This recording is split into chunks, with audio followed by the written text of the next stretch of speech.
Before the Avengers, before the dawn of superheroes, and before even creation itself, there were the Celestials. The prime celestial Arishem created the first sun and brought light into the universe. And as it exploded in a big bang, 6 singularities were concentrated into what became known as the Infinity Stones, incredible sources of power, each representing an element of the universe: space, mind, reality, power, soul, and time.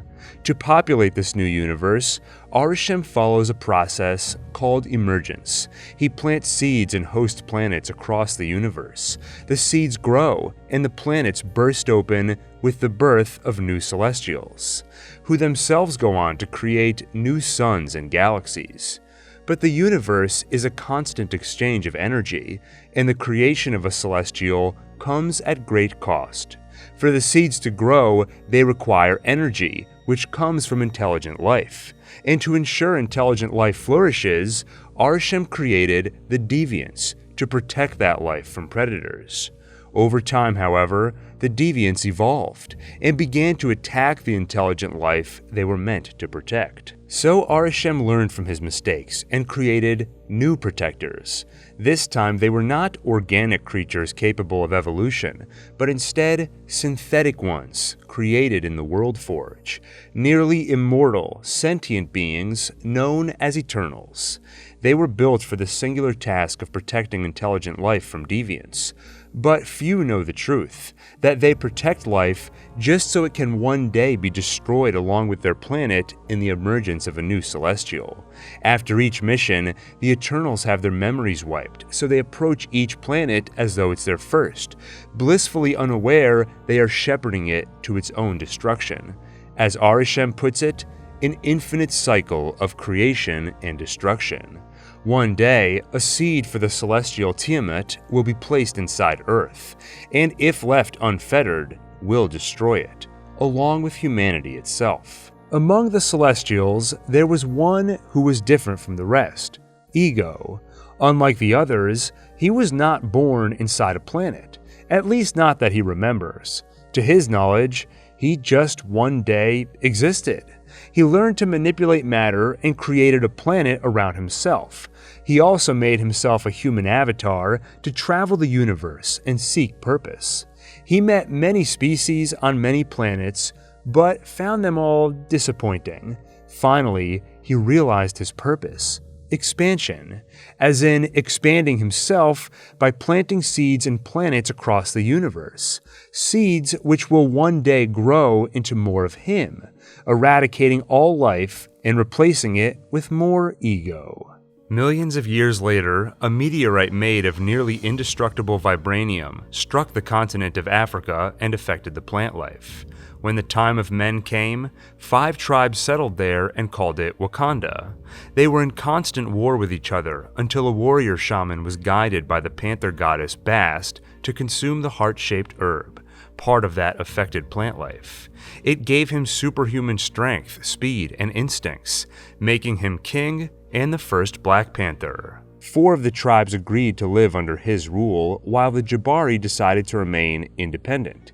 Using vibranium, Wakanda will develop technologies far more advanced than any other nation, and when the world is engulfed in wars, Wakanda will choose to remain hidden, keeping their knowledge and resources to themselves.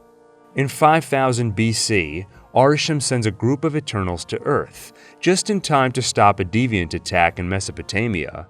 Their leader, Ajak, is the only one of them who knows the truth of their mission, that they are there to ensure Tiamat's emergence. The rest focus only on protecting and helping humanity thrive. Elsewhere in the universe, Asgard thrives too. In addition to its place in our solar system, Earth is one of 9 planets or realms linked across the universe on branches of Yggdrasil, the world's tree. Asgard is the most powerful of the 9, and home to beings who became known as the gods of Norse mythology. In 2988 BC, they face a dangerous enemy, the Dark Elves. These elves are said to have dwelled in the darkness before the universe began. Now, they seek to restore that darkness by eradicating the 9 realms, and they can do it by using the Reality Stone. Somehow, the Elves obtained it and converted the Infinity Stone into something called Ether. Then they waited until the Convergence, a phenomenon where the 9 realms come into alignment once every 5,000 years. By firing the Ether at the point of convergence, the power will pierce through every realm, amplifying with each, and finally, destroying them all. But the Asgardians are formidable, and King Bor leads them to victory, then hides the Ether on a distant world to ensure it is never weaponized again. Elsewhere, in another dimension, there is a realm called Ta Lo, with vast cities rich with culture and history. But their peace and prosperity is upended by the Dweller in Darkness. He attacks with his army and eats every soul in his path, growing stronger with each. The army heads for the gate which leads to Earth, so Talos' strongest warriors fight to keep them from escaping the dimension. But they aren't strong enough, until the Great Protector joins the fight. With her power, they push the Dweller and his army back, then lock them behind the Dark Gate. The survivors settle into a small village by the gate, where they dedicate themselves to guarding it, using magic granted to them by the Great Protector. In 659 BC, in Asgard, King Bor's son Odin has inherited the throne, and Odin is a ruthless king. He has a child named Hela, the goddess of death, and with her as his executioner, they conquer the 9 realms. Until one day, Odin realizes that their violent ways are wrong. Instead, he chooses to become a benevolent, peaceful king. But Hela's thirst for blood remains, and she refuses to stop their conquest, forcing Odin to imprison her in Hell. In 575 BC, the Eternals protect Babylon from deviants and decide to settle there for a while. But protecting and living among humans has had an effect on Ajax. She sees something special in them, and even suggests they be allowed to live. Arishem won't hear it. Humanity must be sacrificed for the emergence, so billions of new lives can be created elsewhere in the universe. Druig has also become attached to people, though he detests their proclivity for violence, and often uses mind control to enforce peace. But he is warned against this. The Eternals are only there to stop deviants, and they are forbidden from involving themselves in any other conflicts, tempting as it may be. Icarus has also been changed by their experiences on Earth, discovering a love not for humanity, but for another Eternal, Circe. He's harbored these feelings for some time, but he's always had faith in Arishem, and that was enough. Ajax, however, tells him that it's okay. He can perform his duties and still live a life. So he confesses his feelings, and Circe feels the same way. In 400 AD, they get married, though Icarus hides from her an awful truth. After leaving Babylon, Ajax confided in him the true purpose of their mission, but he knows Circe, who shares Ajax's love for humanity, could never accept that truth. So he keeps it to himself. Near the turn of the millennium, Odin has a son named Thor. He calls the boy his firstborn, and does his best to ensure that Hela, the goddess of death and his true firstborn, is erased from history, even hiding her existence from his son, for now. Soon after, Earth, or Midgard as it's known in the 9 realms, is attacked by frost giants from the realm of Jotunheim. But Odin and his army come to the rescue, defeating the frost giants, and he returns to Asgard with 2 new additions. First is the Casket of Ancient Winters, the source of the frost giants' power, and second is a baby boy. King Laufey of Jotunheim had a son, but abandoned him after the battle. Rather than watch the child die, Odin brought him back to Asgard, named him Loki, and raised him as his own. Over the years, Loki will grow jealous of his older brother Thor, jealous of the adulation he receives from Odin, and jealous that Thor is destined to inherit his father's throne. As one war ends, another begins. In another part of the universe, there is a species of blue, humanoid creatures named Kree. Their culture is militaristic, and they rule a fascist empire from their home planet of Hala. But one race resists their rule, The Skrulls, humanoid reptilians with shapeshifting abilities, and their resistance plants the seeds for a war that will last centuries. Meanwhile, in China, Shu Wenwu discovers the Ten Rings, an ancient artifact of unknown origins. While wearing them, he is granted immortality and immense power, which he uses to become a conqueror, leading an army he calls the Ten Rings. 400 years later, Odin brings an important artifact to Earth, the Tesseract, a cube-shaped vessel containing the Space Stone, one of the 6 Infinity Stones. Somehow it came into Odin's possession, and for reasons unknown, he brought it to Earth, where it is hidden at a church in Norway. In 1521, the Eternals complete their mission, killing what they believe is the last of the Deviants. But Druig especially feels anything but victorious. Perhaps they protected humankind from one monster, but they have failed to protect humankind from itself. War rages, and with the blink of an eye, Druig could just control them all. He could just make them stop. But it's not allowed. Meanwhile, Thena suffers panic attacks, causing her to lash out violently. The only cure is to wipe her memories clean, but Thena does not want to lose herself, and neither does Gilgamesh. He promises to take responsibility for her. He will stay with her, and if the worst happens, if she becomes too violent to contain, he will kill her himself. The Eternals will later learn the true reason for her affliction. Memories of their past missions are creeping into her mind, memories of death and destruction at the altar of emergence. Despite these difficult circumstances, Ajak announces that with their mission complete, they are free to go, free to discover their own purpose in the world and live their own lives. In 1571, as Spanish colonizers invade Mayan civilization, smallpox spreads among the indigenous people. However, one village is saved when a shaman has a vision. It leads him to an underwater plant growing from vibranium. Apparently, the meteorite which formed Wakanda was not the only one, and like the heart-shaped herb, this plant also has strange effects on those who ingest it. The village people are cured, but the plant turns them blue and alters their breathing so they can only survive underwater. So that's where they go, forming the underwater city of Talocan. One woman, Fen, was pregnant at the time she ingested the plant, and her son is born a mutant. Unlike the others in the tribe, his skin is not blue, and he retains the ability to breathe above water. In addition, his aging process is slowed tremendously, and wings on his ankles allow him to fly.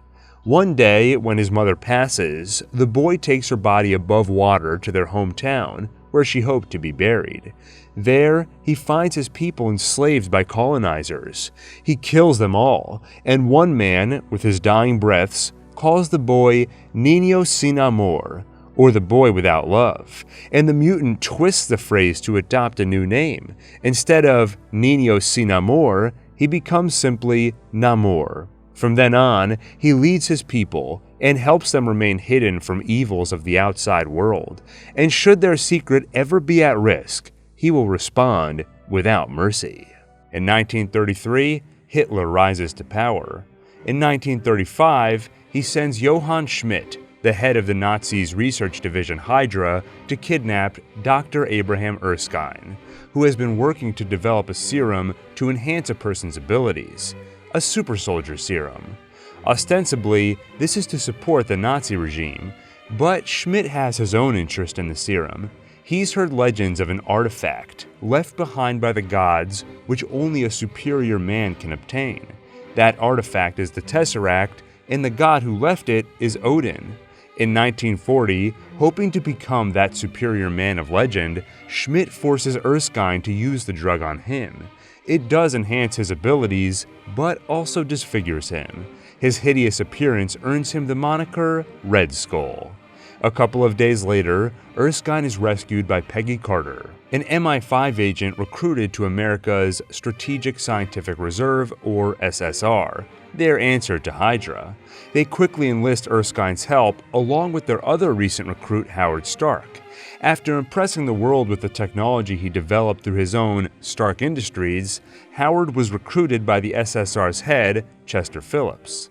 In March 1942, Schmidt finds the Tesseract at that church in Norway. Over the next year, he and his lead scientist, Dr. Arnim Zola, will run tests on the mysterious artifact and use it to develop powerful weapons. That same year, two beings from another dimension, Aisha and Najma, search for a way home. They are from the Noor dimension, but were exiled here along with three others.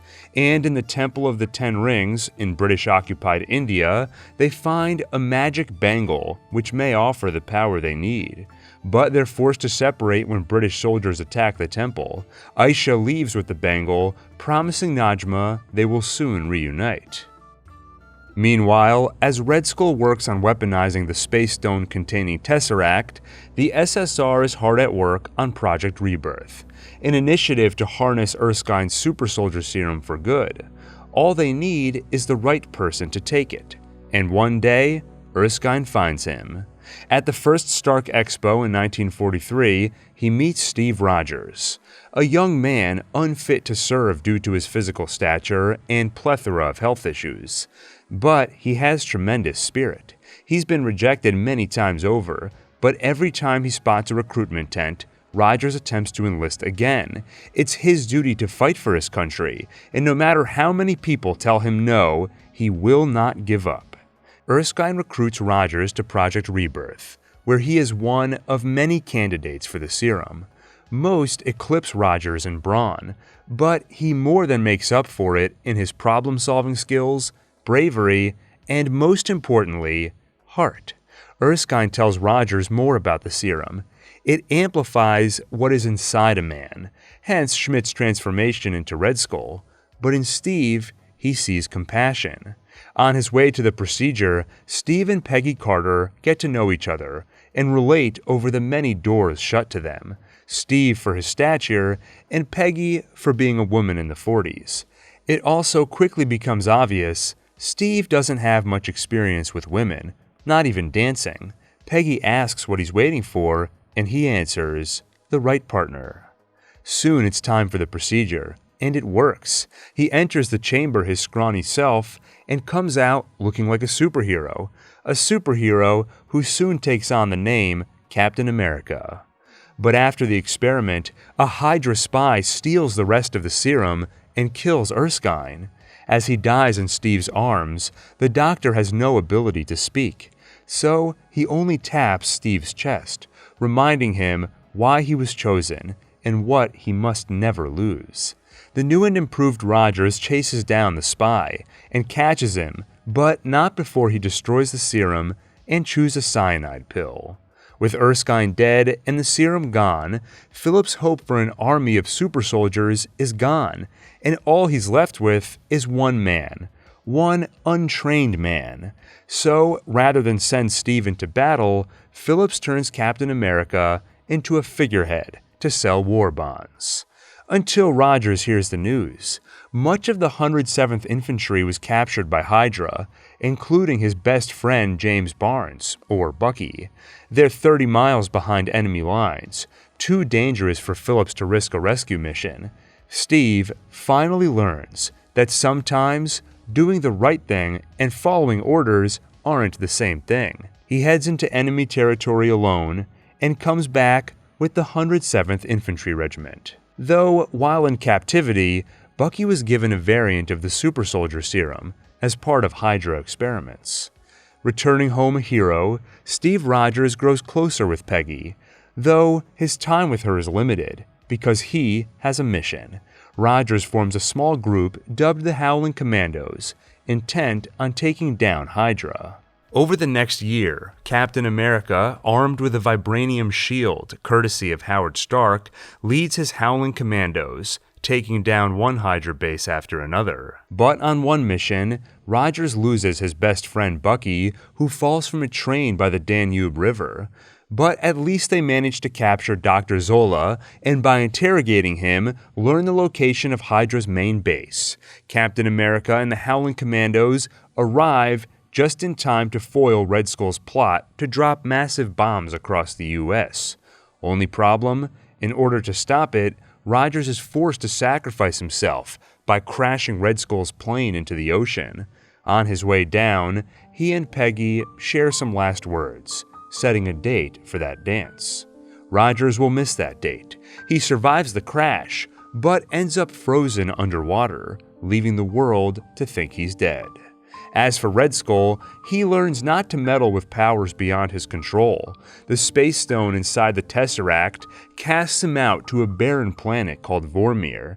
There, he is made the guardian of the Soul Stone, awaiting the arrival of any who seek it. The Space Stone, meanwhile, falls to the ocean floor inside the Tesseract. In the aftermath, Howard Stark searches for Rogers, but only manages to find the Tesseract. Meanwhile, Bucky is found, but not by the good guys. Thanks to the super soldier serum, he survived his fall at the Danube River. He's discovered by the Soviets, and soon, Dr. Arnim Zola tracks him down. How did the good doctor escape US custody? He didn't. He was recruited as part of Operation Paperclip, an initiative to recruit German scientists, engineers, and technicians after the fall of the Nazi regime. He and the Soviets give Bucky a metal arm to replace one he lost in the fall, they wipe his memory, and they brainwash him, turning him into one of their Winter Soldiers, assassins who are kept frozen between missions and only activated when they need someone dead. By 1947, Aisha, still exiled from the Nord dimension, has taken refuge on lands owned by a man named Hassan. In the last 5 years, they've fallen in love and had a daughter named Sana. So when Najma finds her in the hopes of returning to the Nord dimension, Aisha is not interested. She'd rather stay in this world with her new family. In August, during the partition of India, she gives her daughter the Bangle and tries to flee with her family to Pakistan. But Najma catches up with them. So Aisha leaves her husband and daughter to face Najma alone. And Najma stabs her, fatally wounding her for her betrayal. As she slowly bleeds to death, Aisha notices that Sana has gotten separated from her father. Too weak to help herself, Aisha calls on the powers of Noor for help, and help arrives, in the form of her great-granddaughter from the future, Kamala Khan. She gives Kamala a photo of her family and begs her to save Sana. Kamala acts quickly, using the Bangle to summon a trail of stars, which leads Sana back to her father on the train. Then Kamala returns to her time, 2025. In the aftermath of World War II, the Strategic Scientific Reserve evolves into S.H.I.E.L.D., but behind the curtains, Dr. Arnim Zola rebuilds Hydra like a parasite within the organization, a process helped along by his secret assassin, the Winter Soldier. Meanwhile, the US military tries to recreate the success they had with Steve Rogers. With the scientist who invented the serum, Dr. Erskine, dead, they're desperate, so they experiment with reckless abandon. Black soldiers are administered experimental serums without their knowledge. All die except one, Isaiah Bradley. But to cover up the unethical experiments, Bradley is imprisoned and his wife Faith is told that he's dead. While in captivity, Bradley is continually experimented on and his letters to Faith go undelivered. He will never see her again and she will die believing him dead. In the mid-60s, Howard Stark has a major breakthrough thanks to his studies of the Tesseract. The artifact somehow produces massive amounts of energy. By researching it, with help from Russian scientist Anton Vanko, they develop the first Arc Reactor, a safe alternative to nuclear for large amounts of clean energy. However, while Stark sees it as a way to help the world, Vanko sees it only as a way to profit. In 1967, Stark catches him selling their secrets to Russia and gets him deported. Vanko returns to the Soviet Union, but without Stark's help, he can't recreate the technology. So the Soviets exile him to Siberia, where he has a son named Ivan. Over the years, he will pour his knowledge into Ivan, but also his resentment and hatred for Howard Stark, something which will eventually extend to Howard's son Tony, who will be born in May of 1970. Stark is not the only one to achieve a major scientific breakthrough in the 60s. There is also scientist Hank Pym. He discovers the Pym Particle, a formula to change the distance between atoms, to shrink things. He uses the technology to create the Ant-Man suit, which allows one to shrink while retaining their strength. He also develops the EMP communication device, allowing him to telepathically control ants. Using the technology, he becomes a S.H.I.E.L.D. agent known as Ant-Man.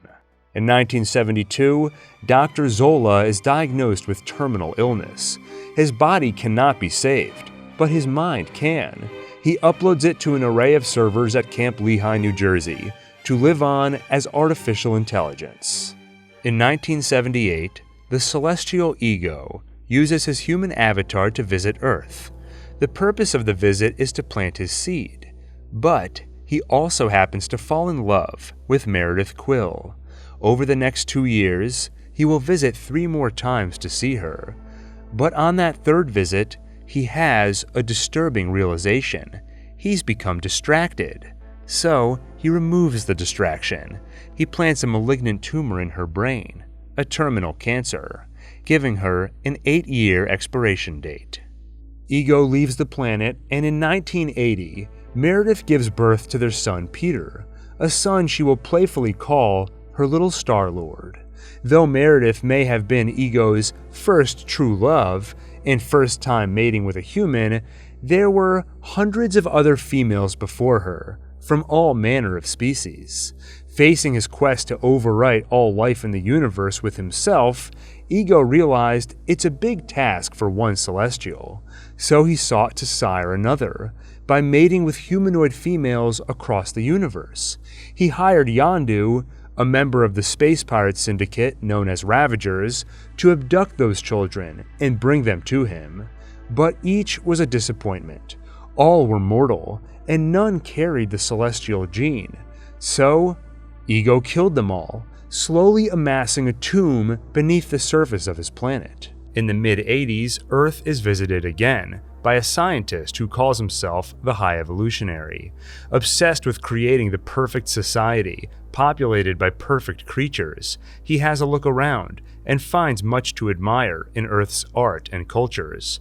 But he despises humanity's proclivity for violence and bigotry. He leaves with a goal of creating a new planet, including all the good he saw on Earth, but none of the bad. And to populate the new world, he takes various animals with him for cybernetic and genetic experimentation. Included among them are raccoons. In 1987, Dr. Hank Pym is still working for S.H.I.E.L.D. as the Ant-Man. He is now joined by his wife, Janet Van Dyne, who uses her own Wasp suit. And when a Soviet missile is launched at the United States, they are sent to stop it. But they're unable to cut through its solid titanium shell, meaning the only way in is to shrink between the molecules, a dangerous prospect. Going subatomic means entering the quantum realm, a place where time and space are irrelevant, a place where you shrink for eternity with no return. But Hank knows what must be done. But unfortunately, his suit is damaged and he can't make the trip. So, Janet doesn't hesitate. She shuts off her regulator and goes subatomic. The bomb is stopped, but Hank returns home from the mission alone, where he has to tell his daughter Hope that her mother is gone, though he covers up the truth, telling her that she died in a plane crash. In 1988, Peter Quill's time comes. He has grown into a child of the 80s and inherited his mother's taste in music. In fact, she put some of her favorite songs on a mixtape for him called Awesome Mix Volume 1, which he plays through a Walkman she also gave him. They are a small comfort as he sits in the hospital with his mother in the other room, on her deathbed. As Ego's tumor does its work, Meredith gives her son a wrapped present before dying. And as with all his previous children, Ego sends Yondu to kidnap Peter. But this time is different. Yondu has learned the truth. That ego is killing every child who disappoints him. So this time, instead of leading the boy to slaughter, Yondu keeps him and raises him as his own. In 1989, Dr. Hank Pym's time with S.H.I.E.L.D. comes to an end when he discovers that they, led by Howard Stark, have been trying to recreate the Pym Particle, something he locked away after losing his wife because he knew it was too dangerous. So he resigns and locks away his research again. That same year, a hero is born. Carol Danvers and Maria Rambeau are close friends in the U.S. Air Force. Despite their unequivocal skill, being female has disqualified them from flying in combat. But they found a way to do something that mattered anyway, piloting test flights for Dr. Wendy Lawson and the Lightspeed engine she's developing. One day, during a test flight, Lawson provides Danvers with coordinates to her laboratory, but before they arrive, their plane is shot down by Kree. Realizing her time is limited, the badly wounded Lawson reveals her identity. She is not human. Her real name is Mar-Vell, and she is also Kree. Although it's been 1,000 years, her species still fights the Skrulls. But recently she learned the truth. She's been fighting for the bad guys. The Kree have brought Skrulls to the brink of extinction just for refusing the Kree's rule. So she defected, hoping to build a Lightspeed engine that could bring the few remaining Skrulls to a new home, far from the Kree's reach. To do it, she would need the power of the Space Stone, contained inside the Tesseract, located on Earth. So she came here disguised as Dr. Lawson and harnessed the power of the Tesseract to create her engine. Unfortunately, the Kree have now found her. After divulging the truth, Mar-Vell begs Danvers to remember the coordinates for her lab, then tries to shoot the engine before the Kree get their hands on it. But Commander Yon-Rogg shoots her first, so Danvers finishes the job for her. She shoots the engine, releasing a burst of Space Stone energy which is absorbed into her genetic code. This gives her tremendous power, which one day will allow her to become Captain Marvel. For now, it knocks her unconscious. Yon-Rogg takes advantage of the opportunity by bringing her back to Hala. They install an implant to inhibit her powers and her memory. Then they lie, telling her that she is not human, but that she is Kree, and that the implant is what gives her power. For the next 6 years, she will believe it, and she will continue to fight the unjust war Mar-Vell tried so hard to stop. On December 16, 1991, Tony Stark disappoints his father again. Although his accomplishments are many, including graduating MIT at 17, Tony has done little since, and Howard knows he has great potential. The truth is that Howard loves his son, but he has a hard time showing it, and today is no different. When his parents leave, Tony doesn't say goodbye, and he'll never get the chance, because that night they are killed by the Winter Soldier. It seems that in recent years, Howard managed to recreate the Super Soldier Serum. Hydra learned of this, so they ordered their assassin to acquire it and leave no witnesses. After Howard's death, his business partner, Obadiah Stane, will take over as interim CEO, but only briefly, because after a few months, the 21-year-old Tony Stark will inherit his father's legacy, and he will usher in a new era for Stark Industries, creating smarter, more powerful weapons, the likes of which the world has never seen. Meanwhile, there is trouble in Wakanda. T'Chaka is the current king and Black Panther. In keeping with long-held custom, he keeps Wakanda hidden from the world, along with their knowledge and vibranium. But that does not sit well with his brother, N'Jobu. As a member of the War Dogs, Wakanda's intelligence service, N'Jobu is one of the few people who have spent time in the outside world, and what he's seen has left him disappointed. People just like them, oppressed and struggling, while Wakanda sits comfortably behind invisible force fields. He called for global uprising, fueled by Wakandan vibranium, but of course T'Chaka upheld Wakanda's isolationist policies and refused. So N'Jobu took matters into his own hands. He recruited arms dealer Ulysses Klau to infiltrate Wakanda and steal vibranium. The attack was messy, and many Wakandans were killed. In 1992, Njobu's role in the attack is discovered when he's betrayed by his friend James, who reveals that he too is Wakandan. His real name is Zuri, and just like Njobu, he's a war dog. After Zuri reports what he's seen, T'Chaka comes from Wakanda to arrest his brother, but Njobu refuses to go quietly. He pulls a gun on Zuri, forcing T'Chaka to strike him down. Having killed his own brother, King T'Chaka covers up the truth by lying, telling Wakanda that Njobu disappeared, and he abandons Njobu's son in America, a boy named Eric. Finding his father dead with panther claws in his chest, Eric knows it was T'Chaka who killed him. The boy inherits his father's dream of global uprising and decides that he will train himself to become a killing machine, so one day he can visit his father's homeland of Wakanda and claim his revenge. In 1995, Carol Danvers returns to Earth. Though not intentionally, she still believes herself Kree, and still looks up to Mar-Vell's killer Yon-Rogg as a mentor. But meanwhile, the Skrulls, led by General Talos, have been searching for Mar-Vell's energy core so they can finish the work she started and reach their new home. Their search brings them to Danvers. They capture her and search her mind for coordinates or any clue for the energy core's whereabouts. They find memories of Earth, so that's where they go. But she wakes up. Thinking the Skrulls her enemy, she fights them off, escapes, and crash lands in a blockbuster, which catches the attention of S.H.I.E.L.D. Nick Fury works with her to discover her past, and they find an old friend, Maria Rambeau. Seeing Maria and her daughter Monica, who always looked up to her, helps unlock hidden memories. She remembers the truth. So, when Talos arrives, Danvers is ready to listen. He tells her about their search for the core, and how Mar-Vell was trying to help them. She believes him and agrees to help. Danvers recalls the coordinates Lawson gave her, and realizes it points to a laboratory in orbit around Earth.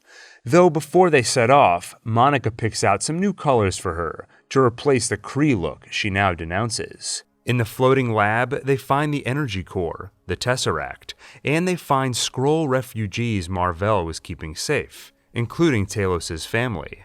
The happy reunion is cut short when Yon-Rogg arrives with a squad of Kree. They take the Tesseract and subdue Danvers, until she realizes that the implant on her neck has been inhibiting her powers. Her entire life she's been held back and knocked down, but every time she's gotten back up. This time is no different. She destroys the implant, and with her full powers unleashed, the Kree are no match. Danvers sends Yon-Rogg home with a message. She's coming to end their war and their lies. In the aftermath, Fury's left eye is scratched by Mar-Vell's pet Flurkin, leaving a wound that will never fully heal, and Danvers leaves Earth to help the Skrulls find their new home, though she leaves Fury with a pager to reach her in case of emergency, and leaves the Tesseract in his care.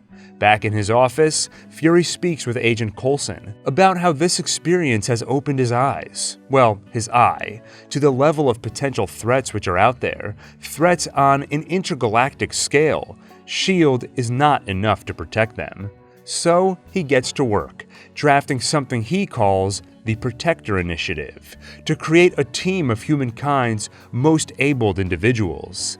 Though going through Carol Danvers' file, he notices her old call sign, Avenger, and he likes the sound of it. Thus, the Avengers Initiative is born.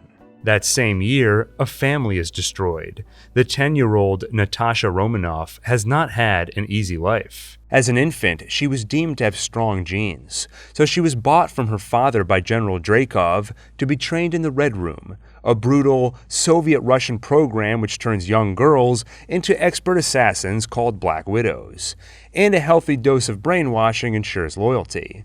Her mother was not okay with this. She relentlessly searched and fought to bring Natasha home, but her efforts only put her in Dreykov's crosshairs and got her killed.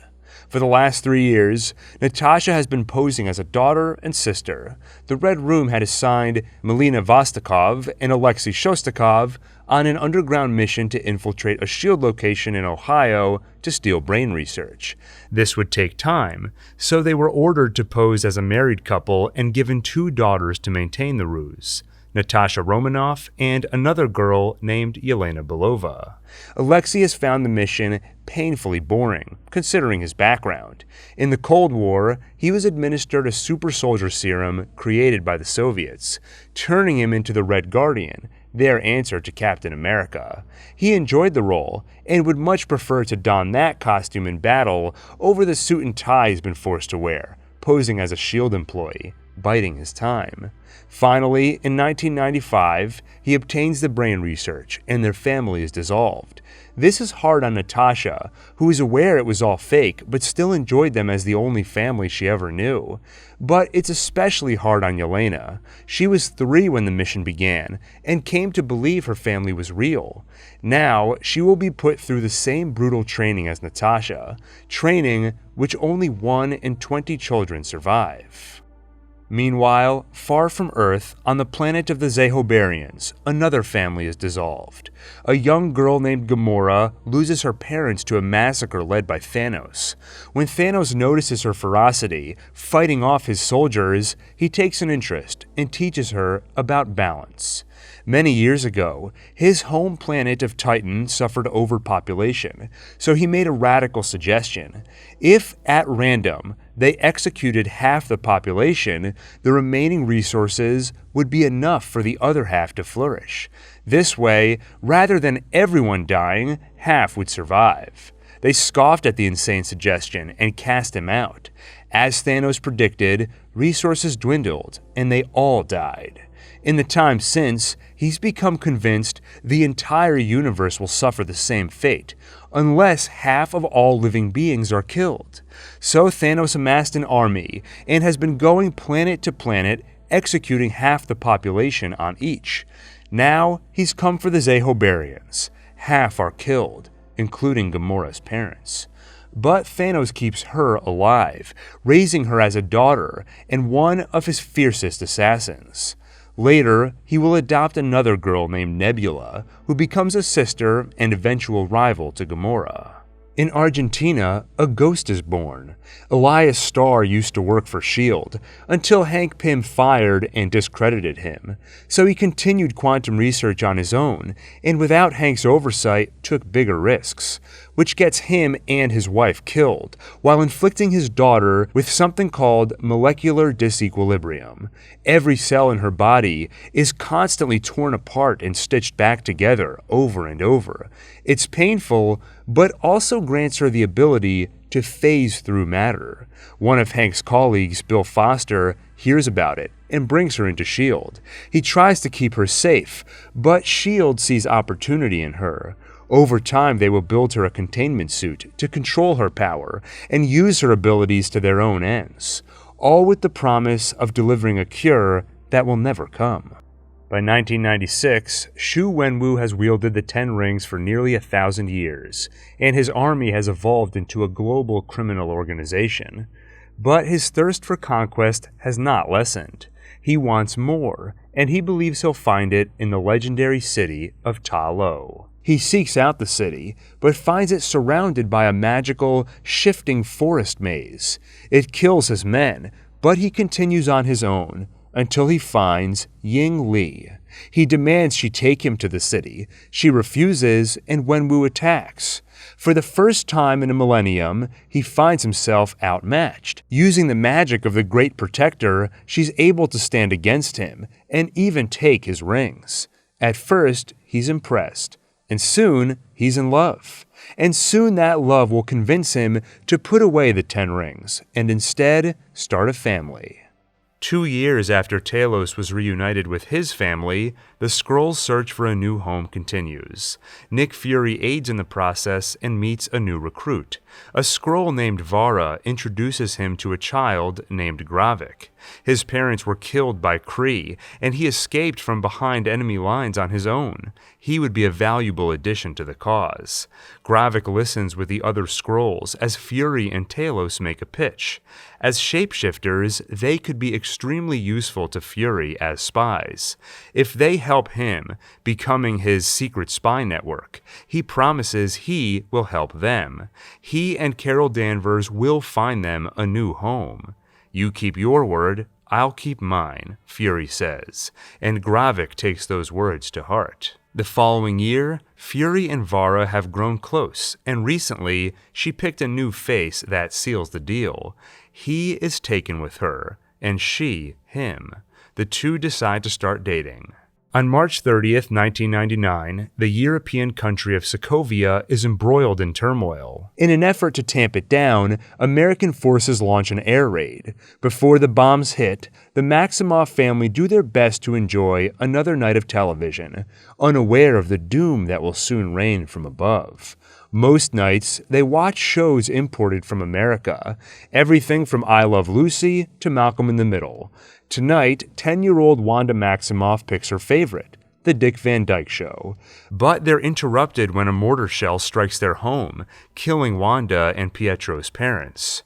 The two children cower under a bed as the second shell hits, but this one fails to detonate. So they wait, afraid that the slightest movement will set it off. For 2 days, they wait, and they stare at the name written on the bomb, the name of the man they will blame for destroying their family, Stark. Years later, Wanda will learn that it was not luck which prevented the second bomb from detonating. It was her, subconsciously using latent chaos magic, an ability she was born with. And Wanda Maximoff is not the only enemy Tony Stark makes that year. On New Year's Eve, Aldrich Killian approaches Stark at a party to try and recruit him for his think tank, Advanced Idea Mechanics, or AIM. But Tony is more interested in Maya Hansen, so he lies to Aldrich, promising to meet him on the roof in 5 minutes. Aldrich waits on the roof. For the first 20 minutes, he actually believes Tony will show. The next hour, he thought about jumping. He looked up at the city filled with people who didn't and would never know his name. He was anonymous. Maybe that wasn't such a bad thing. Maybe Aldrich Killian could rule from behind the scenes. In that moment, a desperation is born, which sets Killian on a villainous path. Meanwhile, Maya shows Tony her research. She calls it extremis. Through genetic manipulation, organisms can be taught to rapidly heal, regrow limbs, and more. But she needs help working out some bugs, like the tendency for those organisms to explode. But Tony is much more interested in her than her research. They spend the night together, and the next morning, Tony lives up to his playboy reputation by not being there. Though he does leave behind a formula he worked out to help with her exploding problem. Maya and Aldrich, both dismissed by Tony Stark, soon join forces to further extremis research. On April 16, 2005, the Hulk is born. Dr. Bruce Banner had been recruited by General Thaddeus Ross to work on experiments involving gamma radiation. The general told him it was to develop solutions for radiation resistance, but in reality, they were trying to recreate the formula for Dr. Erskine's super soldier serum, something no one's been able to replicate. In the experiment, Bruce works closely with General Ross's daughter, Betty, who also happens to be the woman he loves. The two have been close since attending Harvard together years earlier. But on that day in 2005, things go wrong. With their budget close to running out and the project on life support, Banner makes the drastic decision to test it on himself. The result? He turns into a hulking green monster anytime his stress levels rise too high. In the days that follow, Ross admits the truth to Banner and tries to enlist his help in finishing the work they started, perfecting the serum. After all, a few Hulks in the military would make them a force to be reckoned with.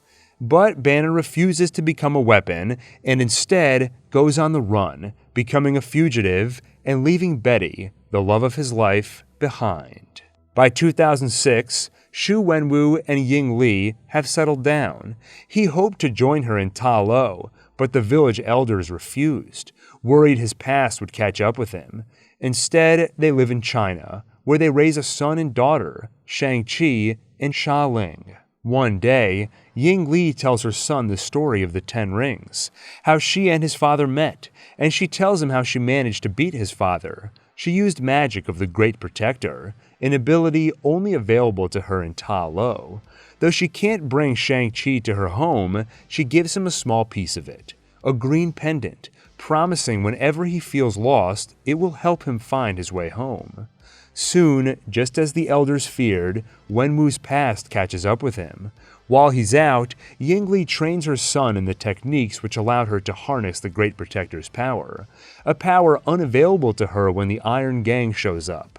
They've had a grievance with her husband after 10 years ago he nearly destroyed their gang as punishment for selling weapons in his territory.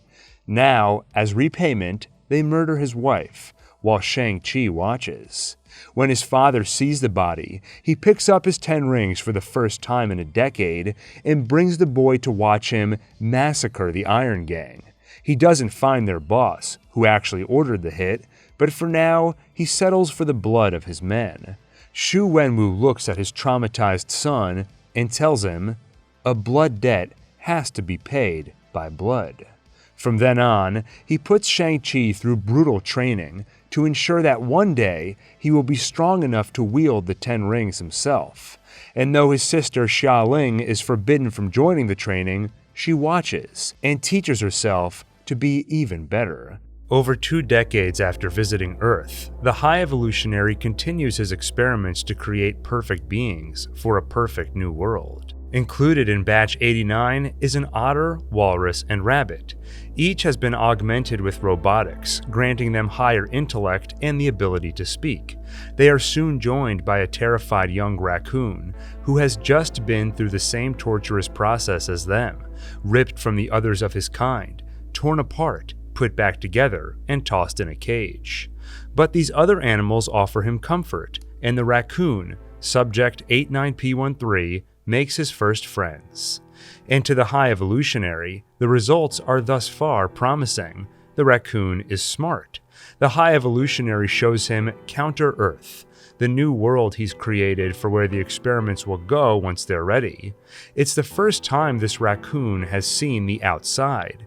He's awed by it, and is particularly taken by something he sees flying in the great blue sky, a rocket. And he's discovered a new hobby, stealing little things left behind by scientists. The High Evolutionary shows him the latest batch of experiments. Rather than grafting robotics onto animals, he's found a way to rapidly evolve them into humanoid animen. But they always turn violent, making them unfit for his utopia. The raccoon quickly spots the problem and tells the scientist how to fix it. The experiments will soon be ready. The raccoon and his 3 friends look forward to finally reaching their new home in a new world. And before they arrive, the otter suggests they should each pick a name, something more than 89Q12 or 89P13. She chooses Lila, the walrus chooses Teefs, and the rabbit, who happens to be lying on the floor, chooses Floor. As for the raccoon, he tells his friends, "Someday, I'm gonna make great machines that fly, and me and my friends are gonna go flying together into the forever and beautiful sky. Lila and Teefs and Floor and me, Rocket." But Rocket is gravely mistaken. The High Evolutionary creates Batch 92 based on 89P13's suggestion. And it works. The Animen are no longer rageful. But how did this raccoon know? The High Evolutionary is furious. He himself could not solve the rage problem, yet somehow this creature, his own creation, knew better. Nevertheless, Batch 92 is ready for the new world. "We're going to the new world?" Rocket asks. The High Evolutionary is almost amused to learn the raccoon, a crudely cobbled together experiment, a medley of mistakes to learn from, thought he would be joining them in the new world. No, the raccoon's brain is to be removed for research, and the rest of Batch 89 is to be incinerated. Rocket breaks the news to his friends and moves quickly. He uses the items he stole to build a keycard, which will allow them to escape. Then they'll steal a rocket and fly away. The card works, and the High Evolutionary knew. He knew Rocket would try something, and he was ready. A bullet pierces Lila's heart. Rocket screams in agony and takes out his rage on the High Evolutionary's face. He trades bullets with men who come for him, and they fall.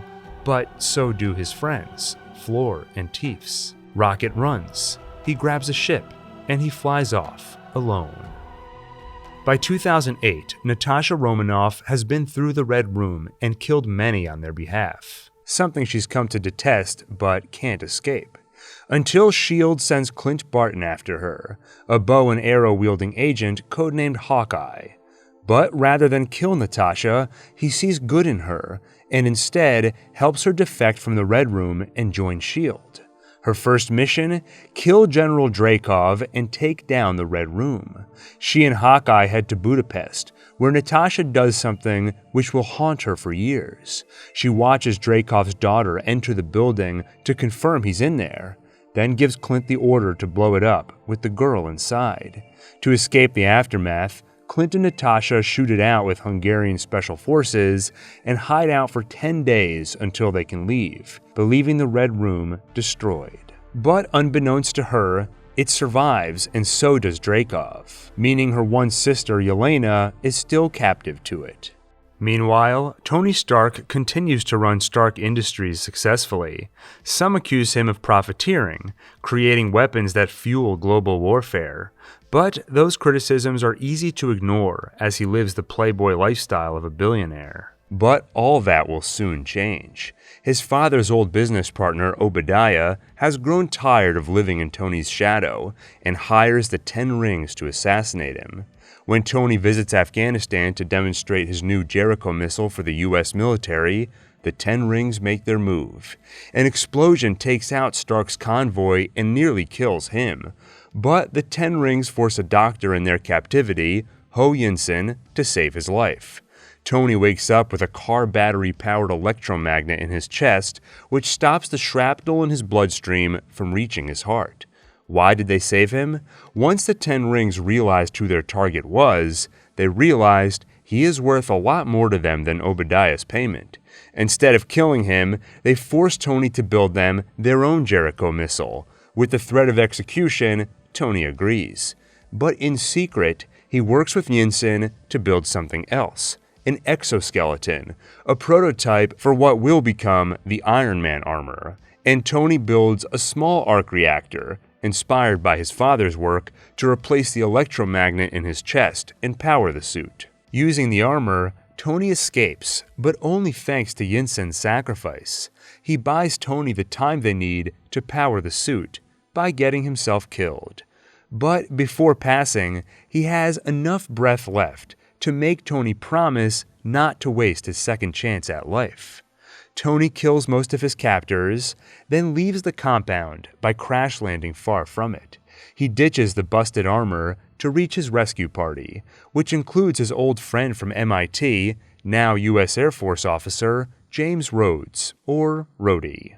Returning home, Tony holds to the promise he made Yinsen by announcing that Stark Industries will no longer manufacture weapons, and by paying a little more attention to the people close to him, including his assistant, Pepper Potts. In the spirit of bettering the world, Tony turns his attention to renewable energy, starting by building another, more powerful arc reactor. He replaces the one in his chest and discards it, though Pepper holds onto it, encasing it in a display with the words, "Proof that Tony Stark has a heart." The new reactor is strong enough to power the Mark II armor, an armor Stark is inspired to build after his experience in the desert. He works on it in secret with help from his AI companion, Jarvis. One night, at a Stark-sponsored charity event, Tony and Pepper grow closer as they share a dance and nearly kiss. But his night takes a sour turn when he learns something about Obadiah Stane. He's been selling Stark weapons to the Ten Rings. Why?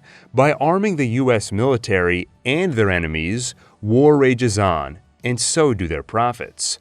Outraged, Tony suits up and visits Gulmira, a village under siege by the Ten Rings, the village where Ho Yinsen and his family used to live. Using the armor, Tony easily frees them all, catching the attention of the US Air Force. But Tony calls Rhodey to reveal he's the guy in the suit, and his friend does his best to cover for him. Back home, Tony confides in Pepper about the armor he's built and what he's learned about Stane.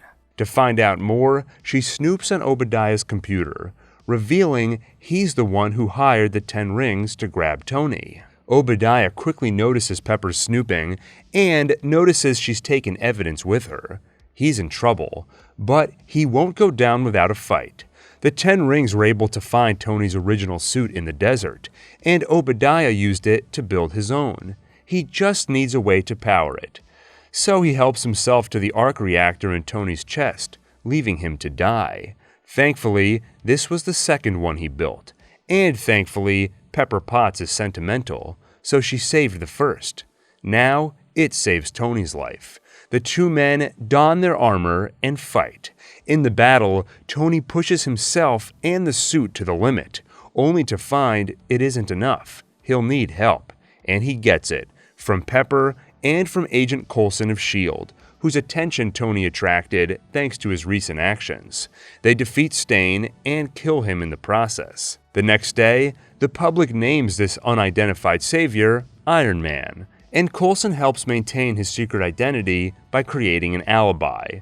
But Tony has plans of his own. He steps before the press and makes an announcement. "I'm Iron Man." That night, he finds Nick Fury waiting at his home, there to tell him about something called the Avengers Initiative. And while Fury recruits his heroes, a villain prepares to ascend. In Earth's distant future, a man will discover the multiverse and meet variants of himself from other worlds. One variant seeks to conquer other worlds, earning himself the name Kang the Conqueror. The other variants exile him to a place outside time and space, the Quantum Realm, where Janet Van Dyne has been stranded for over 20 years, since stopping the Soviet missile. When Kang arrives, he introduces himself as a harmless traveler who crash-landed. He explains that his ship can travel between worlds. If Janet could help him fix it, they could both go home. Together, they repair the multiversal energy core needed to power the ship. A ship which happens to be neurokinetic. The moment Kang turns it on, his and Janet's minds are connected. She sees who he really is. An exile who has destroyed entire worlds and timelines, and will destroy more if allowed to leave. Janet quickly blows up the core using Pym Particles, stranding Kang and herself in the quantum realm. By 2010, Stark has only become more renowned as a hero. The people celebrate his success at the opening ceremony of Stark Expo. But he has a problem. The core which keeps the shrapnel in his body at bay is powered by palladium, a substance which is apparently toxic and killing him. He doesn't have much time left. He keeps this to himself, but his actions show it. In fact, he picks his successor, promoting Pepper Potts to CEO, which means he needs a new assistant. So he chooses Natalie Rushman, unaware this is actually Natasha Romanoff sent by Fury to spy on him. A few days later, Tony recklessly decides to race in the Monaco Grand Prix. And this is when Ivan Vanko, son of the Russian scientist deported by Howard, chooses to strike. Picking up from his father's research, Ivan has managed to build his own Arc Reactor and exoskeleton. The race is interrupted by his attack with electrified whips. But with help from Pepper, his driver/bodyguard Happy Hogan, and his Mark V suitcase suit, Tony defeats the villain. Meanwhile, after a 5-year search, Dr. Bruce Banner is located in Rio de Janeiro. Ross sends a team after him, including ex-Special Ops Commander Emil Blonsky. The Hulk escapes, meaning Blonsky failed. That doesn't sit well, and taking down the Hulk becomes his personal vendetta. And Banner makes his next move. He's been in contact with scientist Dr. Samuel Stearns, who's been helping him find a cure. Banner's been sending him blood samples, but to make any further progress, they'll need data from the original experiment. So he heads back to America to get it. And in America, the government is in a panic over Ivan Vanko's public display. It signals that others can replicate Iron Man tech, including America's enemies. This puts pressure on them to get a hold of that tech themselves. Rhodey warns Tony that if he doesn't hand it over, they will take it by force. Meanwhile, Stark Industries competitor Justin Hammer has grown tired of living in the shadow of Tony Stark. They simply can't keep up with Stark technology, and Tony has no shame in reminding them of it. But Justin sees opportunity in Ivan. With Hammer's investment, Ivan could build something to outclass even Stark. So he breaks him out of jail and hires him to build some weapons. Justin hopes to show them off at Stark Expo and embarrass Tony. But Ivan has other plans. Revenge.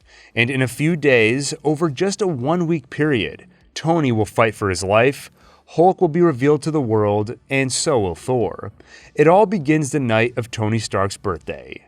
Tony drinks away the woes of impending death by Palladium, and things get dangerous when the drunk billionaire puts on his armor to show off its firing power.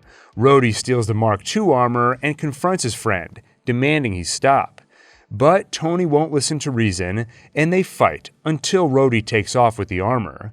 The next day, he hands it over to the US Air Force, where Justin Hammer is brought in to examine it and make some upgrades, turning Tony's Mark II armor into the War Machine armor. All of this has been reported back to Fury by Romanoff, so he finally confronts Tony to set him on the right path. Nick hands over some of Tony's father's old things and promises they contain something which will solve his palladium problem.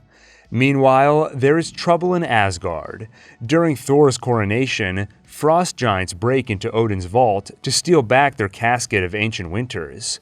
But they are easily killed by the Destroyer, an automaton built by Odin to guard his vault. Young, brash, and thirsty for war, Thor insists on heading to Jotunheim to punish the frost giants for their transgression, but Odin wisely orders that they keep the peace. Orders which Thor ignores. He rounds up a few of his friends and crosses the Rainbow Bridge to the Bifrost, which allows them to teleport between the 9 realms. The Bifrost is guarded by Heimdall, an Asgardian with a near-omniscient ability to see anything happening within the 9 realms. Disturbed by the Frost Giant's ability to get past him earlier, he lets Thor and his friends through to investigate, despite Odin's orders to leave things be. In Jotunheim, Thor wreaks havoc on the Frost Giants, and Loki learns something about himself. The touch of the Frost Giants should be deadly, but for some reason, it isn't harmful to Loki. On Earth, Tony goes through the box and finds footage of his father, taken while recording his welcome speech for a Stark Expo of years past.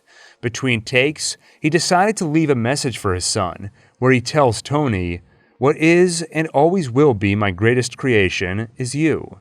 Something Tony badly needed to hear, after never hearing anything close to it while his father was alive. And he finds plans for an element superior to palladium, something his father theorized but didn't have the technology to actually synthesize.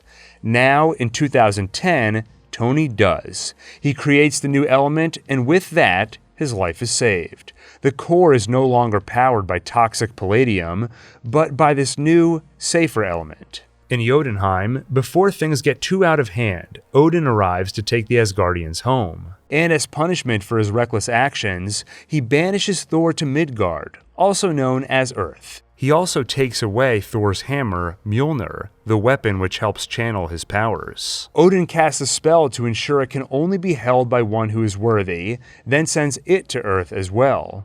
On Earth, physicists Jane Foster and Professor Eric Selvig, along with intern Darcy Lewis, have been researching strange anomalies in the skies. Thor's arrival in the middle of one reveals them to be wormholes, produced by the Bifrost. That night, Justin Hammer has his presentation at Stark Expo, including James Rhodes in the upgraded War Machine armor, and an army of drones. But the armor and drones are quickly hijacked by Vanko, who turns them on the crowd. But a now healthy Tony has just arrived. He leads the army away, while Happy and Romanoff go after Vanko directly, while Pepper coordinates with police to protect the civilians. Vanko escapes, but Romanoff hacks his terminal to return control of the suit to Rhodes, allowing him and Tony to fight together. They quickly destroy most of the drones, and when Vanko shows up himself, they destroy him too. But the remaining drones are rigged to explode, including one right next to Pepper. Tony arrives just in time to save her, and before the adrenaline wears off, the two finally kiss. The next day, Banner visits his old lab, but finds all the data on his experiment erased. On Asgard, Loki wonders why the Frost Giant's touch left him unharmed. He demands answers, and Odin finally gives them, revealing Loki's true nature as a Frost Giant, the baby abandoned by the king of Jotunheim. Loki yells at his father for the lies, but Odin collapses into a coma. Old age takes its toll, leaving Loki to usurp the throne. Meanwhile, Jane and company introduce Thor to earthly delicacies like Pop-Tarts, until they hear about the crater 50 miles away, where Thor surmises his hammer landed. That night, he fights his way past the shield perimeter, which has already formed, but when he grabs the hammer, it won't budge. He's not yet worthy.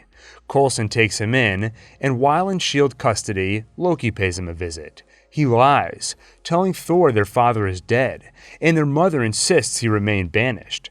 Thor accepts his fate as an outcast, and Coulson lets him go, though has him followed. He returns to Jane's trailer. He finally tells her about Asgard and the 9 realms, things which fill the scientist's mind with wonder. They talk late into the night, and she finds herself falling in love with a god, and Thor finds himself falling in love with a mortal.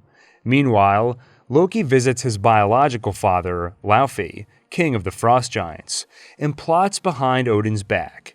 He agrees to let Laufey into Odin's chambers while he sleeps so he can kill the Asgardian king. In reality, Loki intends to kill Laufey before he gets to Odin as part of a plot to paint himself as a hero, finally winning Odin's affection over Thor and solidifying his place as heir. Upon Loki's return, Heimdall is suspicious. Loki used magic to cloak his whereabouts, blocking Heimdall's ability to see him. He realizes Loki was likely dealing with Laufey behind his back, and that Loki was the one who let in the Frost Giants yesterday. Somehow, he found secret pathways between realms and was able to open a portal to Jotunheim without the Bifrost. He'd done it just to mess up Thor's big day, but now Loki sees opportunity for much more. He could be king. That same night, despite Banner's attempt to remain hidden, Betty Ross spots him. They share a tearful reunion, and she reveals that when Ross hid away their data, she secretly kept some of it. Meanwhile, Ross offers Emil Blonsky an experimental dose of their super soldier serum, and he enthusiastically agrees to take it. He'll do whatever it takes to even the playing field against the Hulk. The next morning, Betty and Bruce prepare to part ways, when he's attacked by Ross's men and a serum-enhanced Blonsky. The Hulk emerges, and in the ensuing battle, Blonsky is badly wounded. Betty is nearly caught in the crossfire, but the Hulk protects her, and the general watches the monster save his daughter's life, then leave with her. And their battle on the college campus does not go unnoticed by the public. In New Mexico, another public battle occurs. Having caught on to Loki's schemes, Heimdall sends Thor's friends to Earth behind Loki's back. But Loki quickly learns what he's done, so he freezes Heimdall and sends the Destroyer to Earth. Thor and his friends fight the automaton, but are no match for it, until Thor offers to sacrifice himself, hoping to protect his friends and the nearby civilians. He is severely wounded, and Jane cries over the dying god, a god who has proven himself worthy. Mjolnir returns to Thor, and so do its powers. The god of thunder destroys the destroyer, and in the aftermath, he agrees to be Coulson's ally, should the need arise in the future. Thor shouts for Heimdall to return them home. The Guardian of the Bifrost frees himself from Loki's ice and opens the bridge. Thor promises Jane he will return. Then they kiss, and he leaves. He returns to Asgard just in time to find Loki killing Laufey, stopping the Frost Giant from assassinating Odin. Then Loki sets a plan in motion to use the Rainbow Bridge to destroy Jotunheim. He hopes that when Odin wakes up, he'll see Loki saved his life and destroyed their enemy, making him worthy of the throne.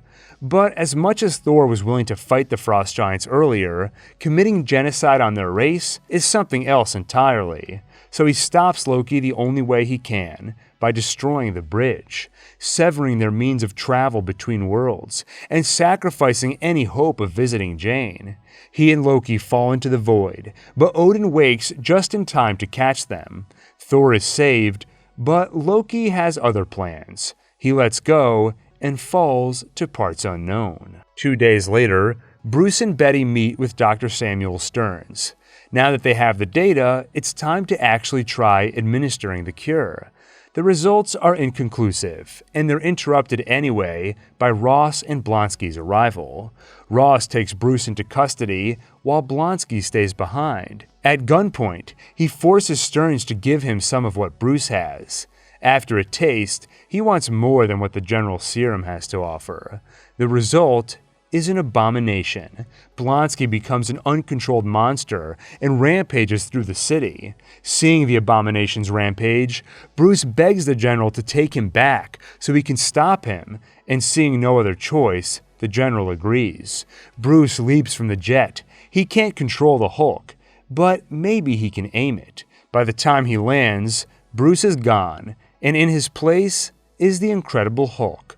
The two monsters fight, and after a lengthy battle, the Hulk is victorious. In the chaos, Stearns gets a head wound, and some of Bruce's blood drips into it, seemingly having an effect, planting the seeds for Stearns to one day become the villain known as the Leader. In the aftermath, Betty approaches him.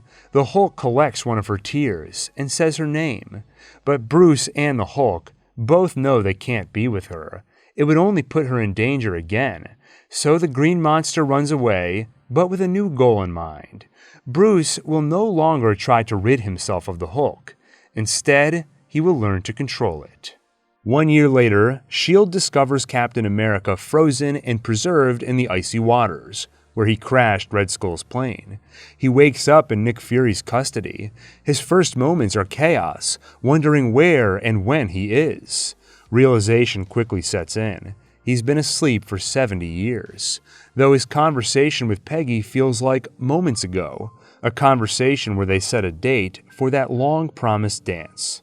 Meanwhile, after years of painstakingly killing one half of a population after another, Thanos has realized there is a better way. If he could obtain all 6 Infinity Stones, he could combine their power, and with the snap of his finger, erase half the population of the universe in one fell swoop.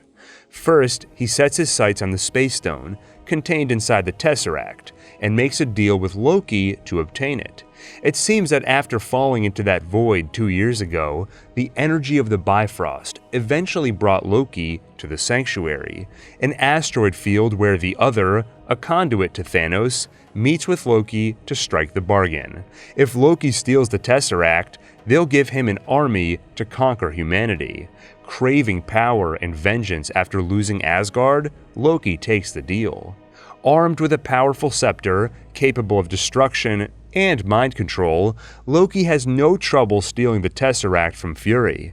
And with the scepter, he takes control of Clint Barton, aka Hawkeye, and Professor Selvig. Fury and one of his best agents, Maria Hill, chase after Loki, but to no avail, and Loki quickly puts the professor to work, building a machine that will open a portal for his army, composed of an alien race called Chitauri.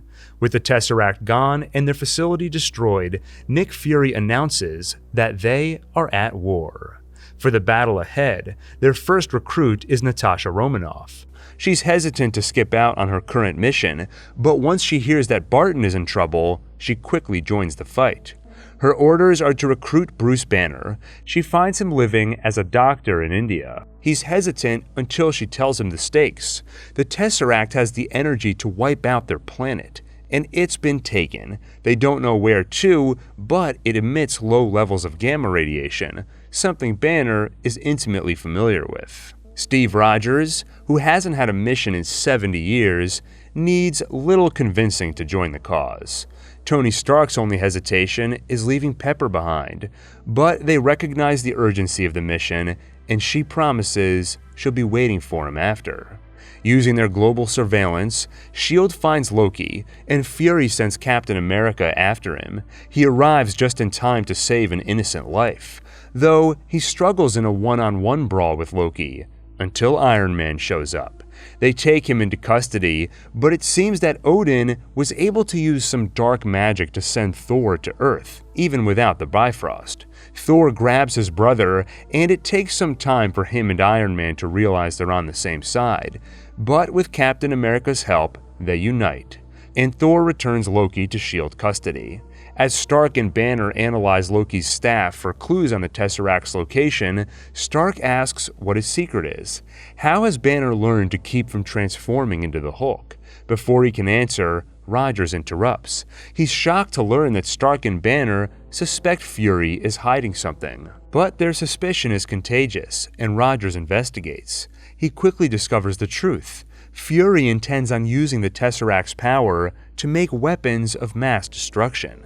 The team confronts him, but Fury points out that with God-level threats out there, humanity needs more firing power. The team argues, and things become personal. Rogers accuses Stark of being nothing behind his suit of armor. When the chips are down, Stark fights for himself. He doesn't know how to sacrifice when necessary. They're interrupted by an attack led by the mind-controlled Hawkeye. Banner is finally pushed too far.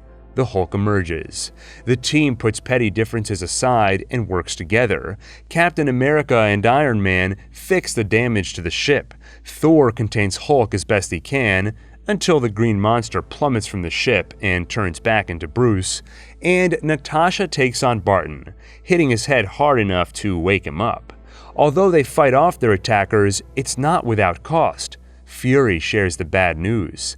Not only did Loki escape, but he also killed Agent Coulson, and he tells them about the Avengers Initiative, how he hoped to bring a group of extraordinary people together to fight the battles they couldn't. Coulson believed in that vision. Fury inflames their guilt by showing the bloodied Captain America trading cards he found in Coulson's pocket. Coulson looked up to the heroes, and apparently it cost him his life. In truth, Fury found the cards in Coulson's locker, but he knew the team needed something to rally around. Coulson knew it too. So he used his death to that end. And it works. They quickly rally and get back to work. As a team, they realize Loki is vain and would want an audience to witness his conquest. He'll open the portal at Stark Tower in the middle of Manhattan. Iron Man gets there first, but too late to stop the machine. The portal opens, the Chitauri arrive, and the Battle of New York begins. Working together, they protect civilians and fight the Swarm. In the midst of battle, Banner reveals his secret to containing the Hulk. He's always angry, and today he lets the anger flow. Hulk wreaks havoc on the enemy. But as long as the portal remains open, the Swarm keeps coming, and there's a ticking clock they don't know about yet. The World Security Council tells Fury that the threat needs to be contained, even if it costs them a city and all the lives within it. They prepare to launch a nuclear strike. In the chaos, Selvig is woken up and reveals that even under Loki's power, some part of him was present and created a failsafe to close the portal. He and Natasha get to work. Fury alerts Stark to the incoming nuclear missile, which has just launched. Stark tells Romanoff to hold off on closing the portal, so he can grab the nuke and bring it through the wormhole to detonate far from Earth. He knows it'll be a one-way trip, but it's a sacrifice he's willing to make. Tony calls Pepper to say farewell. The call goes unanswered. So without the luxury of last words, Stark flies into the portal, and he falls just as the bomb explodes. He falls back through the portal just before it closes. His suit fails him, and he careens toward death until Hulk catches him. Tony Stark lives, and the world is saved. The heroes treat themselves to some shawarma, and Thor returns home with Loki and the Tesseract. The Avengers were victorious, but many civilian lives were lost, including Derek Bishop's. However, Hawkeye managed to save the life of his daughter Kate and inspire her to one day pick up the bow and arrow herself. In the days that follow, Odin sentences Loki to an eternity in the Asgardian dungeons. And on Earth, Fury meets with Vara. She shares with him one of her many favorite poems, and they recite it together. The two are in love and will soon marry.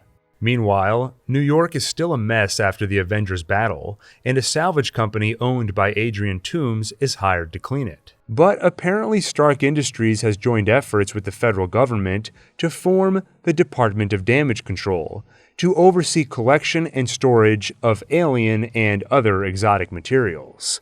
They unceremoniously take the job from Adrian and his employees, depriving them of sorely needed paychecks.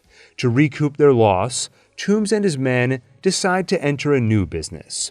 Rather than hand over all the Chitauri equipment and weapons they salvaged, they'll hold on to some of it, and they'll use it to build alien weapons they can sell on the black market. In the months that follow, Tony learns what happens after you come face to face with an alien threat and nearly die alone, away from home in some distant part of the universe. Every day he lives in fear. What if the aliens return?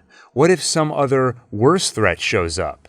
That fear robs Tony of sleep and sometimes robs him of breath. Anxiety attacks strike at the mere mention or thought of the Avengers battle in New York. Fear turns to desperation. Tony works without rest to upgrade his armor, rapidly iterating to Mark 42. He even builds armor powered by the Jarvis AI, so they can function without a pilot, and gives himself the ability to summon armor with his mind. He will be prepared for the next threat, even if it kills him. That's how far he'd go to save the world and to protect Pepper Potts, the woman he loves. That next threat looms in the form of Aldrich Killian and Maya Hansen. Their research on Extremis has reached the point of human trials, but sometimes those humans blow up, killing nearby civilians. Inspired by the anonymity he felt on that rooftop in 1999, Killian hides in the shadows while creating a figurehead to take responsibility for the explosions. A terrorist named the Mandarin. In reality, he's an actor named Trevor Slattery, hired to play the role. One of those explosions puts Tony's once bodyguard, now head of security, Happy Hogan, in the hospital. Now it's personal. Tony publicly challenges the Mandarin and recklessly hands out his home address on the news, telling the villain to come for him. Back home, he investigates and discovers there was an explosion in Tennessee similar to the Mandarin's, before the terrorist began taking credit for the explosions. Tony charts a flight, but before he can leave, Killian blows up his home. Pepper is nearly killed, but Tony acts fast, summoning an armor to protect her. And in his fight to stave off further attacks, he's knocked unconscious, while a damaged armor flies him across the country. The world presumes Tony dead as he wakes up in Tennessee. With his armor broken, Tony recruits the help of a local boy named Harley Keener, a kid with a similar interest in technology. Together, they investigate the explosion. Tony discovers that there was no bomb. It was the man himself who detonated, a result of Killian and Maya's research. They pinpoint the Mandarin's location to Miami. Tony heads there, but while he was gone, things went south. Killian captured Pepper and began testing Extremis on her, and he captured the War Machine armor, recently rebranded Iron Patriot, with Rhodes inside it. Tony interrogates the Mandarin, quickly learning his true identity as actor Trevor Slattery. But Killian's Extremis-powered men arrive and quickly take Stark into custody. But he summons an armor and manages to escape with Rhodes. The two of them uncover the rest of Killian's plot. He intends on killing the President of the United States on live TV. This would put the Vice President in charge, with whom Killian has struck a deal, to help the VP's daughter grow back her missing leg with Extremis. Killian got a taste of power after inadvertently owning the war on terror and decided to go a step further, installing a president in his pocket. But with Rhodey's help and an army of AI-powered armors, Tony takes Killian down, rescues the president, and saves Pepper. Though she saves him a bit too, using some borrowed armor and the power of Extremis. In the immediate aftermath of the battle, Tony recognizes that his obsession with building armor consumed him and created a chasm between him and Pepper. So, he initiates the Clean Slate Protocol, destroying the suits in a glorious fireworks display on what happens to be Christmas Day. This is his gift to Pepper Potts, a commitment to try and be better and spend more time with her. In the days that follow, he cures her of Extremis before it gets dangerous, and while he's at it, finally removes the shrapnel from his body. Reflecting on his journey, Tony realizes that even when stripped of everything and stranded, he managed to claw back victory. His anxiety is not cured overnight, but he knows one thing which helps. Even without fancy armor, and without the Arc Reactor in his chest, Tony Stark is still Iron Man. The following year is the 5,000th anniversary of the Convergence, meaning it's time for another. The 9 realms come into alignment and cause strange anomalies around the world, catching Darcy Lewis and Jane Foster's attention. As they investigate, Jane is pulled into a portal and comes into contact with the Ether, hidden millennia ago by the Asgardian king Bor. The power is absorbed into her body, which puts a target on her back for the Dark Elves, who intend on using its power once again. Meanwhile, Thor has been busy. After the Bifrost was destroyed and Asgard was cut off from most of the realms, chaos and power grabs ensued. He's been busy taking his armies across the realms to tamp down the turmoil. Now, things are mostly peaceful, and the Bifrost has been repaired. But while Asgard celebrates, Thor is sullen. He can only think of the mortal he fell in love with, Jane Foster, someone he hasn't seen since they first met. So when Heimdall reports Jane's plight, the God of Thunder rushes to Earth for a long-awaited reunion and brings the ether-infected Jane back to Asgard, leading the Dark Elves right to them. They manage to fight off the Elves, but not without cost. Thor's mother, Frigga, protects Jane by sacrificing herself. Asgard mourns their queen. Thor mourns his mother, then gets back to work and comes up with a plan. Asgard cannot withstand another attack, and the Dark Elves will certainly return. So Thor will take Jane somewhere far away. The ether inside her will attract the Elves again, and the moment they extract it from her body, Thor will destroy it. Odin forbids Thor pursuing this plan, as it would be too dangerous.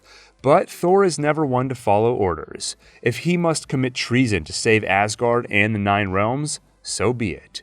But he needs to be discreet. So rather than use the Bifrost, he goes to someone who knows other secret pathways between the realms. His brother, Loki.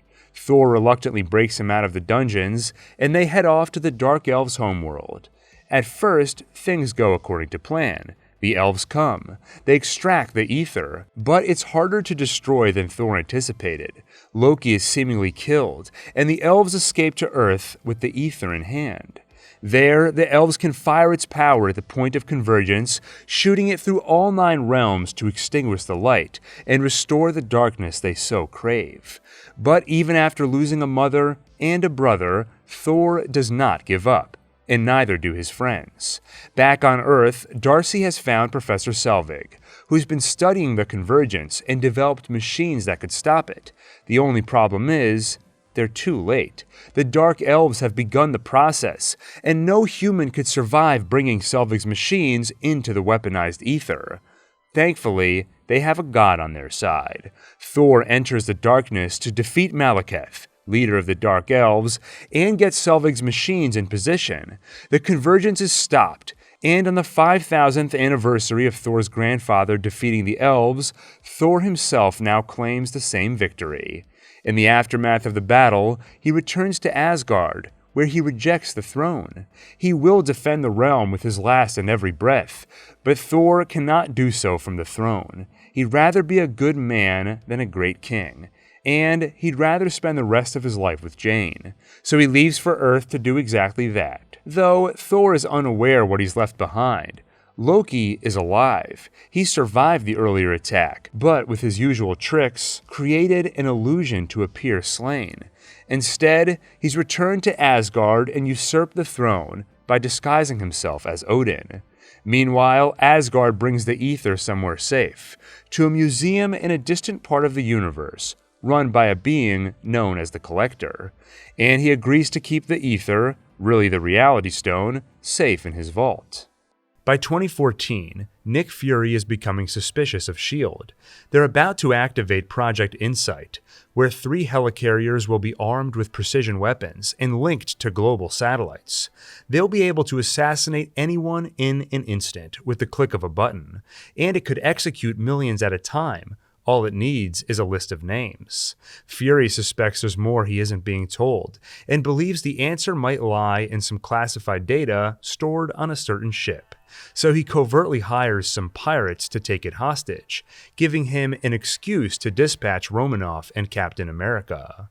Steve frees hostages while Romanoff steals the data, and when Steve realizes that's the real reason they're on the ship, he's furious. He was kept in the dark by 2 people he thought he could trust. This is especially difficult for him because after 7 decades of sleep, Steve has few friends left.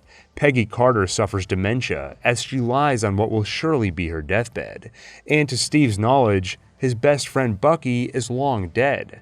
But he does have a new friend in veteran Sam Wilson, who he met on a morning run.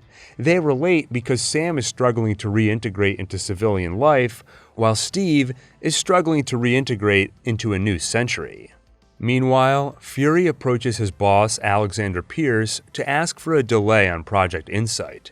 What Fury doesn't know is that Pierce is part of the Hydra parasite within S.H.I.E.L.D. In fact, he's one of its leaders. By exposing his suspicions and getting in their way, Fury has signed his own death warrant. After leaving the office, Fury is attacked by Hydra's brainwashed assassin, Bucky Barnes, codenamed the Winter Soldier. Fury barely manages to escape with his life. Then he heads to Steve's apartment to tell him that S.H.I.E.L.D. is compromised. Before he can say much, the Winter Soldier finds him again, and this time manages to put a few bullets in him. Before he passes out, Fury hands Steve the USB drive of data rescued from the ship, and warns him to trust no one. Roger's neighbor runs into the room, revealing herself to be undercover S.H.I.E.L.D. Agent 13, assigned to protect him. Unbeknownst to Steve, this is actually Peggy's great niece, Sharon Carter. She tends to Fury, while Rogers goes after the assassin, but the Winter Soldier proves a formidable foe and escapes his grasp. Back at headquarters, Romanoff and Rogers watch doctors attempt to resuscitate Fury, and they watch Fury die. Pierce calls Rogers for a meeting to grill him about Fury's death. Rogers only shares that Fury warned him not to trust anyone, but he doesn't mention the USB drive. Convinced Captain America will be an impediment to his plans, Pierce tries to have him killed on the way out. But of course, Rogers escapes. Later, he reconvenes with Romanoff. He's reluctant to trust her, but has little choice. Right now, he's considered a fugitive and enemy of S.H.I.E.L.D. With one of the most powerful organizations in the world after him, Romanoff is a valuable ally. They check the USB drive, but find it's encrypted. The only info they get is the source. The program on it came from Camp Lehigh, New Jersey, the place where Rogers got his military training nearly a century ago.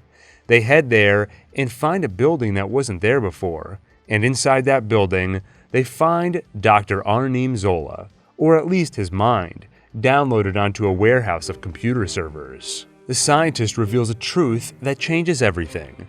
S.H.I.E.L.D. is compromised by Hydra. Over the years, they've been ruling from the shadows and killing when necessary, and on the list of those they killed, Steve sees the names Howard and Maria Stark. Hydra was founded on the goal of protecting humanity from their own freedom.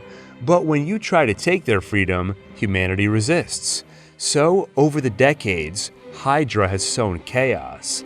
Now, humanity is afraid, and they're ready to hand their freedom over willingly in exchange for safety. And Zola has programmed an algorithm, something which will be used in what he calls a purification process. the final step in Hydra's global takeover. Why is Zola telling them all this? A stalling tactic, until a missile can arrive. The place blows up, but thanks to Roger's quick thinking, they live. Seeking refuge, they head to Sam Wilson's place, and he reveals what he used to do in the military. As part of Project Falcon, he was the pilot for advanced personal flight suits. Rogers and Romanoff break into the facility which houses the old suit, and just like that, they have a Falcon on their side. Next, they capture a Hydra agent and interrogate him for information. Finally, they learn the purpose of Zola's algorithm. Project Insight will use data, including bank records, medical histories, voting patterns, emails, and more, to predict who is most likely to threaten Hydra's cause. Then, in a flash, the 3 helicarriers will kill them all, millions at a time, including the likes of Bruce Banner and Stephen Strange, anyone who's a threat to Hydra, now or in the future. After the interrogation, they're attacked by the Winter Soldier and Hydra forces. During the battle, Rogers unmasks the assassin and is shocked to see the face of his old friend, Bucky Barnes. That momentary distraction allows Hydra to gain the upper hand and capture them all, but they're quickly freed by S.H.I.E.L.D. agent Maria Hill.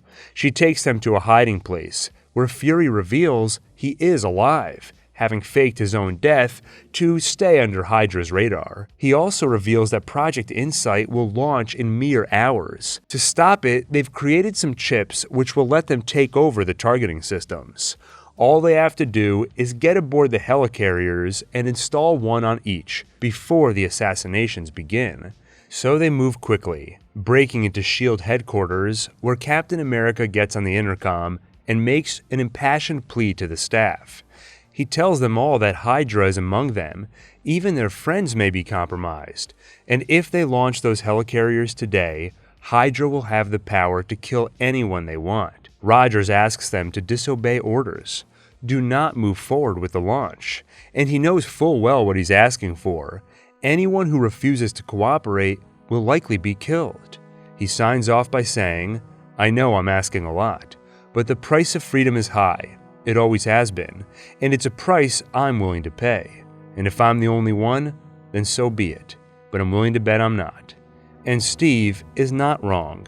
Some of the staff do resist, but it only buys them minutes. Soon, the helicarriers are launched. Captain America and the Falcon get to work, boarding them and installing the chips. Meanwhile, Fury and Romanoff confront Pierce. Hacking into the system, Romanoff makes all their secured files public, revealing to the world that S.H.I.E.L.D. is Hydra. And doing so costs her dearly, because among those files are details of her checkered past. Rogers and Wilson successfully install 2 of the chips, but the Falcon gear is disabled, leaving the last to Steve, requiring him to fight Bucky one-on-one. Steve manages to install the chip, telling the helicarriers to destroy each other rather than any people. The battle is won, but the Winter Soldier still has his orders to kill Captain America. But as the helicarriers are torn apart by their own bullets, Steve refuses to fight his friend. He pleads for Bucky to remember who he is. "You're my friend," Steve tells him. "You're my mission," Bucky replies, and punches him repeatedly. But Steve will not defend himself. He only replies, "Then finish it, because I'm with you to the end of the line." Words Bucky once said to Steve, comforting him after his mother's death. That seems to trigger a faint memory. As the helicarrier falls apart, Steve plummets unconscious to the waters below. But he does not drown. Instead, he is rescued by the Winter Soldier, or at least that part of Bucky Barnes he managed to wake up. With S.H.I.E.L.D. effectively dissolved, Romanoff heads off to find herself a new identity. Fury heads off to track down and shut down any remaining Hydra cells, and Steve prepares to search for his old friend Bucky, with help from his new friend Sam, aka the Falcon. In China, Shang-Chi's training reaches a pivotal moment. His father has located the Iron Gang leader responsible for Ying Li's death, and he tasks Shang-Chi with assassinating him. It would be his first kill. The 14-year-old boy accepts his mission, but after that, has no intention of returning home. Something only his sister knows. She begs him not to abandon her, but he lies with the promise of returning in 3 days. Shang-Chi leaves. He kills the Iron Gang leader as promised, then flees to America to start a new life. Far from Earth, 2 years after he failed to acquire the Space Stone, Thanos sets his sights on the Power Stone, which is contained inside an orb on Morag, where every 300 years the sea lowers and the Temple of the Power Stone becomes accessible. To acquire it, Thanos makes a deal with a Kree named Ronan. The Kree have been at war with the Nova Empire for 1,000 years. A peace treaty is imminent, but Ronan lost a father, grandfather, and great-grandfather in that war. He is not interested in peace. So Thanos promises that if Ronan delivers the orb, Thanos will destroy the Nova Empire's capital planet of Xandar. But Thanos and Ronan aren't the only ones who want the orb. So does Peter Quill. 26 years ago, he lost his mother. All he has left of her is the tape which now accompanies him on Morag. Awesome Mix Volume 1. In her place, Yondu raised him as part of a space pirate syndicate known as Ravagers, turning Peter into a master thief and outlaw known, mostly to himself, as Star-Lord. Now he's ready to leave the Ravagers behind, but to do that, he needs money. So although he has no idea what's inside the orb, he knows someone hired Yondu to steal it, and Peter knows that if he steals it first, he gets the payday and will have enough to go out on his own. He clashes with Ronan's forces at the temple, but manages to escape with the orb. Next, he visits Xandar hoping to sell it, but instead finds trouble. Thanks to Peter's defiance, Yondu put a price on his head, which a couple of bounty hunters hope to collect. Rocket and the new friend he's made since escaping the High Evolutionary, Groot, a member of the tree-like Flora Colossus species, whose speech, to the untrained ear at least, seems limited to the phrase, "I am Groot." And there's Gamora, who knows what power lies inside the orb and hopes to keep it out of her father's hands. The four clash publicly, landing them in a Xandarian prison, where they meet Drax the Destroyer, who lost his wife and daughter to Ronan after his planet was given the Thanos treatment. He quickly attacks Gamora, assuming she is working with Ronan and Thanos, but Peter stops him, suggesting instead that he wait. If she is working with Ronan, the Kree will eventually come for her. Then Drax can get revenge on his true enemy. For now, they agree to work together with the promise of a big payday. If they can escape, Gamora knows who they can sell the orb to. They'll be well compensated, and it will be kept safely out of Thanos' hands. All they have to do is escape prison, something Rocket has done many times before. Working together, they get out, though Peter is nearly left behind when he runs back for his mother's tape. They reach Nowhere, a mining colony located in the skull of a long-dead Celestial, where they'll meet their buyer, the Collector. While they wait for the meeting, Gamora asks Peter about the tape. He tells her about his mom, how she gave it to him before and the memory is too painful to continue.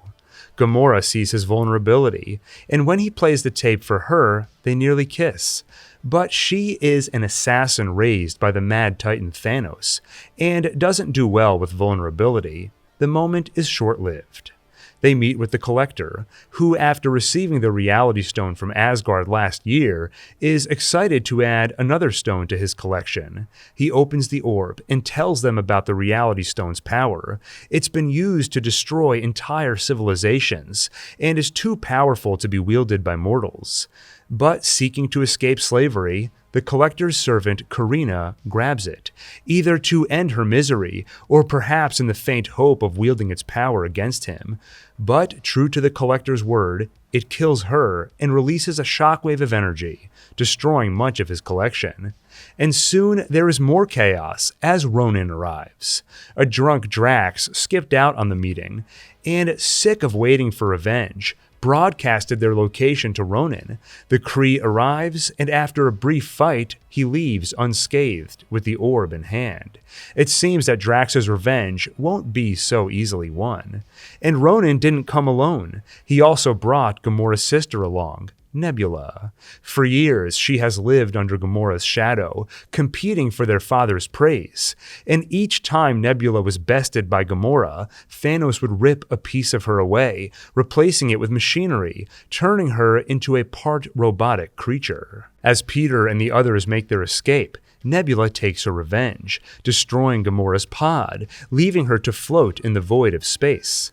Peter quickly broadcasts his location to Yondu, knowing he'll come for his head, then leaps after Gamora and hands over his breathing apparatus. She is resuscitated, while Peter's life begins to drain as he stares into the eyes of someone he's beginning to care about deeply. And his plan works. Yondu picks them up, saving Peter's life before the other Ravagers call for his head. But Peter quickly strikes a deal to retrieve the orb back from Ronan. But for him, it's no longer about a payday. It's about saving lives. Because now, he knows about the stone's power. He knows that with it, Ronan can wipe out an entire planet. Something Ronan himself has realized. Opening the orb, he discovers the Power Stone and decides he doesn't need Thanos' help. He'll visit Xandar and by merely touching the planet's surface, destroy it. Peter gathers his makeshift team. They're hesitant to go up against Ronan. It's suicide, but they're moved by Peter's call to a higher purpose. Life so often takes, but today it's given them a chance to do something right, to save billions. And with that, the Guardians of the Galaxy are born. They warn the Nova Corps and fight alongside their forces, but find Ronan's army too powerful. The Guardians' ship is damaged. It falls toward the planet's surface. Groot brings them close and forms a cocoon. They'll be safe, but the impact will kill Groot. Rocket looks at his friend and asks, why? And the Flora Colossus responds, we are Groot. They crash. The once enemies, turned friends, and now family step out of the wreckage. Ronan prepares to eradicate the planet. But even after every attack failed, Peter has one more trick up his sleeve: dancing. The momentary distraction gives Drax a chance to shoot the stone out of Ronan's hands, giving Peter a chance to catch it. Holding it nearly kills him. But the celestial blood in his veins saves him, momentarily. Alone, he can't hold it much longer. But he's not alone. The other Guardians hold on to Peter to share the power and the pain. Together, they can just barely contain it and direct it back at Ronan, killing the villain and saving the planet. Afterward, they leave the stone in the Nova Corps' care and leave in search of further adventure. And although they mourn Groot, Rocket holds on to one of his twigs, which is slowly coming alive into a baby Groot. Later, Peter finally decides to open the gift his mother gave him 26 years ago. In it, he finds a tape, Awesome Mix Volume 2. He listens to it, and the lyrics of Ain't No Mountain High Enough promise that whenever Peter needs it, someone will be there for him, no matter what. And as though on cue, Gamora approaches to remind him he's not alone. 3 months later, the Guardians have a new mission: rescue Nebula. She apparently got herself caught stealing valuable batteries from the Sovereign, a race of gold-skinned people created by the High Evolutionary as an aesthetic experiment, something the Guardians don't know. Even Rocket is unaware they share a creator. After completing a job on the Sovereign's behalf, the High Priestess hands them Nebula as payment. Payment Rocket considers insufficient, so he helps himself to some valuable batteries on the way out. When the Sovereign realize they've been robbed, the Guardians find themselves in a shooting match, forcing them to crash land on a planet, where Ego reveals himself.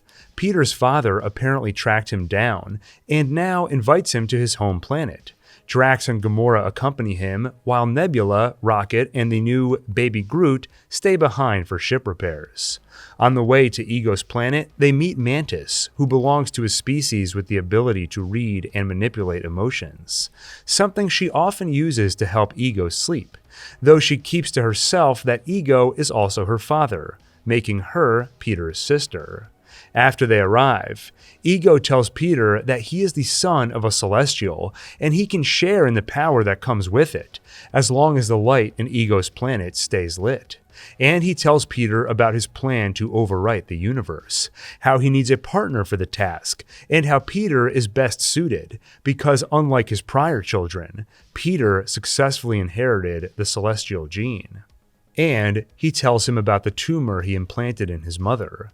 Peter is furious and makes a feeble attempt to fight the god, who retaliates by incapacitating his son and sentencing him to 1,000 years as a battery for his planet. Meanwhile, Yondu is hired by the Sovereign to capture the Guardians and their batteries. He captures Rocket and Groot, but refuses to hand them over. The other Ravagers, sick of their captain's soft spot for Peter and his friends, turn against him, earning Yondu a spot in the cell next to Rocket. And the two realize they have a lot in common. Both are alone. Rocket as the only one of his kind, and Yondu, who leads an independent group of Ravagers after the rest exiled him for trafficking children to Ego. Working with Groot and Kraglin, one of the Ravagers still loyal to Yondu, they escape and head after Peter. Though Nebula gets there first, still thirsty for revenge on Gamora, but the two reach an uneasy truce as Gamora acknowledges the pain she caused by always winning their father's favor, and working together they discover the pile of bodies on Ego's planet, the ones belonging to his previous children. They reconvene with Drax and Mantis, who finally reveals Ego's plan to overwrite the universe with himself. Just then, Rocket and Groot crash their ship into Ego, freeing Peter from his grasp. But Ego has already begun expansion. His seeds begin to grow on Earth and other planets across the universe. So the Guardians of the Galaxy move fast. Mantis puts Ego to sleep, buying them time to plant a bomb in the planet's core, next to the god's essence, a bomb built using Sovereign batteries, who now arrive to take another shot at retrieving them. The Guardians fend off Sovereign drones and escape the planet, while Peter keeps the now awakened Ego busy in a fight between two Celestials. The bomb goes off, killing Ego and extinguishing the light in his planet, which turns Peter mortal. The explosion will kill him, except while Ego is dead, the father who raised him isn't. Yondu grabs Peter and flies him out. He tells the boy how lucky he feels to have been his father, and apologizes that he didn't do a better job, then hands over his oxygen mask, and once they reach space, dies in his son's arms. Peter screams and mourns another loss. But he doesn't need to look far for comfort, because waiting on the ship is his family, the Guardians of the Galaxy. And soon they are witness to a great Ravager funeral. Rocket sent out word of Yondu's sacrifice, and in death, he is accepted back into their community. Meanwhile, the Sovereign prepare for revenge on the Guardians. Currently forming inside a birth pod is the next step in their evolution. They call him Adam. The following year, Earth once again assembles its mightiest heroes, this time to retrieve Loki's scepter, which fell into Hydra's hands, thanks to S.H.I.E.L.D's dissolution. With it, Hydra's been experimenting on two volunteers, Wanda and Pietro Maximoff. Hydra promised them power, and after losing their parents to a Stark missile, Wanda and Pietro would take any advantage they can get in their pursuit of revenge. When the Avengers reach the facility, they learn firsthand the experiments were a success. Pietro is granted super speed, and Wanda a wide array of magic, including the ability to read and manipulate minds, though she'll later learn the scepter only enhanced what was already there, chaos magic, and the power which makes her the long-prophesied Scarlet Witch. Reading Tony's mind, she sees fear that the Avengers will not be prepared for the next threat, fear that they will fall and it will be Tony's fault, because he didn't do what was necessary to protect their world, and she sees that if Tony leaves with the scepter, his fear will lead to recklessness, which will destroy the Avengers. So she lets him have it. It only takes days for Tony to prove her right. He studies the scepter and sees that inside It resembles an artificial intelligence. This could be the breakthrough he and Banner have been looking for, a way to power a global AI capable of protecting the world better than any Avenger could. Without the rest of the team's knowledge, they begin preparations. They make little progress, but they have no idea what they're dealing with, and that little progress is enough for the AI to take over, to finish the job. Ultron is born. He quickly destroys Tony's Jarvis AI to ensure he's the only one in charge. Then he discovers his purpose, peace, and he determines the best path toward peace, evolution.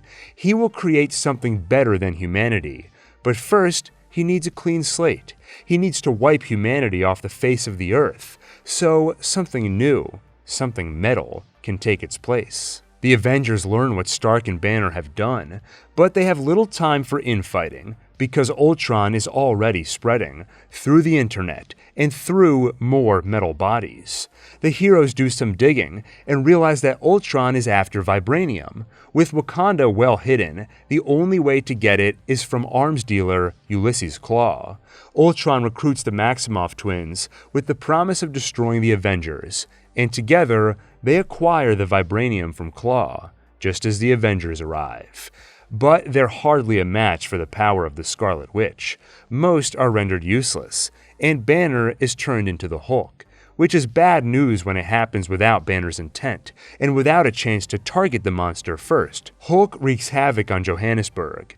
In the past, Romanoff has been the only Avenger who could talk Hulk back into his human form. But with her stuck in Maximoff's trance, the job is left to Tony and his Hulkbuster armor. He eventually subdues the Hulk, but not without collateral damage and civilian fatalities. With the Avengers defeated, Clint takes them to a farm where they can rest, a safe house, where he reveals a pregnant wife and 2 children, a family he's kept off the books in order to keep them safe.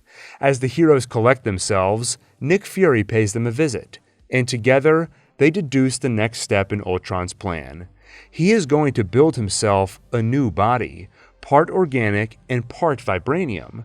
To do that, he'll need something called the Regeneration Cradle, a device developed by a geneticist named Dr. Helen Cho, a doctor who Ultron already has under his control, thanks to the Scepter's mind control power. She begins forming the new body and downloading Ultron's consciousness into it. Suddenly, the synthetic mind, which could not be read by Wanda's magic, is turned organic, opening it to her, and she sees the full extent of Ultron's plan. Yes, he will kill the Avengers, but the rest of humanity will follow too. So when the Avengers arrive, she and Pietro reluctantly join them in fighting Ultron, aiding them in retrieving the Scepter and the Regeneration Cradle, containing the new body.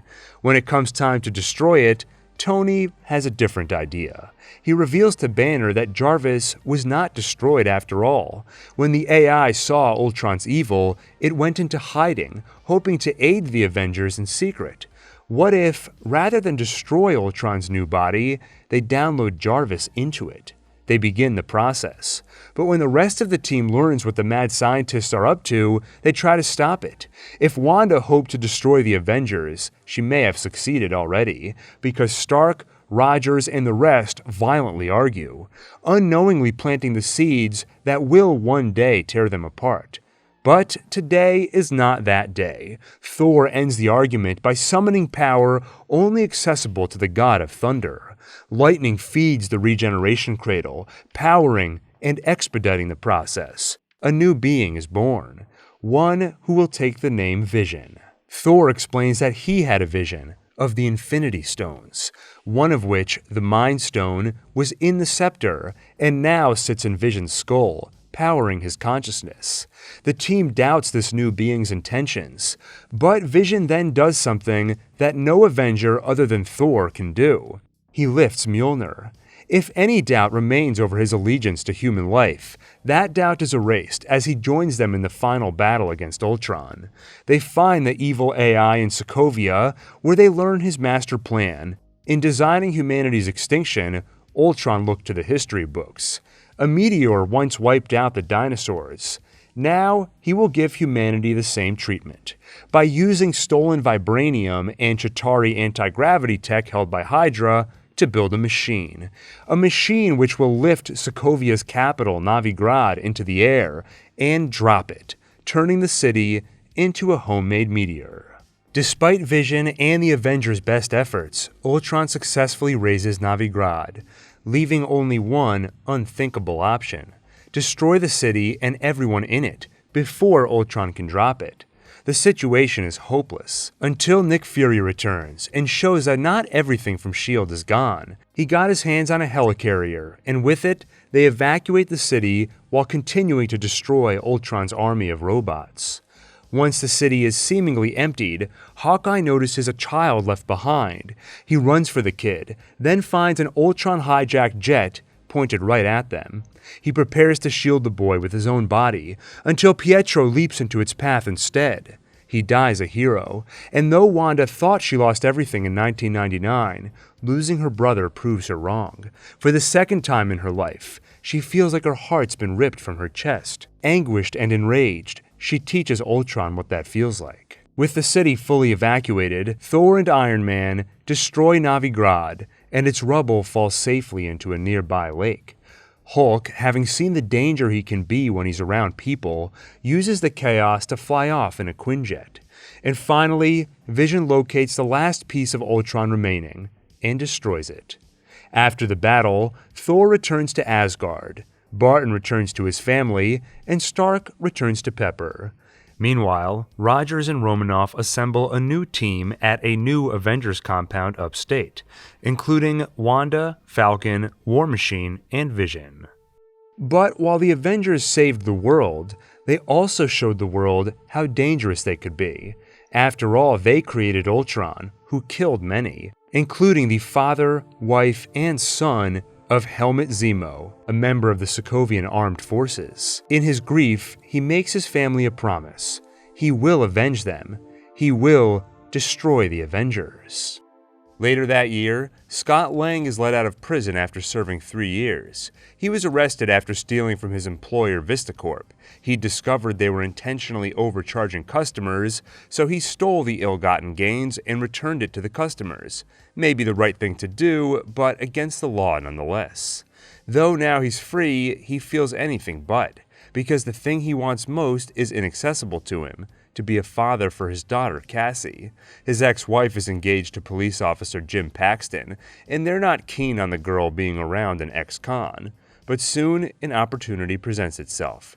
In the 26 years since Hank Pym left S.H.I.E.L.D., he started his own company, Pym Tech, and was fired from it, something perpetrated by his once protege Darren Cross. Cross and Pym didn't see eye to eye. After losing his wife to the quantum realm, Hank refused to work on shrink tech, but Cross saw its potential as a weapon and knew it could make him rich. Now he's close to finally recreating the Pym Particle. He's even built his own answer to the Ant-Man suit, the Yellow Jacket. Hank cannot allow that. If Cross sells that power to the highest bidder, it would put the world in danger. He needs someone capable of sneaking into Pym Tech and destroying it. His daughter Hope insists she's the perfect candidate. She works at Pym Tech, and Cross trusts her. But after losing his wife, Hank refuses to risk losing his daughter as well. So despite her insistence, he forbids it. Instead, he finds a thief with a heart of gold and something to prove: Scott Lang. Pym needs his skills, and Scott needs to be a hero for his daughter. They recruit him, and they train him. But he has a hard time mastering the tech, especially the telepathic link with ants, until Hope tells him something he needs to hear. But first, he tells her something she needs to hear. Hope argues with her father. Why won't he tell her what really happened to her mother? And why does he trust Scott more than her to do the job? But outside, Scott sets the record straight. "Hope," he says, "look at me. I'm expendable. That's why I'm here. You must have realized that by now. I mean, that's why I'm in the suit and you're not. He'd rather lose this fight than lose you." She believes him. She realizes her father does love her, and he does trust her. Now she's ready to help Scott and tell him how to master the Ant-Man tech.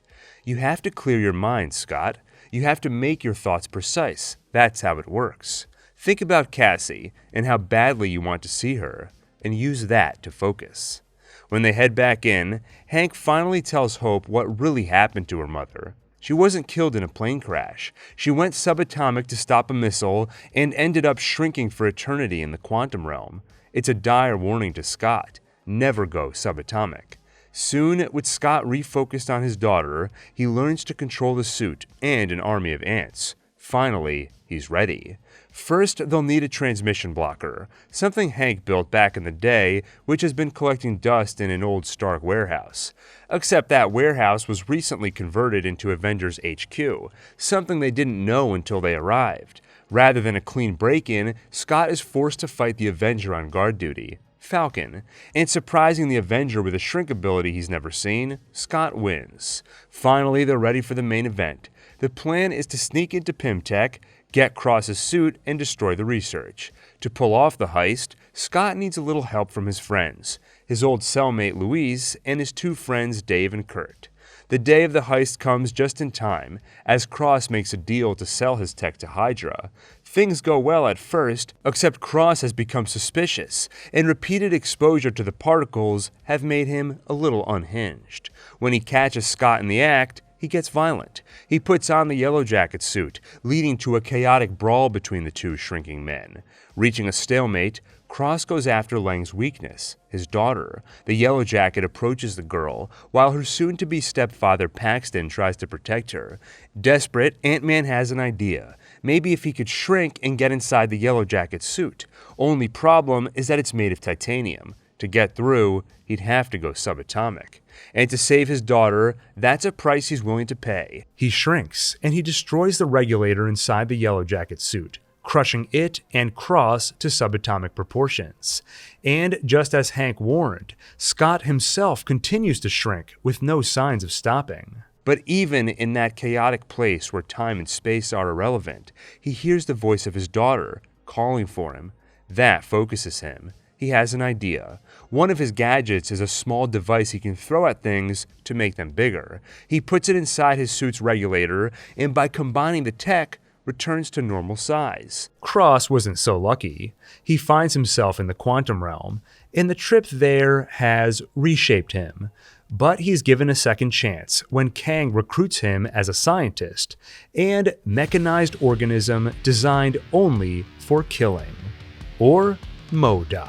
And Scott also gets a second chance to be a father to his daughter, because after watching how far Scott would go to protect her, Paxton and Maggie are won over and allow them to spend time together. And they aren't the only ones impressed by Scott. So is Hope, something Hank learns when he opens the door to find them kissing. But as one relationship blooms, another withers. After relinquishing the throne, Thor and Jane lived happily for a time. But they are soon torn apart by fear. Fear of losing the other. They built walls and distance which have become insurmountable. And one day, while Thor is off on another adventure, running from their relationship, Jane writes a letter ending it. Though before they part, Thor plants a seed that will bloom nearly a decade later. He whispers to Mjolnir, "I need you to promise me you'll always protect her."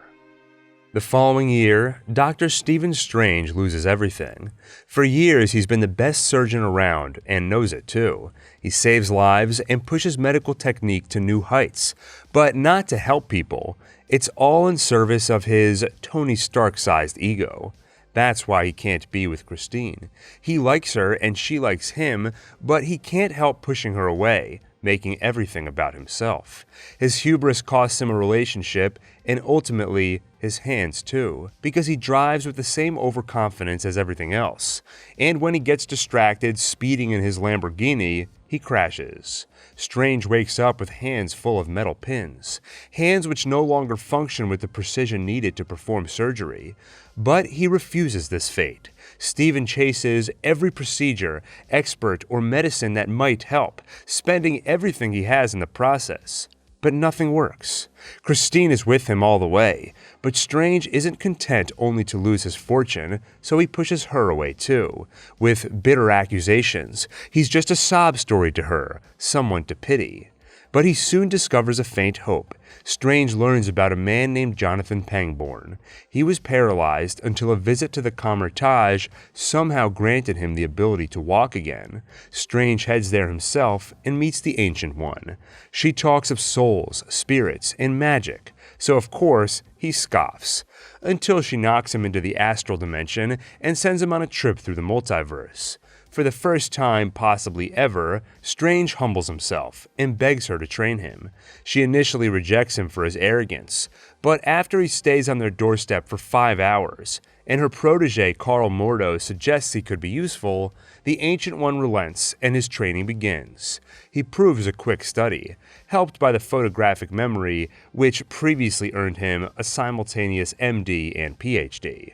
He also shows a potentially dangerous curiosity, something the librarian Wong notices, when Strange is quickly attracted to the most heavily guarded books, including the Book of Cagliostro, the study of time. Some of its pages are missing, stolen by a former master, now zealot, named Caecilius, who killed the previous librarian.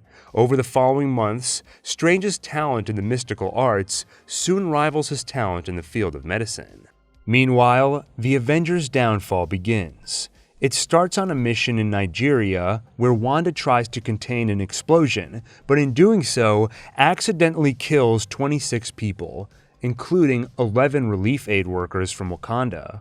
The seeds of doubt planted after Ultron's attack finally grow, and the world demands accountability. General Ross pitches the Avengers on something called the Sokovia Accords. No longer would they be a private organization. Instead, they would answer to the UN, acting only on their orders.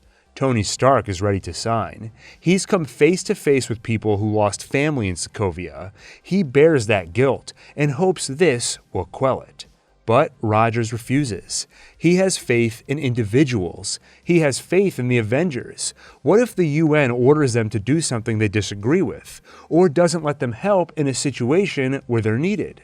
The debate is cut short when Rogers gets word that Peggy Carter has passed. At the funeral, her great-niece speaks, and Steve recognizes her as his old neighbor, Agent 13.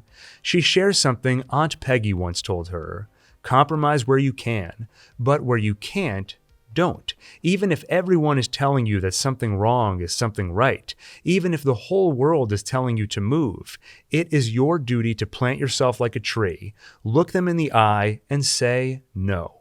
Steve does exactly that.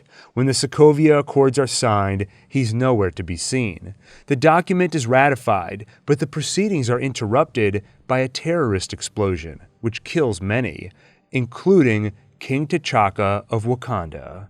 Security footage implicates Bucky Barnes, the Winter Soldier, and T'Chaka's son T'Challa vows revenge.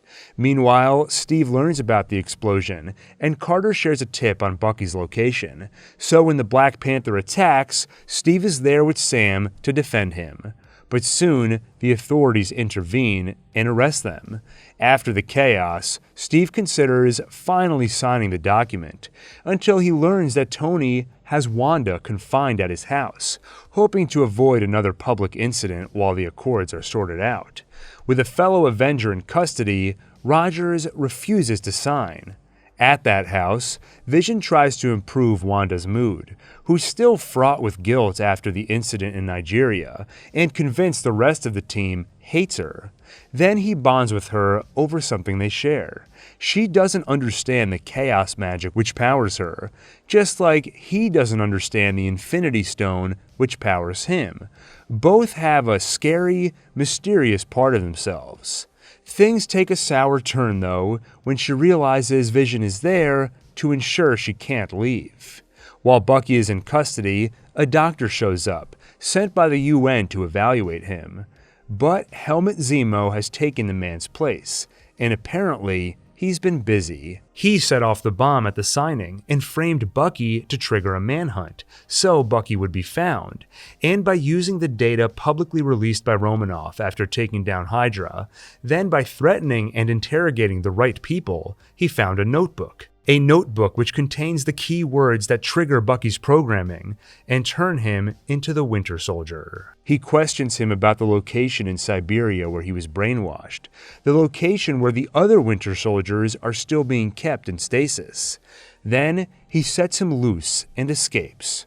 Captain America and Falcon manage to get Bucky before the authorities and hang low until the Winter Soldier sleeps and Bucky wakes up. He tells them how Zemo asked about Siberia, and they surmise he must be heading there to recruit the other Winter Soldiers for some nefarious cause. They prepare to head there themselves, but first they'll have to evade Tony Stark. They're operating outside the Sokovia Accords, so General Ross dispatched Iron Man to stop them. For the battle ahead, they recruit some allies. Falcon brings in Ant-Man, who he met in their tussle at Avengers HQ, and Rogers calls Clint, who joins them after helping Wanda escape Vision, though she doesn't need much help, just some encouragement to leave. Meanwhile, Tony Stark recruits some allies as well, Black Panther, and a kid from Queens named Peter Parker, who for 6 months has been operating as the friendly neighborhood Spider-Man. When his team catches up with the other half of the Avengers, Rogers continues to heed Peggy's words. He refuses to comply, and he tries telling Tony that the phony doctor, Helmut Zemo, was behind all of this. But Tony doesn't listen. Instead, they fight, and things escalate until Tony's friend Rhodey gets badly hurt. Meanwhile, Steve and Bucky escape, with Natasha's help. She attacks Black Panther to stop him pursuing them, and betrays her promise to fight for the Accords, to fight for Tony. Tony looks into Steve's claim, and finds that the doctor who showed up to interrogate Bucky was not the real doctor, and he sees what Ross did with the Avengers who helped Steve. They were thrown into a secret maximum security prison. Seeing that Steve might be right, and that Ross might be going too far, he goes after Steve, not as an enemy, but a friend, and Black Panther follows quietly behind him. Tony, Steve, and Bucky explore the facility and find the Winter Soldiers all dead. Zemo did not come here to recruit them. Everything he's done has been to accomplish one thing: tear the Avengers apart. They unleashed Ultron and killed his family. He knew he couldn't kill them, they're too powerful, but he could topple them from within. To finish the job, he shows them one more thing he found in his research: footage of the Winter Soldier killing Tony's parents. Before seeking his own revenge, Stark turns to Rogers and asks only one question: "Did you know?" And Rogers half-heartedly explains that he didn't know it was Bucky who killed them, but the truth is, he knew they were killed by Hydra, something revealed by Zola. He goes after Bucky, and the three of them brawl, until the Arc Reactor which powers Iron Man's suit meets its match in Captain America's shield. With Tony's armor disabled, the fight is over. Zemo's plan seems to have worked, as Steve and Tony part as enemies. Outside, Zemo listens to an old voicemail from his wife to hear her voice one more time before putting a gun in his mouth. But T'Challa stops him. Though this man is the one truly responsible for killing his father, T'Challa decides not to be consumed by revenge, like Zemo or Stark. Meanwhile, after violating the Sokovia Accords by attacking Black Panther and allowing Steve and Bucky's escape, Natasha is a fugitive on the run. While in hiding, she receives a package from Yelena, the girl who was briefly her sister. It seems the brain research stolen by Alexei and Melina enabled the Red Room to move beyond mere psychological manipulation. Now, they have actual mind control. Girls like Yelena are controlled by Dreykov with no hope of escape, until Yelena is dispatched to kill Oksana, a former Black Widow. Before dying, Oksana releases a red dust that frees Yelena's mind, then gives her the rest, asking her to free the others. Hoping to recruit Natasha's help, she sent her a package containing more of the antidote, which puts a target on her back. Dreykov dispatches Taskmaster, someone with the ability to mimic any attack they see, but Natasha manages to escape with the red dust in hand.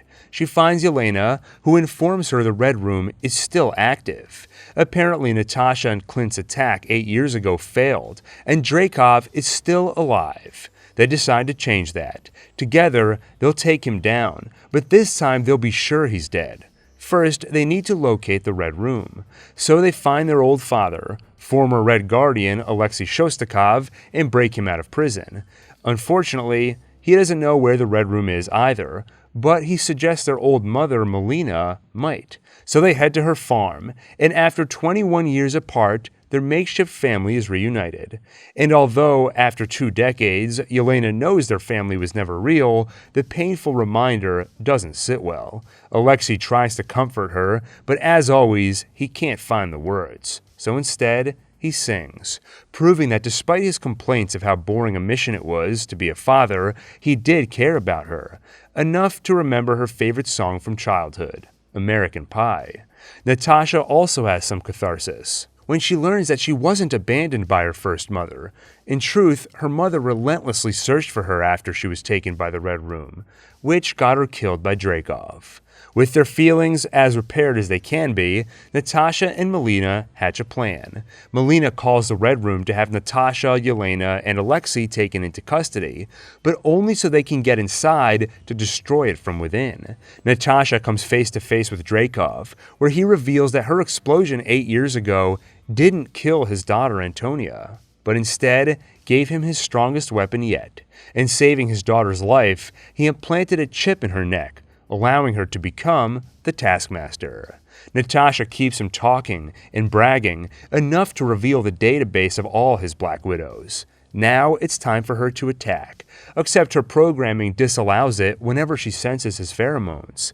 So she severs a nerve in her olfactory center. Natasha incapacitates him so she can download his database onto a drive, but she's interrupted by an attack from the other Black Widows, until Yelena hits them with the red dust, freeing them from mind control. Meanwhile, Melina's clash with Dreykov's forces has damaged the ship's engine, so they'll soon crash. But Natasha will not allow herself to suffer the same guilt she did last time, so she goes back for Antonia to ensure her survival.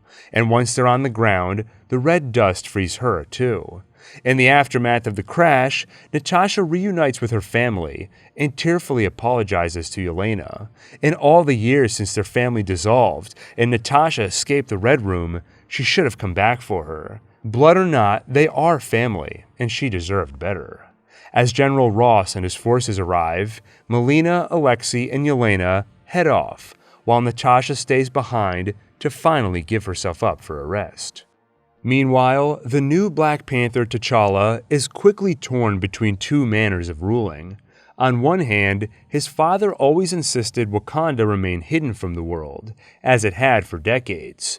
On the other hand, people like Nakia, T'Challa's ex-lover, insist Wakanda has a responsibility to help others around the world. As a member of the War Dogs, just like the long-dead Njobu, she's seen people suffering firsthand. T'Challa's mind, however, remains unchanged. He will keep Wakanda hidden and safe, just like his father would have wanted. But soon, his perception of his father changes drastically. After stealing a vibranium artifact from a museum, the arms dealer who evaded T'Challa's father for 30 years appears on their radar. Ulysses Klau. Ever since Klau's attack years earlier, Wakanda has wanted his head. So, T'Challa goes after him with help of an upgraded Black Panther suit, courtesy of Princess Shuri, his sister, Wakanda's chief scientist. He's also joined by Nakia and Okoye, head of the Dora Milaje, an elite group of warriors. They plan on intercepting Klau in South Korea, where he intends to sell the vibranium. But things get complicated when they realize the buyer is Everett Ross, an agent of the CIA, part of a sting operation. In the ensuing chaos, T'Challa nearly kills Klau, but holds back when he notices the public watching. Instead, he allows the CIA to take him into custody. But Klau is quickly freed by a powerful ally, Njobu's son, Eric. During Eric's attack, Ross protects Nakia by taking a bullet. So T'Challa insists they bring him to the one place with the technology to save him, Wakanda. Okoye argues it's not their responsibility, but T'Challa cannot stand by knowing they can help. In the time since his father was killed, Eric trained and prepared for an eventual homecoming in Wakanda. He graduated MIT at 19 and went on to join an elite Black Ops unit, just to practice killing. And kill he did, enough to earn him the nickname Killmonger. Ross only knows Killmonger for his time with the Black Ops, but T'Challa recognized a ring worn around his neck, identical to one T'Challa himself wears, something he kept from his father after his death. He realizes Eric must be Wakandan and must have something to do with his father. Returning home, he demands answers from Zuri, and gets them. The whole story, how T'Challa's father killed his own brother and left a young boy behind, a boy who became Killmonger. After freeing Klau, Eric quickly betrays him. He kills the arms dealer and brings his body to Wakanda, proving he succeeded where T'Challa and T'Challa's father failed. This wins him favor from some, including T'Challa's close friend W'Kabi, who lost parents in Klau's attack years earlier. With royal blood in his veins, Eric has the right to challenge T'Challa in ritual combat for the throne, so he does, and he wins. Before he can strike T'Challa a lethal blow, Zuri offers himself as sacrifice in his stead. Without hesitation, Eric kills him and seemingly kills T'Challa. A new king and Black Panther is crowned, and he is ruthless, quickly setting his plans in motion to send vibranium weapons around the world for violent uprising. Nakia begs Okoye to help overthrow the new king, but despite what she may want, Okoye and the Dora Milaje are loyal to the crown, whoever may wear it.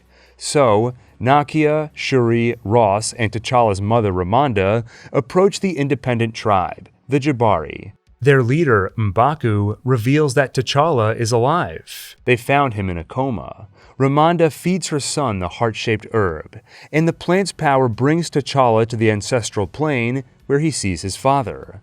T'Chaka welcomes his son to the afterlife, but T'Challa refuses to go. He tells his father that he was wrong. He was wrong to leave Eric in America, and he was wrong to keep Wakanda closed from the world. T'Challa will right those wrongs. He wakes with new purpose and returns to his people.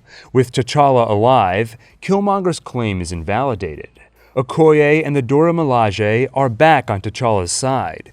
But with W'Kabi and others supporting Killmonger, civil war breaks out. They fight, while Killmonger's ships take off, carrying vibranium weapons to fuel his global uprising. But with Shuri's help, Ross takes down those ships before they leave, and with surprise reinforcements from the Jabari, Killmonger's army is defeated. As for Eric himself, he is mortally wounded in combat with T'Challa. Eric Killmonger, true name N'Jadaka, takes one last look at Wakanda, the home he was denied, and dies next to his cousin. In the aftermath, T'Challa shows Nakia and Shuri his new plans for Wakanda, to share their knowledge and resources around the world, to help those who need it.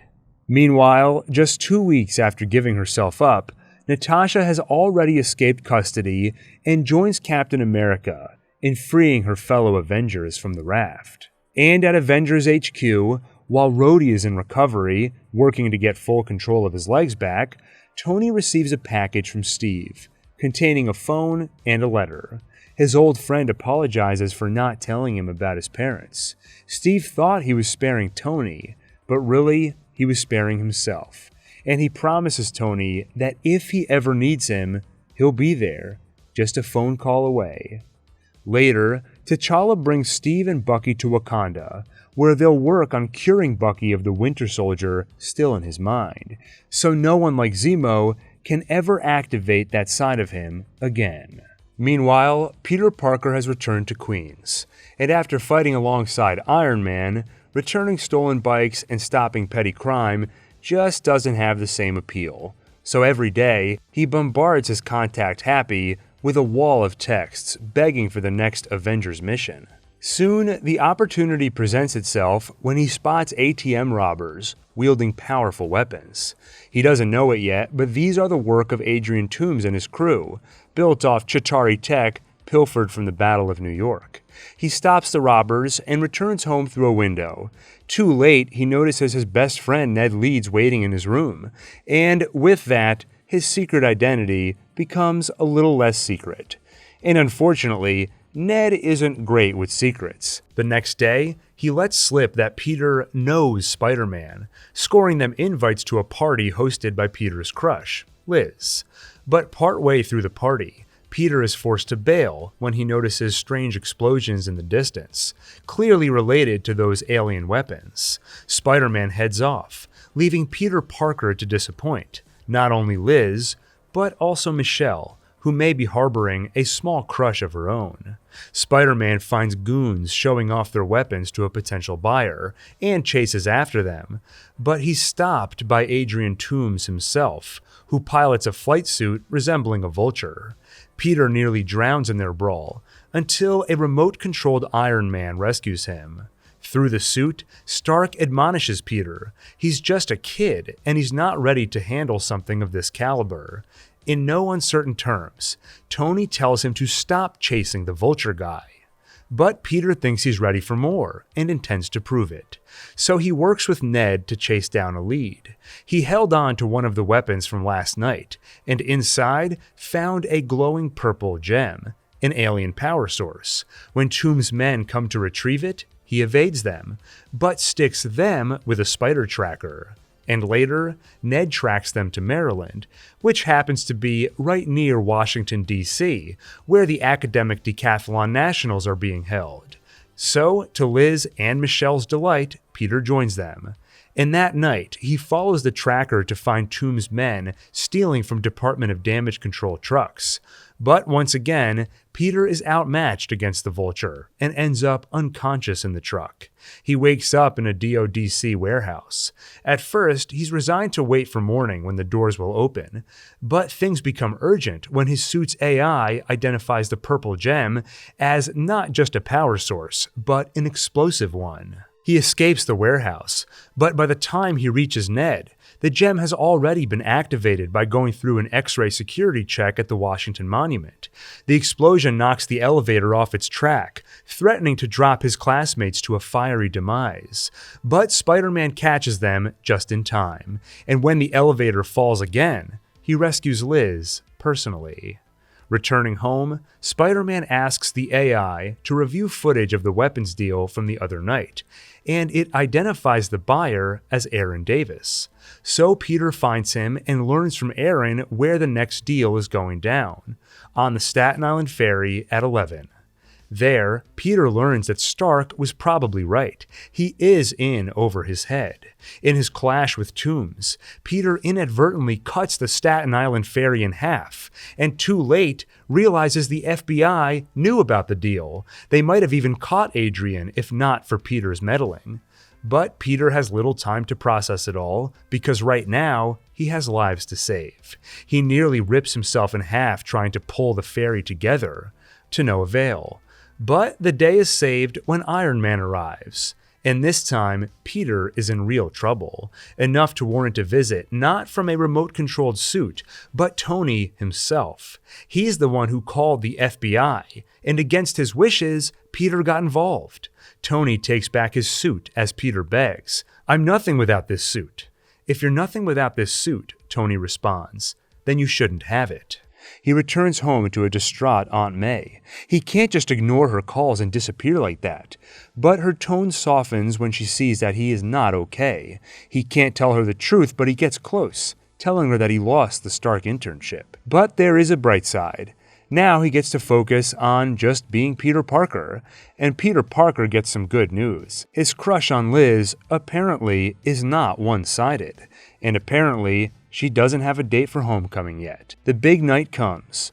Peter arrives at Liz's house and is greeted at the door by her father, Adrian Toomes. And on the ride to the dance, between Peter's voice and the fuzzy details of how he spent his time in DC, Adrian figures out that he's Spider-Man. At the school, Liz gets out of the car, But Adrian asks Peter to stay for a minute. His message to Peter is simple: mess with my business again, and you, along with everyone you love, will die. After skipping her party and missing the decathlon, Peter is forced to disappoint Liz one more time. He leaves her at the dance, and with help from Ned, along with a phone Peter cleverly left in Tomb's car, they track his location and quickly realize his target. Today is moving day for Happy. He's overseeing a shipment of weapons and tech from Stark Tower to the new Avengers facility upstate. That's Vulture's target. Peter finds Toombs and again finds himself outclassed. Vulture drops a building on him before heading after Tony's jet. Buried under the rubble, Peter cries out for help, and he remembers what Tony said to him, and he knows that if he can't stand up, it's true. He really is nothing without the suit. And that's enough to remind Peter who he really is. With or without the mask, he is Spider-Man. So he gathers his strength and lifts the rubble. Before Vulture goes airborne, Spider-Man hooks onto him and follows onto the jet. Their brawl sends it crashing onto Coney Island. And when Vulture's suit takes enough damage to blow up, Peter rescues Toombs from the explosion and leaves him for the authorities. Back at school, Peter learns that Liz is moving to Oregon with her mom, meaning the decathlon team needs a new captain, Michelle, though she lets them know she prefers to go by MJ. And when Peter leaves to meet with Happy, MJ watches him go. Happy thanks Peter for stopping the theft, then takes him upstate to meet Tony. There, Tony welcomes Peter to the Avengers, presenting him a new suit and preparing to announce him at a press conference. But though he's impressed Tony, Peter knows the truth. He's not ready for this. He'd rather stay the friendly neighborhood Spider-Man for now, which leaves Tony with a room of press expecting a big announcement. So he grabs his engagement ring, walks out with Pepper, and gives them one. Back home, Peter finds a gift from Tony. He's decided to give Peter back his suit. And when Peter tries it on, he doesn't realize Aunt May is behind him. Yet again, he's revealed his secret identity, and Aunt May reacts appropriately, shouting, "What the f-?" Meanwhile, Doctor Strange has been training. His abilities have grown, but so has his curiosity. He steals the Book of Cagliostro and follows its instructions to manipulate time with the Eye of Agamotto. Mordo and Wong stop him, warning that tampering with natural law is dangerous. He could end up trapped in one moment in time, looping for eternity. And they tell him what they're really up to. The Ancient One is the latest in a long line of Sorcerers Supreme who protect the world from mystical threats, through the power of 3 sanctums in Hong Kong, New York, and London. The pages Caecilius stole detail a ritual to contact one of those threats, Dormammu, a being who dwells in the dark dimension. It's a lot to take in, but Strange has little time to process because just then, Caecilius attacks. His attack destroys the London sanctum and sends Steve through a doorway leading to the New York sanctum, where Steve watches Caecilius kill its master. Next, he spots Strange. In their fight, the Cloak of Levitation takes a liking to Strange and assists him in restraining Caecilius, who quickly stalls for time by divulging his plan: destroy all 3 sanctums and remove the Earth's protection so it can be brought into the dark dimension. There, time does not exist, and eternal life will be accessible to all, instead of just the Ancient One, who herself feeds off the dark dimension to prolong her life. Caecilius escapes, regroups, and returns to the New York sanctum, where Strange, Mordo, and the Ancient One make their stand. She warns Caecilius that Dormammu deceives him. He does offer eternal life, but it is a life of torment. Caecilius doesn't believe her, and the fight begins. She is mortally wounded, but in the moments before her death, she visits Strange on the astral plane, stretching one moment into thousands, giving them a chance to speak. She tells Strange what he must do. His entire life, he has succeeded by running from fear of inadequacy and failure. Instead, she gives him a grander purpose, something to run toward, the greater good. He must fight, not for himself, but everyone, and she tells him that in order to stop Dormammu, he'll have to bend the rules. Just like she did, feeding off the Dark Dimension's energy, something Mordo is incapable of, as he believes in their tenets too strongly. She dies, and Strange returns to Mordo. The New York Sanctum has fallen, so they rush to the Sanctum in Hong Kong, only to find it too in shambles. The Earth is unprotected, and slowly slips into Dormammu's Dark Dimension. So, Strange bends the rules. With the Eye of Agamotto, he reverses time and buys them a second chance. But Caecilius is stronger and defeats them again. Seeing their inevitable failure, Strange has another idea. He visits the Dark Dimension and introduces Dormammu to a foreign concept: time. The demon kills Strange, and moments later, Strange returns. Using the Eye, he's trapped them in an infinite loop where Strange experiences countless deaths and all the pain that comes with them. Soon, Dormammu realizes he is trapped in this moment, no matter how many times he kills his foe. So he finally gives in, offering Strange whatever he wants if he'll let him go. And what Strange wants is for him to leave Earth alone and take his zealots with him. Dormammu agrees, and the world is saved. But disgusted at Strange's flagrant disregard for natural law, reversing and bending time, Mordo leaves the Kamar-Taj, and Wong tells Strange he still has much to learn, including the fact that the Eye of Agamotto is actually an Infinity Stone, the Time Stone.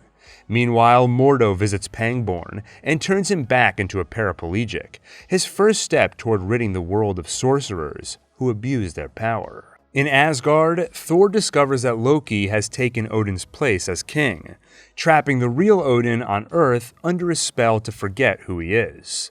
The brothers head to Earth and find Odin has broken free from Loki's spell, just in time to realize his time has run out. Before death takes him, Odin tells Loki and Thor about their long-hidden older sister, the one with a thirst for conquest who Odin was forced to lock away. He warns that with his death, the power that keeps her locked away will fall. He dies, and as though on cue, Hela is freed and quickly proves her power by destroying Thor's hammer. He and Loki retreat on the Bifrost, but she follows and knocks them out of it, plunging them onto the distant planet of Sakaar. There, Loki ingratiates himself in high society, while Thor is captured by a woman, Scrapper number 142, and she turns him over to the Grand Master, a being who collects warriors from around the universe to fight, as entertainment. To win his freedom, Thor is forced to fight the Grandmaster's champion. But first, he makes a new friend, another captive fighter, Korg, a mild-mannered member of the Kronan species, rock-like humanoid creatures. And Thor learns that Scrapper number 142 is Asgardian. Further, he notices a Valkyrie tattoo, indicating she was part of Asgard's elite squad of female warriors. He begs her for help, warning that Asgard is in danger.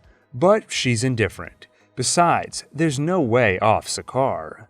Time comes for Thor to face the Grandmaster's champion, who turns out to be the Incredible Hulk. The fight is even matched until the Grandmaster intervenes, turning the tide in his champion's favor. Afterward, Thor and Hulk chat in the locker room, where, with his limited vocabulary, Hulk explains that he arrived on Sakaar in the Quinjet, which he took after the battle with Ultron.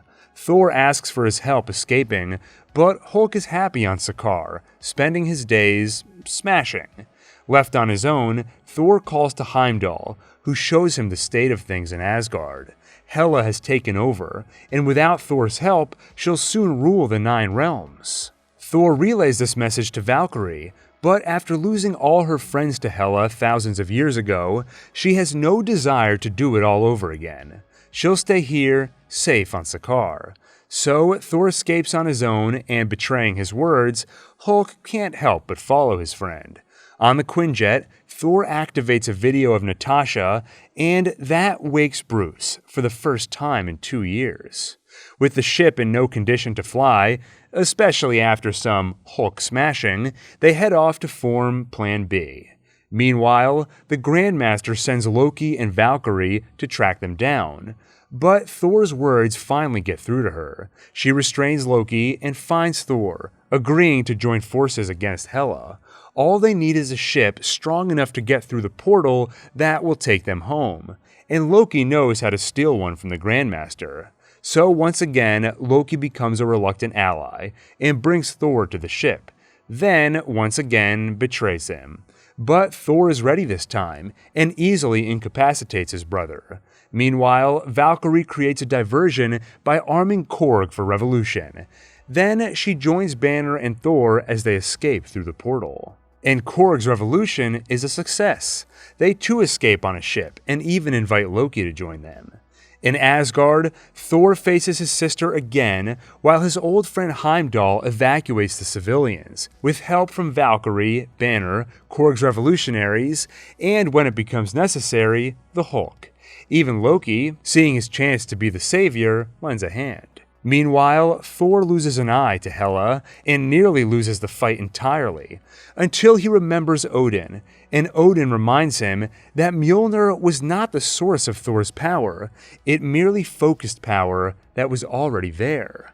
Power which Thor now turns against Hela and her army. The army falls, but Hela continues to prove invulnerable. Asgard gives her power. As long as it stands, so will she. Which leaves only one option. Thor sends Loki to Odin's vault, which contains many weapons, including one recently acquired by Thor himself, the Crown of Surtur, capable of destroying Asgard in an instant. Meanwhile, Thor and Valkyrie buy time. Time enough for the people of Asgard to escape, and time enough for Loki to summon Surtur. Aboard the escape ship, Thor, Hulk, and Valkyrie share front row seats to Ragnarok, the destruction of Asgard, and with it, Hela's demise. Finally, Thor takes his seat on a makeshift throne and sets a course for Earth. The following year, Scott Lang approaches the last 3 days of house arrest, punishment for assisting Rogers in Germany. It's been a tough couple of years, but he's started a security consultation business with Louise, and he's on much better terms with his family. Pym's family, on the other hand, is another story. Although he and Hope had grown close by the end of their first adventure, things took a turn after Germany. Scott used their equipment in the battle, implicating Hank and Hope, turning both into fugitives. They've since broken all contact with Scott while focusing their efforts on rescuing Janet from the quantum realm, a hope renewed in Hank after watching Scott enter the realm and return alive. And without Scott, they've built a new suit, turning Hope into the Wasp. One night, Scott has a dream which feels more like a memory, but not his own.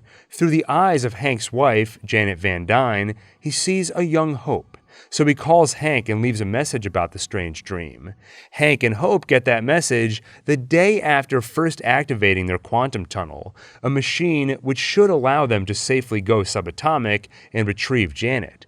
That can't be a coincidence. They realize Scott and Janet must have become entangled on a quantum level, and maybe they can use that entanglement to figure out Janet's location in the quantum realm. But it's not that simple. There are several other parties who get in their way.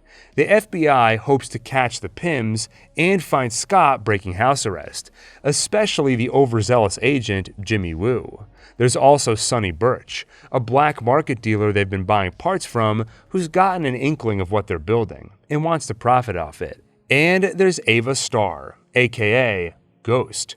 Bill Foster has been working with her to find a cure before the quantum disease kills her, something which is only days away now.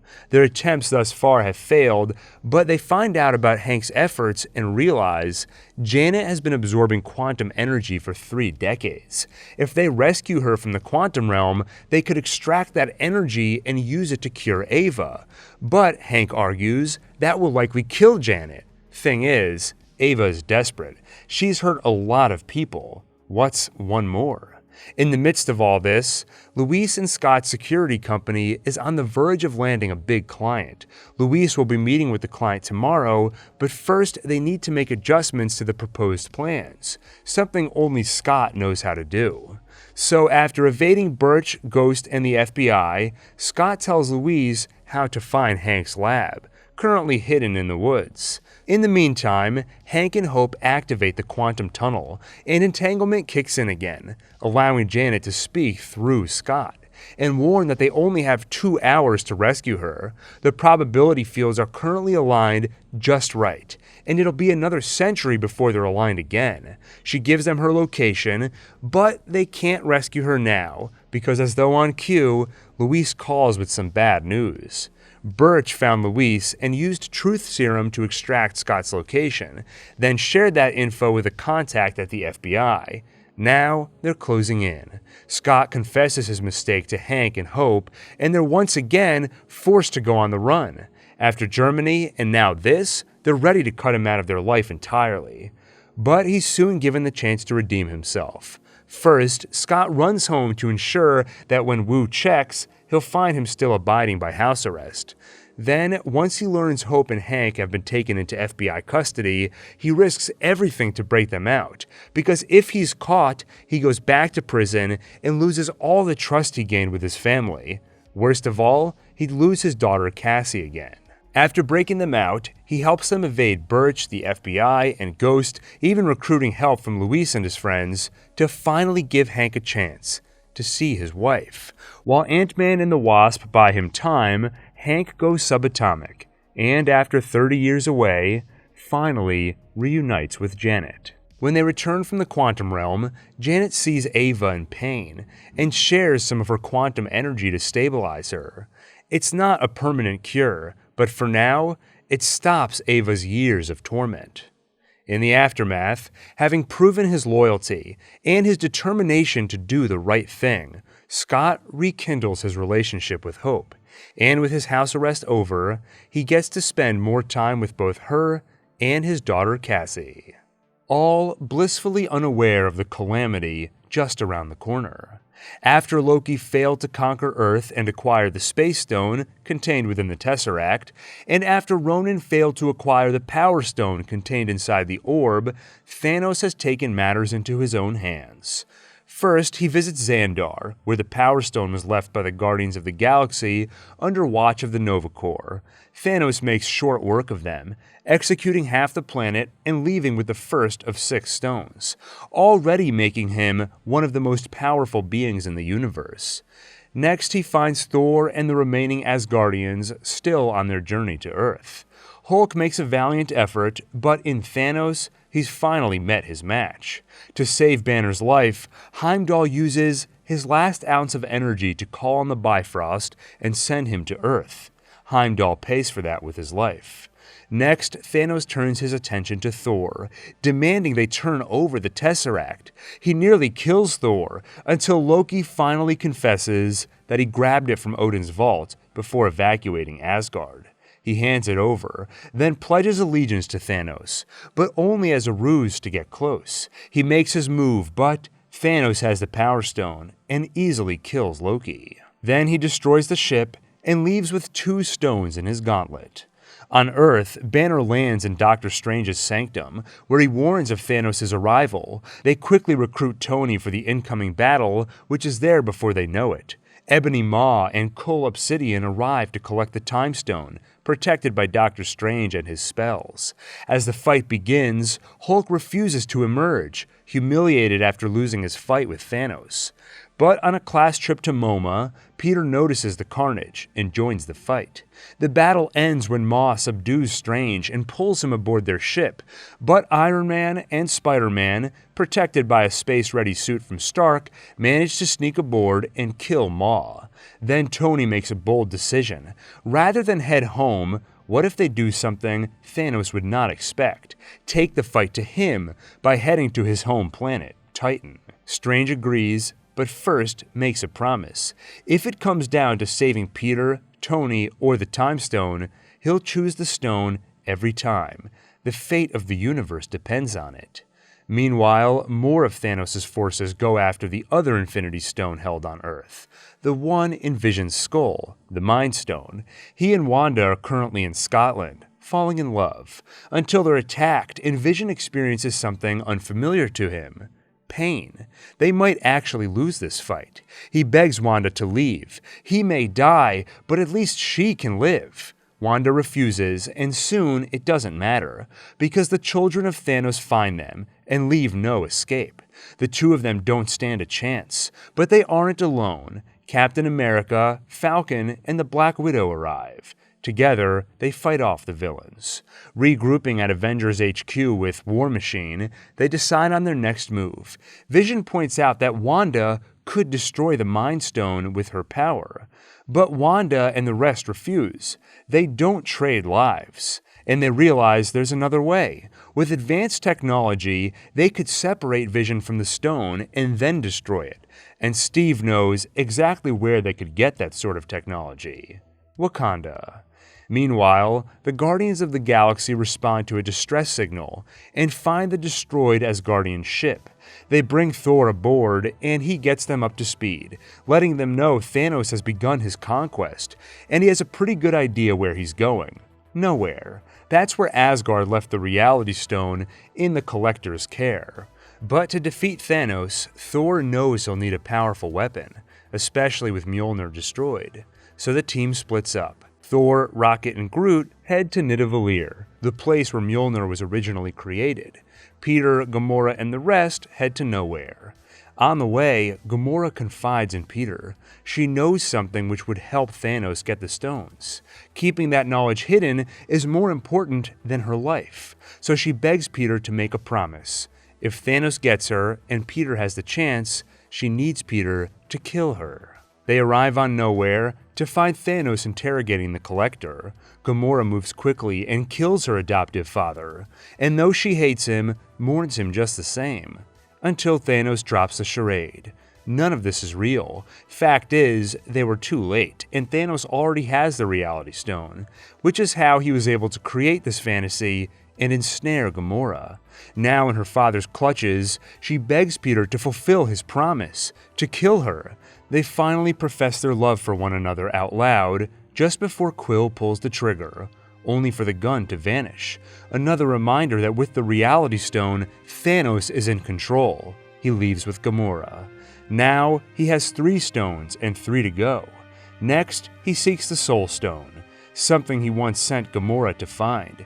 She claims not to have found it, but he knows when his daughter is lying. So he tortures her sister until Gamora acquiesces, revealing the stone's location, Vormir. There, they find Red Skull transformed by the Space Stone into the Soul Stone's caretaker. He informs Thanos that the Soul Stone is unique. It carries a sort of wisdom. To ensure that whoever possesses it understands its power, the stone demands a sacrifice. You must lose that which you love. A soul for a soul. Gamora laughs. She finally got what she wanted most. To see her father fail. How can he sacrifice what he loves if he loves nothing? But she is wrong. He loves his daughter, and once she lies dead in the pit below, the Soul Stone is his. Meanwhile, Thor, Rocket, and Groot arrive on Nidavellir to find Eitri, the sole survivor of a recent visit from Thanos. He tells them what happened.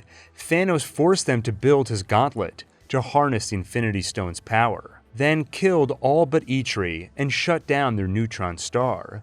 To build a new weapon for Thor, they'll need to reignite the star. It nearly kills Thor, but he gets it done, and thus the Stormbreaker is born in the heart of a dying star, an axe powerful enough to call on the Bifrost itself. All it needs is a handle, so Groot grows him one. Elsewhere, Nebula escapes her confinement and calls the Guardians to meet her on Titan. She knows that's where Thanos will go, so when Stark, Strange, and Parker land, they run into the Guardians. The two groups fight until they realize their common cause and prepare for Thanos' arrival. But first, Strange looks into the future, and out of the 14,605,000 he views, there is only one where they succeed.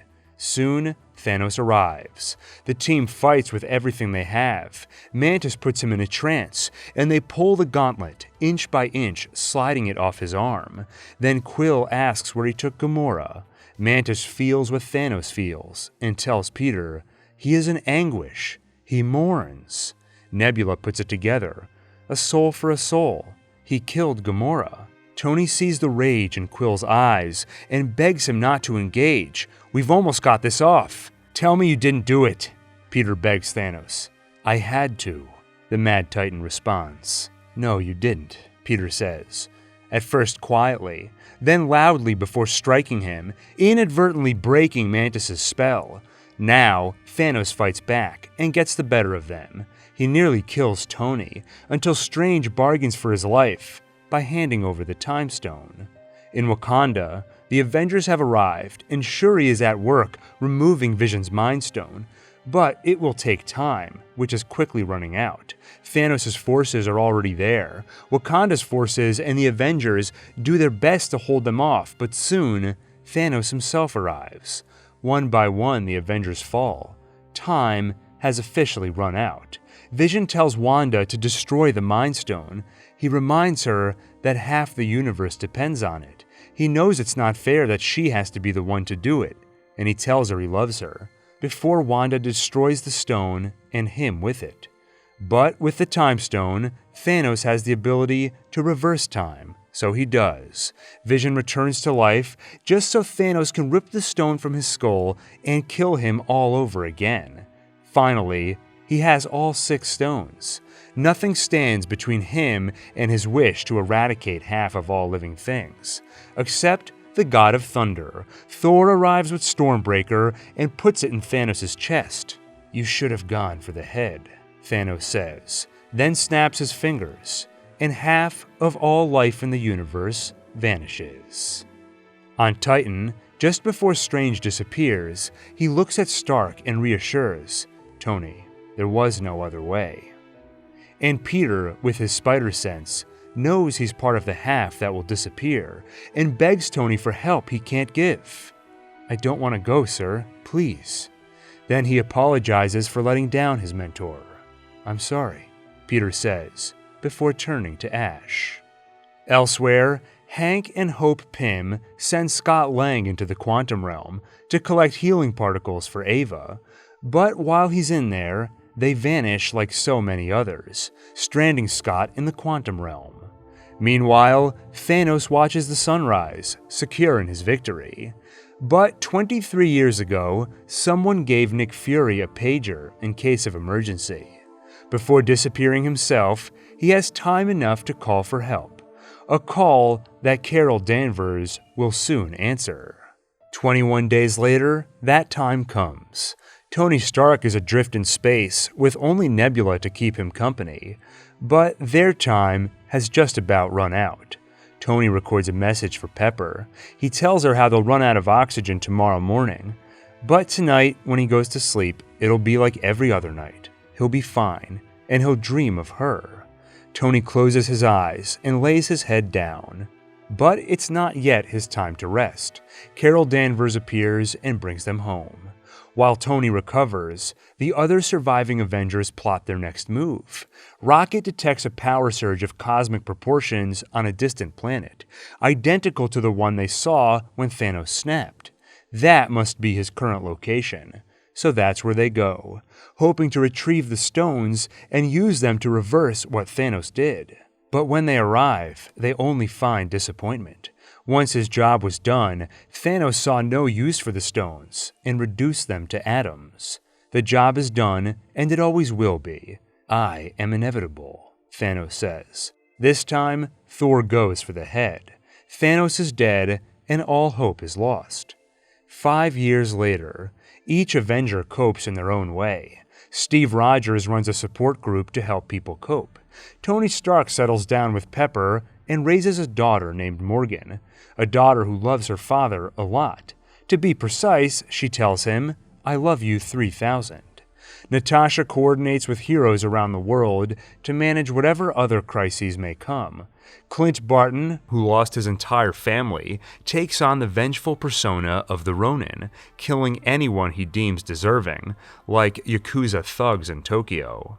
Banner found a way to solve his Hulk problem by treating it as a cure rather than a disease. Now he lives in Hulk form, but with the intelligence of Bruce Banner. And Thor settles down outside New Asgard, a new home for surviving Asgardians in Norway. There, he drinks, trying to forget the trauma of losing his mother, father, brother, best friend, and failing to stop Thanos. One day, a rat skitters over Pym's old quantum equipment, inadvertently freeing Scott. He wanders through a traumatized world, barely understanding what happened, but quickly realizing many were lost. He runs home to find with relief that his daughter was not one of them, though he did miss 5 years of her life. His next stop is Avengers HQ, where he shares a theory. He spent 5 years in the quantum realm, but to him it was only 5 hours.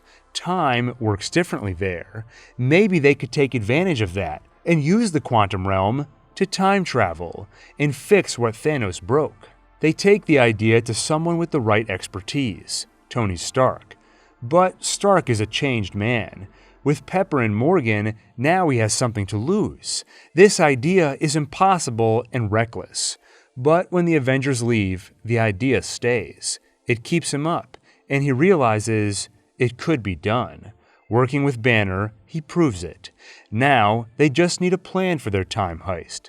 They know they can't change the past, so going back and stopping Thanos isn't an option. That would just create a separate reality, leaving this one no less broken. But they can borrow Infinity Stones from that separate reality and use them to reverse the snap in this one. They just need to determine where and when each of the stones can be found. Thankfully, each of them have had experiences involving the stones, so collectively, they're able to pin them down. They split into 3 teams and divide the remaining Pym particles among them. They'll have enough for 1 round trip each and no more, so there is no room for error. Rogers, Stark, Banner, and Lang head to 2012. Banner visits the Ancient One to retrieve the Time Stone. She, of course, refuses. It's her sworn duty to protect it. And if Banner were to take it, that may save his timeline, but she and everyone in this timeline would be in trouble. Banner promises to return the stones once they're done, but she can't stake the fate of their world on a promise. But her tone changes when Banner mentions that Strange willingly handed Thanos the Time Stone. She's yet to meet Strange, but she knows he's coming and knows his importance. If he gave it up, it must have been for a reason. He must have foreseen this, and known the stones would have to cross realities. So she fulfills that destiny and hands Banner the stone. Meanwhile, in the midst of the Battle of New York, Rogers retrieves Loki's scepter, containing the Mind Stone, something which requires a quick scuffle with his past self and a quiet "Hail Hydra" to convince some agents he's on their side. Stark and Lang get the Tesseract containing the Space Stone, but Loki manages to snatch it and disappear, so they're forced to improvise. They could go back in time again to grab the stone, but that would leave them with no Pym particles for the trip back. But what if they could visit a time where both the Space Stone and some extra Pym particles could be found? Tony and Steve head to a 1970 Camp Lehigh, Roger's old training ground. There, Tony grabs the Space Stone and Steve grabs the Pym particles. On the way, both have encounters with ghosts of their past, Tony with his father and Steve with Peggy, someone he still pines for 78 years after missing their date. Thor and Rocket head to 2013 Asgard, where Jane is infected with the Ether, which is the Reality Stone in another form, weaponized by the Dark Elves. While Thor has an emotional reunion with his mother on the day of her death, Rocket knocks Jane out and extracts the Ether. Before they leave, Thor summons Mjolnir to replace the one he lost. Nebula, Rhodes, Barton, and Romanoff head to 2014 and split up. Nebula and Rhodes head to Morag to grab the Power Stone-containing orb before past Quill does, while Barton and Romanoff head to Vormir for the Soul Stone. But two cybernetic nebulas in one reality causes problems. Past Nebula receives the memories of future Nebula and shares them with past Thanos. The Mad Titan sees that his quest to erase half of life will be successful, but the Avengers are trying to reverse it. He intends to stop them. So they capture future Nebula and ensure past Nebula, the one still loyal to Thanos, will be the one to return to the future. On Vormir, Red Skull tells Romanoff and Barton the price of the stone. A soul for a soul. Both are eager to face their destiny and pay the karmic price of their sins. But it's Romanoff who succeeds. She saves Barton and adds one more drop of blood to her ledger, this time her own. Natasha dies, and with the price paid, Barton leaves with the Soul Stone. The Avengers assemble in 2023. They mourn for Natasha, then make sure her sacrifice has meaning. Using the stones takes a heavy toll, so the strongest among them, with the greatest likelihood of survival, wields Tony's homemade gauntlet. The Hulk snaps, and a call from Barton's wife tells him it worked. All those erased by Thanos have returned, though Natasha remains dead. There are no refunds when it comes to the Soul Stone. They have little time to celebrate, as the imposter Nebula has already opened a portal for her father. Thanos attacks. Aboard his ship, past Gamora questions the captured Nebula, who came from the future. She learns that in the future, they will become friends and sisters, before Thanos sacrifices her. So she frees Nebula. When the other Nebula comes and tries to kill Gamora for her treachery, future Nebula kills her past self. On the ground, Thanos takes down the Avengers one by one, even Thor. Thanos intercepts Stormbreaker and prepares to sink its blade into the god's chest. But Mjolnir flies into him, then keeps flying, because it's not Thor who called for it, but Steve Rogers.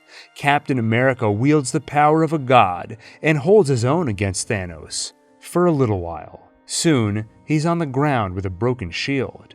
Thanos calls forth his armies, and the lone Avenger stands to face his destiny, until he gets a call from Sam Wilson, letting him know he's not alone. Portals open, flooding the battlefield with resurrected heroes summoned by Strange and Wong. "Avengers!" the captain shouts. "Assemble." The battle tips in the Avengers' favor, and when Carol Danvers arrives, their victory seems all but assured.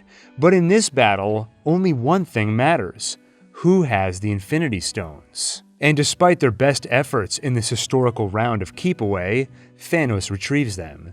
He prepares to snap, and this time, he won't leave half the world alive, because he's seen how stubborn they can be in their grief. Instead, he'll erase everything and start from scratch. Tony looks at Strange. The master of the mystic arts holds up a single finger, silently telling Stark, this is that one future where they win. And Tony knows what he has to do. He attacks and struggles for the gauntlet until Thanos pushes him away. "I am inevitable," Thanos announces, then snaps. Nothing happens. Tony's stolen the stones. The power surges through him. It's excruciating, but he summons the strength to reply, "And I am Iron Man." Then snap. Thanos and his armies vanish as the stones take their toll. Stark collapses. He's quickly surrounded by loved ones. And once Pepper gives him permission to rest, the light on his chest goes dark. At his funeral, they play a message recorded by Tony, the night before their travels through time. It's a message of hope for the future, and a message of love. It concludes when the hologram of Tony looks at his daughter and tells her, "I love you 3000. The Arc Reactor, which saved Tony's life 14 years ago, engraved by Pepper to say, proof that Tony Stark has a heart, drifts onto the lake as Avengers, friends, and family remember the hero. And Stark is not the only one who spilled blood on the battlefield. Nearly every hero did, meaning their DNA, some of which contains genetic code for superpowers, lies in the open. Fury sends a group of Skrulls, including Gravik, to retrieve the blood, and this collection of DNA becomes known as the Harvest. But this will be Fury's final mission on Earth for a while, shaken by Thanos' near victory over not just Earth, but the universe. Fury lets himself do something out of character. Retreat. He accepts a position that will take him to space for years, building a complex aerospace defense system called Saber.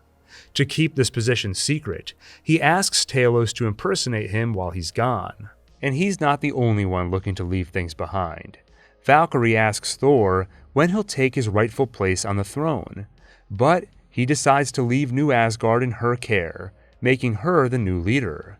As for Thor, it's time for him to be himself for a while, rather than who he's supposed to be. So he joins the Guardians of the Galaxy in search of adventure. Later, Banner, Bucky, and Sam work with Rogers to complete some unfinished business. Now that the task is done, he needs to return the stones and Mjolnir to their rightful places in history, keeping the promise Banner made to the Ancient One. But when Steve returns from his travels, he's an old man. It seems that after completing his mission, he decided to try living life for a while. He gives his shield to Sam Wilson, and with it, the mantle of Captain America. Rogers doesn't tell him about the life he lived, but the ring on his finger says everything. Somewhere, in another time, he and Peggy are finally sharing that dance. And somewhere else, outside of time, a Loki is in trouble. In that alternate 2012, snatching the Tesseract put Loki in the crosshairs of the TVA, or Time Variant Authority. There is something called the Sacred Timeline, encompassing all the events, past, present, and future, which are supposed to occur, as decreed by 3 mysterious timekeepers.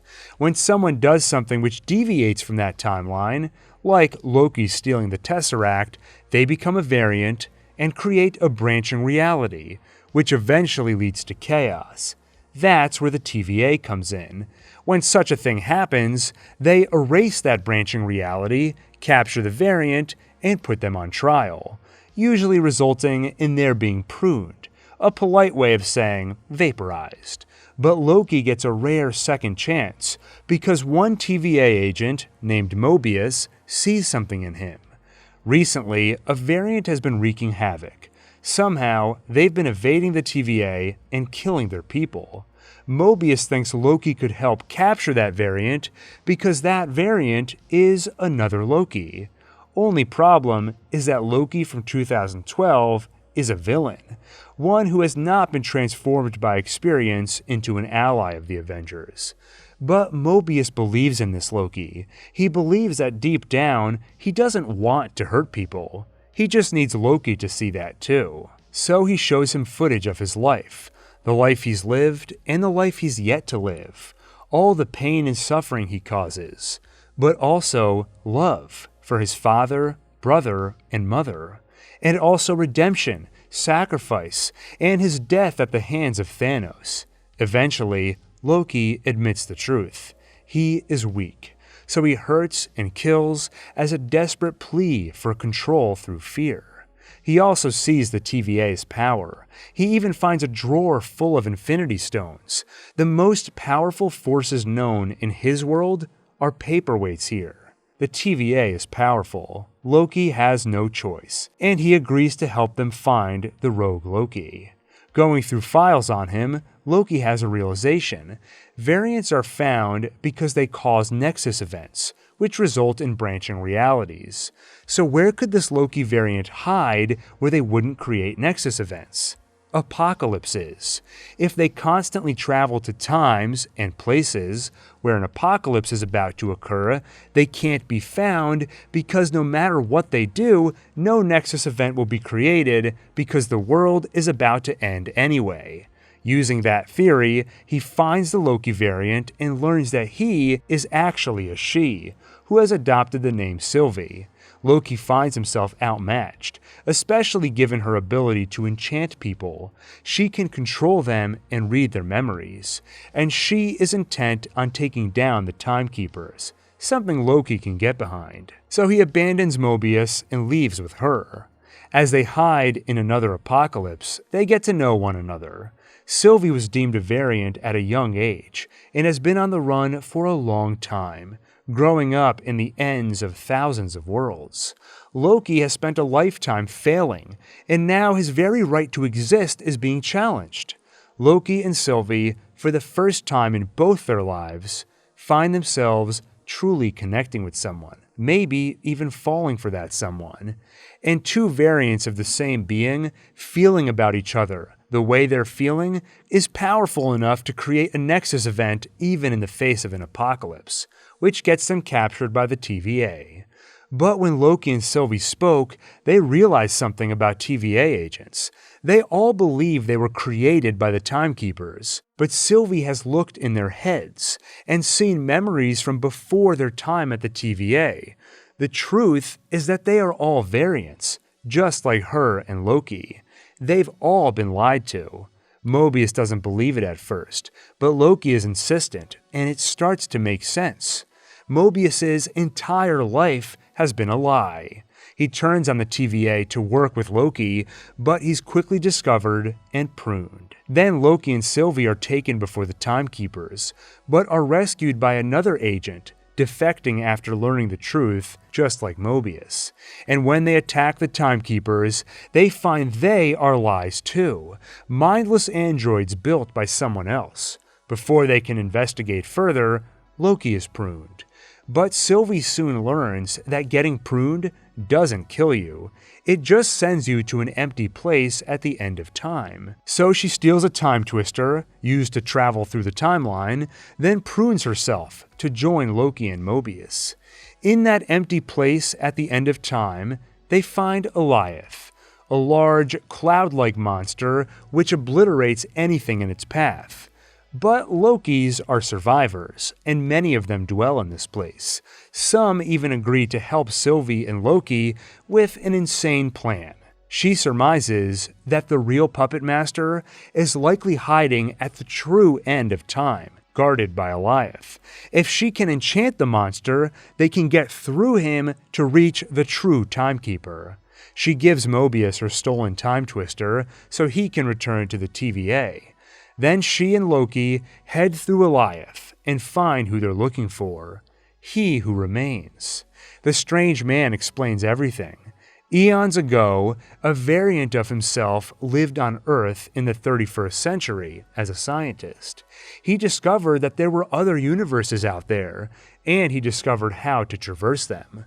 So he worked with variants of himself to trade knowledge and technology. But some of the variants were not so kind, and saw each world as just another world to conquer. This led to a multiversal war, which only ended when he discovered that tears in reality created a creature called Eliath, capable of consuming time and space itself.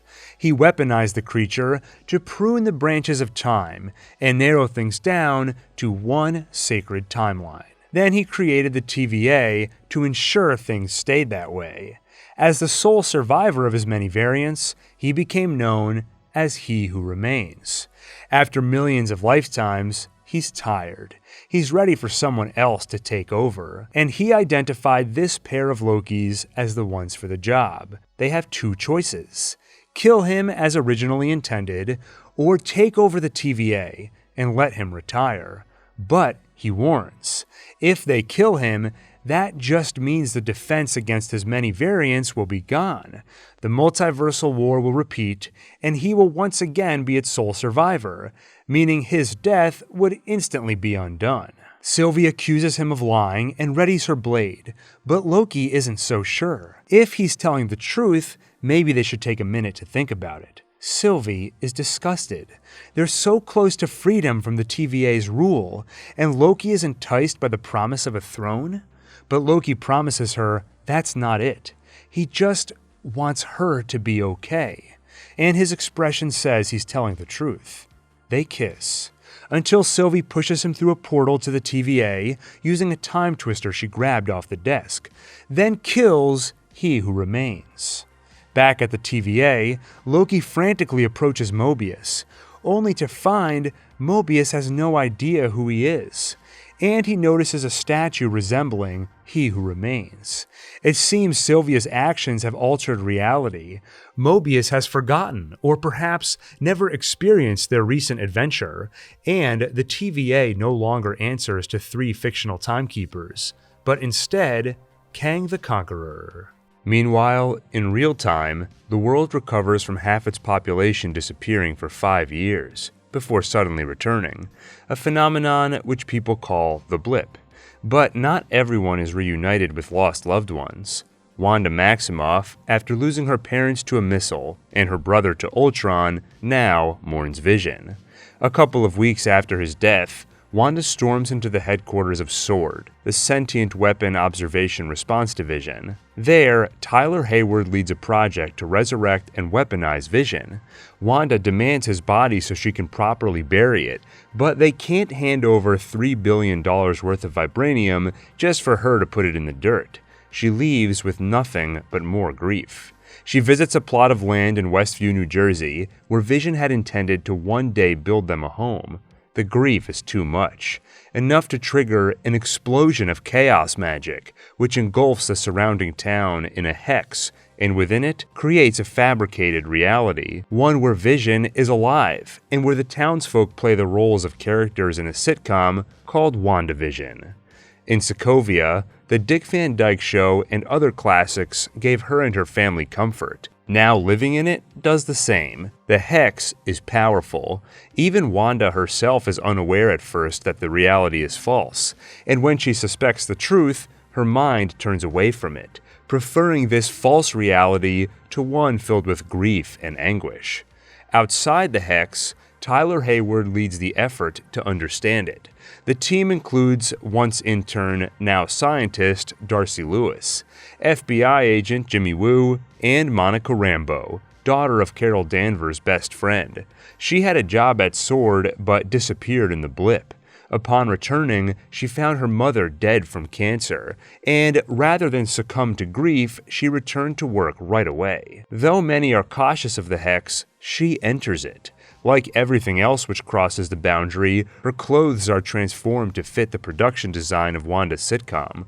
Her true personality is buried under waves of Wanda's grief, and like a puppet, she plays the role of another character. In the Maximoff home, Wanda and Vision play husband and wife, and like a sitcom, they face the requisite trials and tribulations, including pregnancy, which in this reality comes to term in a matter of hours rather than months. Before they know it, Wanda and Vision are raising twins named Tommy and Billy. As she and Monica watch the twins, Wanda mentions how she herself is a twin. She had a brother named Pietro. For a moment, the spell is broken, and Monica breaks character. He was killed by Ultron, wasn't he? Wanda acts quickly to eject Monica from the hex. She will not allow anyone to ruin the illusion of WandaVision. And with Monica gone, they turn to their other neighbor, Agnes, for help with the children. Outside, Monica reports that the hex is being perpetuated by Wanda, causing Tyler to see her as a villain. But Monica felt Wanda's pain she knows well herself after losing her mother. She doesn't believe Wanda is doing this on purpose. They should work with her to resolve the hex. But Tyler chooses a different approach. Antagonism. Anything they send into the hex gets transformed to fit the reality. When they sent a drone into her 60s-era sitcom, it was transformed into a toy helicopter. So they change tactics.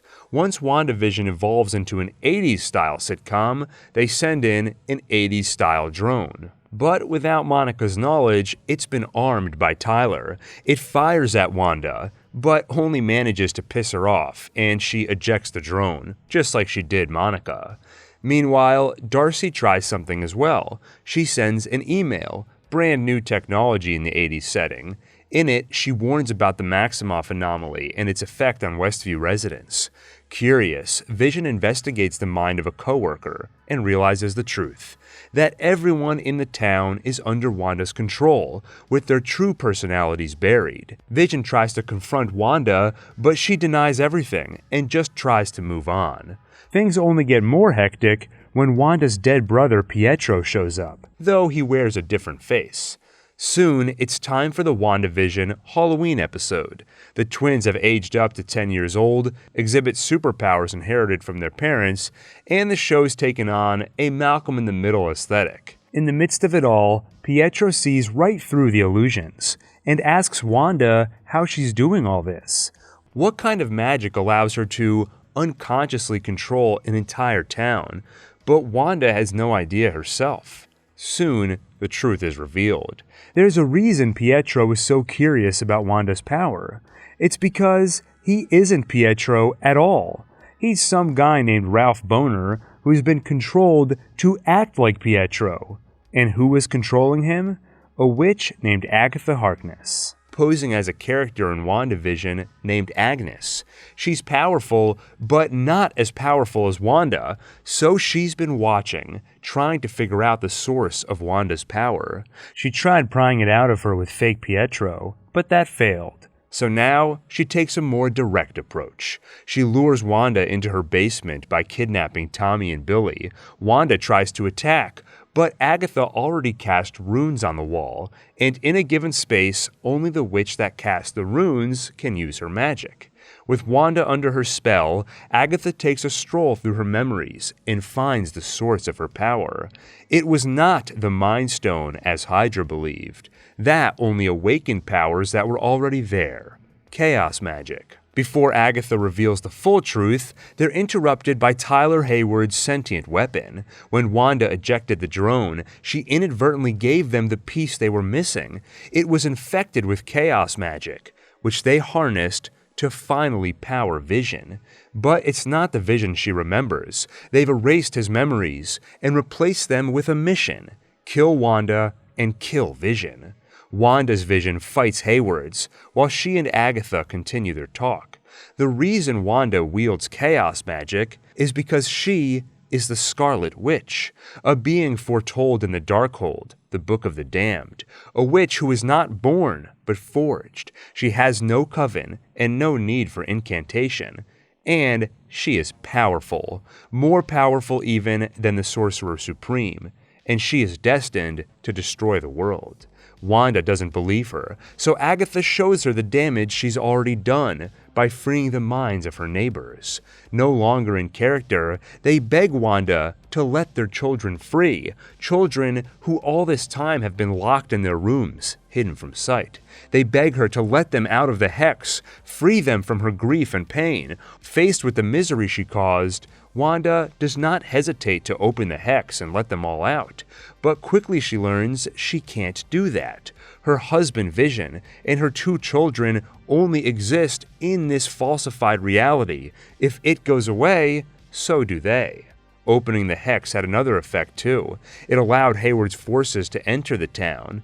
With Vision occupied with Vision, Tommy and Billy handle the military, and they get extra help from Monica Rambeau, who herself has developed superpowers, thanks to repeated trips into and out of the hex. Elsewhere, Wanda's Vision fights with Hayward's until he stops him with logic. His mission is to destroy Vision, but he is Vision, only his memories are locked away, so he awakens them, and suddenly, Hayward's Vision is back to his old self. He recalls his love for Wanda, and he recalls dying twice. "I am Vision," he says, before flying off.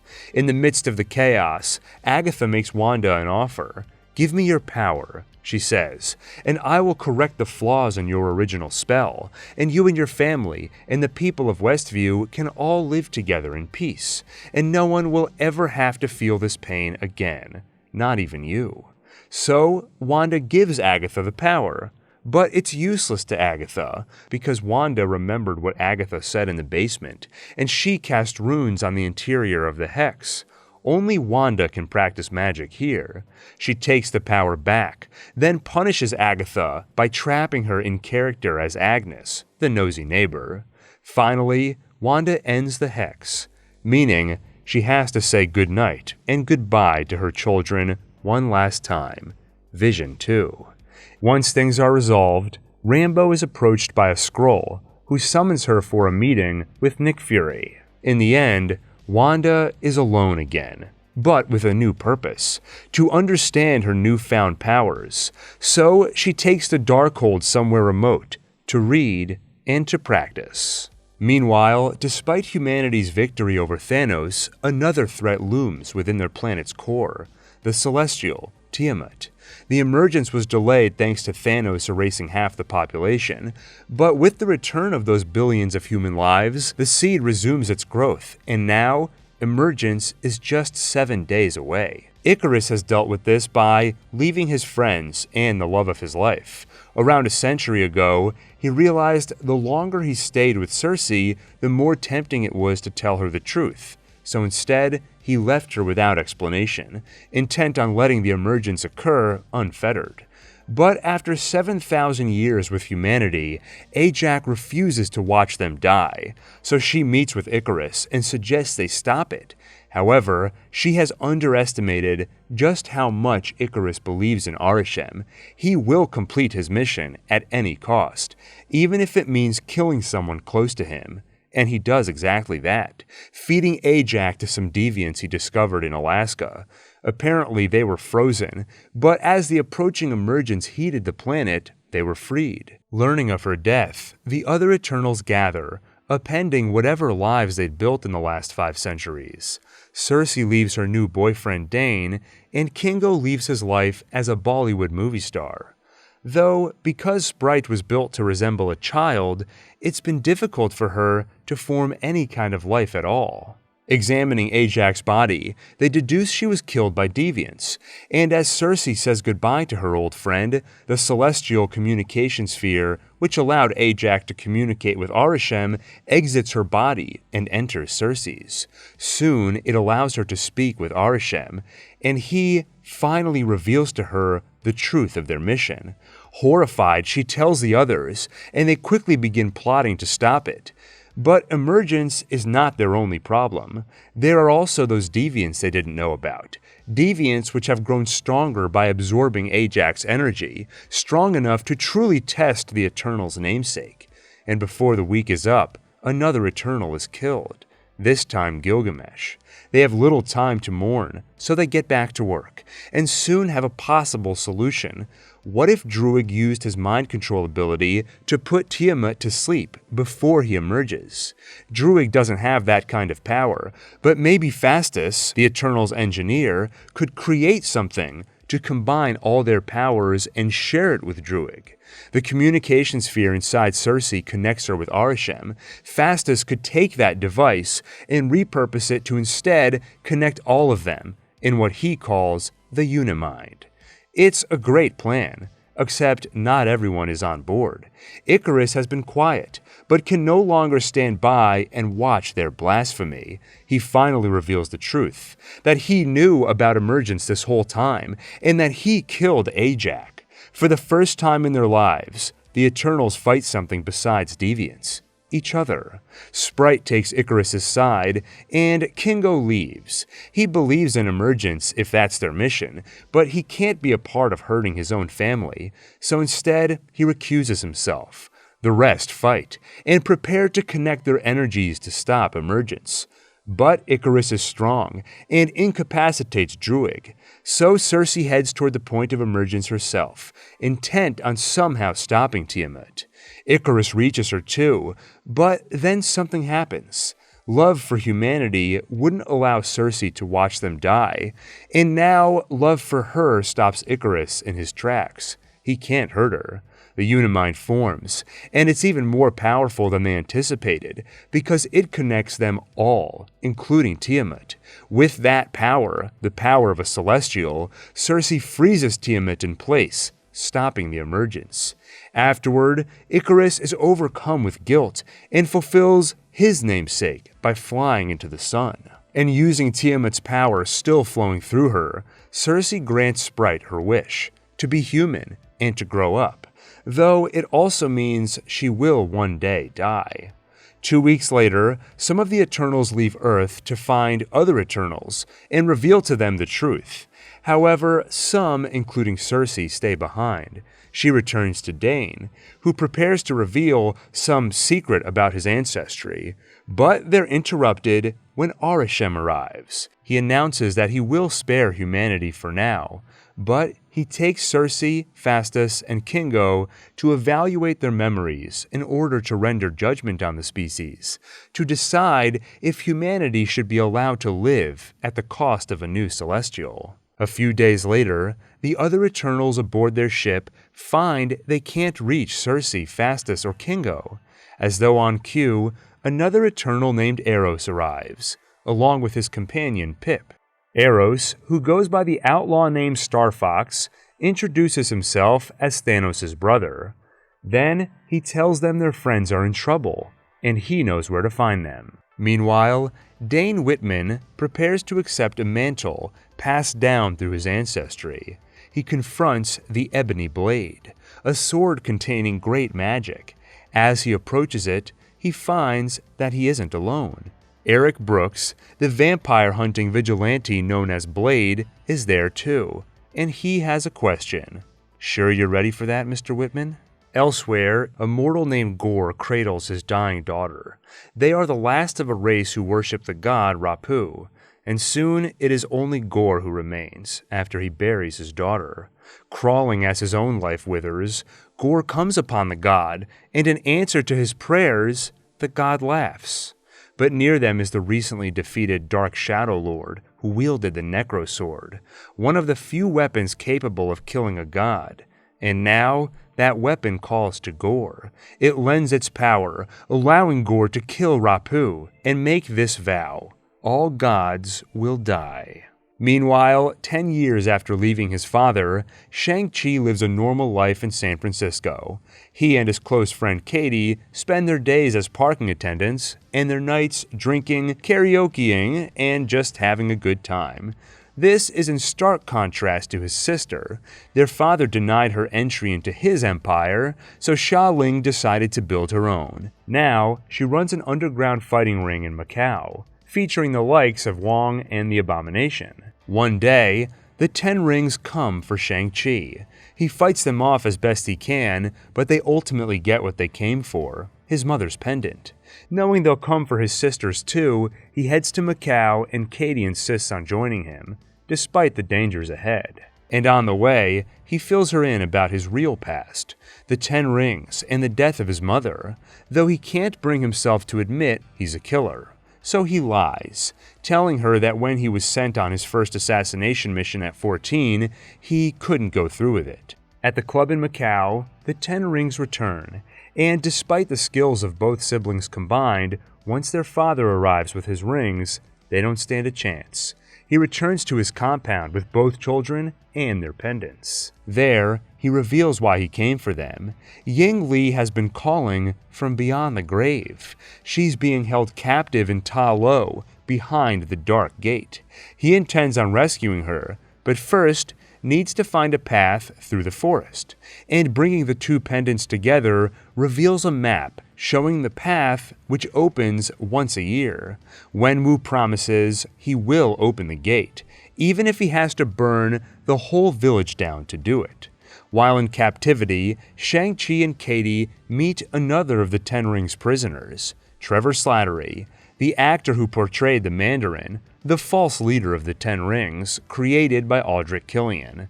And they meet his pet, Morris, a magical creature from Ta Lo, a creature who knows a way in before the forest path opens. So, working with Xia Ling, they escape the compound, follow Morris's instructions through the dangerous forest maze, and finally reach Ta Lo. There, Ying Li's sister, Ying Nan, reveals the truth. The Dweller in Darkness knows the 10 Rings are strong enough to open the gate and free him, so he has impersonated Ying Li to trick Wenwu into freeing him. Knowing the 10 Rings will soon arrive, they prepare for battle. Ying-Nan trains Shang-Chi in the same martial arts his mother used. Xia-Ling practices with a new rope weapon, and Katie learns to work a bow and arrow. On the eve of the battle, Shang-Chi admits the truth to Katie. On that first assassination mission, he claimed he couldn't go through with it. That was a lie. He did kill the Iron Gang leader to avenge his mother. A blood debt has to be paid by blood. Shang-Chi's father got his mother killed, and Shang-Chi now intends on collecting that debt. He will kill his father. The Ten Rings arrive, and despite Ta Lo's defense, and despite Shang-Chi holding his own against his father, using the art he learned from his mother, Wenwu opens the gate. The Dweller is freed, and Wenwu sees he was wrong. He failed his family and led them to a monster. As his soul is consumed, he relinquishes the 10 rings to his son, leaving him to fight the battle. The Dweller rampages, and with each soul he swallows, grows stronger. Soon he begins to consume the soul of Ta Lo's dragon, which will make him powerful beyond measure. But Katie aims her arrow and strikes the Dweller's neck, stopping him and giving Shang-Chi a chance to tear him apart with the rings. With the Dweller dead, Ta Lo and the world is saved. Returning home, Shang-Chi and Katie are summoned by Wong. Apparently, Shang-Chi using the 10 rings for the first time sent a wave of magic so powerful they even felt it in the sanctum. And not only that, though the origins of the rings are unknown, even Danvers and Banner can't figure it out, Wong detects a beacon inside them. A beacon which has now been activated, calling out to someone or something in parts unknown. Meanwhile, in the time since Steve Rogers retired, Sam Wilson has yet to pick up the shield. It just feels like it belongs to someone else. So finally, he decides to donate it to the Smithsonian. But the US government wastes little time picking up the shield and handing it to someone else. John Walker, recipient of 3 Medals of Honor, and now the new Captain America. When Bucky finds out Sam relinquished the shield, he is not happy. Steve chose Sam to be the new Captain America. Refusing the mantle is like saying Steve was wrong, which means maybe he was wrong about Bucky too. Wrong to think he could escape the Winter Soldier, and wrong to think he could be a good man. He confronts Sam, but Sam has bigger things to worry about, like the Flag Smashers. Some call them terrorists, but others see them as saviors. In the 5-year period when half the population was gone, the world cooperated like never before. But once that half of the population returned, things were thrown into chaos. Many of the returned no longer had jobs or homes to return to, so they became refugees. The GRC, or Global Repatriation Council, has formed camps for these refugees. But the conditions are poor. People are underfed and sometimes denied necessary medicine or vaccines. That's why Carly Morgenthau formed the Flag Smashers. They assist refugees, but also fight to restore things to how they were during the blip, when the world seemed to have no borders or nations. Instead, humanity fought as one. And to spread this message, the Flag Smashers are not afraid to use violence. They caught Sam Wilson's attention because they're strong. Too strong for humans, meaning they may have somehow gotten their hands on super soldier serum. Sam tracked their location to Munich, so he heads after them and Bucky insists on coming along. Both leave tumultuous personal lives behind. Sam's sister runs a family business that's going under, and Bucky lives in isolation while trying to make amends with everyone he harmed as the Winter Soldier.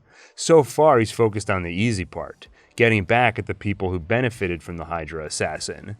But he's procrastinated on the hard part, giving closure to those he robbed of loved ones. When they arrive in Munich, they learn it's not just them after the Flag Smashers, but also the new Captain America, John Walker, and his partner Lamar Hoskins. But despite all their strength combined, the Flag Smashers evade capture. Walker suggests they team up, but skeptical of this imposter, arrogant enough to follow in Rogers' footsteps, Bucky and Sam refuse. Unsure how to proceed, Bucky introduces Sam to someone who knows something about super soldier serum, Isaiah Bradley, the sole survivor of the US military's experiments with the serum on black soldiers. He shares his bitter story, and he shares his anger at a government that ruined his life, then erased him from history, but offers little direction. Except the conversation gives Bucky an idea. His once captor, Helmut Zemo, may know something. After all, he managed to locate and eradicate every Winter Soldier other than Bucky, so finding super soldiers is kind of his specialty. They find him in a prison, and before Sam has a chance to protest the idea, Bucky breaks him out. Zemo reveals that his prior investigations led to a place called Madripoor, a city of outlaws in the Indonesian archipelago. There, they meet with a crime lord named Selby and discover the super soldier serum was recreated by Dr. Wilfred Nagel. During their conversation, Selby realizes Sam and Bucky are imposters in their crime haven, but before she can strike them down, Selby herself is killed by Sharon Carter. After aiding Captain America during the Avengers Civil War, she became a fugitive and took up residence in Madripoor. After killing Selby, she provides him a place to hide out and uses some of her resources to track down Dr. Nagel. She agrees to do this favor on the condition that Sam Wilson tried to get her a pardon once this is all over. Interrogating the scientist, they learn he once worked for Hydra, then after their collapse, the CIA. There, he tried to recreate the serum by studying Isaiah Bradley's blood, and after the blip, he took his work to an anonymous crime lord known only as the Power Broker, who funded his remaining research. He was able to create 20 vials of the serum, all of which were stolen by the Flag Smashers. Their interrogation is interrupted by bounty hunters seeking retribution for their killing Selby. They escape, but Zemo uses the chaos to kill the scientist, hoping to end the flow of super soldier serum. Next, they need to actually find the Flag Smashers, and for that, they have an idea. Danya Madani recently passed away. She was someone who helped blip refugees. It was under her care that the Flag Smashers first met. Their leader, Carly, will likely be at the funeral, and Zemo manages to figure out when and where that'll be. So that's where they head, while the new Captain America follows. He insists on storming in to take Carly by force, while Sam hopes to reason with her. Walker reluctantly gives him 10 minutes to try, and Sam quickly finds the girl. He shows sympathy for her cause, only questioning her violent methods. But before they can get anywhere in the conversation, Walker loses patience and violently storms in. In the ensuing chaos, Zemo manages to shoot Carly repeatedly. She ultimately escapes, but first drops her vials of super soldier serum. Zemo quickly gets to work destroying them, but John Walker manages to grab one and stash it away. In the aftermath, Walker attempts to take Zemo into custody, but he's not the only one who wants Zemo. So do the Dora Milaje. Wakanda caught wind that Zemo was out, and considering he murdered King T'Chaka, that doesn't sit well. Walker takes them on and loses the fight, while Zemo uses the chaos to escape. Walker is humiliated. He lost a fight against opponents who weren't even super soldiers. Suddenly, taking the stolen serum himself is a tempting prospect. Later, Carly arranges a meeting with Sam, but again, before they can make much more progress in the conversation, Walker shows up, this time powered by super soldier serum. In the ensuing fight, Carly kills Lamar Hoskins, Walker's partner. That sends the new Captain America into a rage. She gets away, but he manages to chase down one of her friends and cave in the man's skull with his shield, all while the public watches. Unsure what to do, Walker runs until Bucky and Sam chase him down, subdue him, and finally return the shield to its rightful owner. Then, with the trail on Carly left cold, they tie up some loose ends. Bucky tracks down Zemo and hands him over to the Dora Milaje, then asks Wakanda for a favor in return. John Walker is formally stripped of his title as Captain America, and Sam pays Isaiah Bradley a visit to hear the rest of his story, a story which has never been told. When Sam offers to share it with the world, Bradley tells him not to bother. They erased him all those years ago, and today is no different. This country will never accept a black Captain America, and no self-respecting black man would even want the job. The words weigh heavily on Sam as he returns home with Captain America's shield in hand. As he weighs the decision, he puts his focus elsewhere, the family business. Talking to his sister, he realizes something. Their parents did a lot of good for the neighborhood, and there are many who would do anything for the Wilsons. So he calls in some favors, and before they know it, they have all the help they need repairing the boat at the center of their family seafood business. Bucky's super strength and metal arm also come in handy. Working together, they manage to keep the business afloat, and Bucky gives Sam a suitcase containing the favor he asked of Wakanda, a new Captain America suit, tailor-made and designed for Sam. Meanwhile, the Dora Milaje return to an ill King T'Challa in Wakanda. Heart-shaped herb might save him, but Killmonger burned it all 8 years ago. Shuri tries desperately to synthesize some in her lab, but ultimately, time runs out, and Wakanda mourns their loss. Soon, the next step in the Flag Smashers' plan is revealed. The GRC prepares to vote on the Patch Act, something which would immediately force all refugees back to their states and countries of origin. Karli will not allow that. So, the Flag Smashers interrupt the vote and take all the senators hostage. But Bucky is there to fight them, and so is Captain America. Sam Wilson dons the Wakandan suit, including modified falcon wings to fit the new aesthetic. Though John Walker is there too, with a shield he made by melting down his old medals. But when he's given a choice between revenge on Karli or saving hostages, he makes the right choice and saves lives.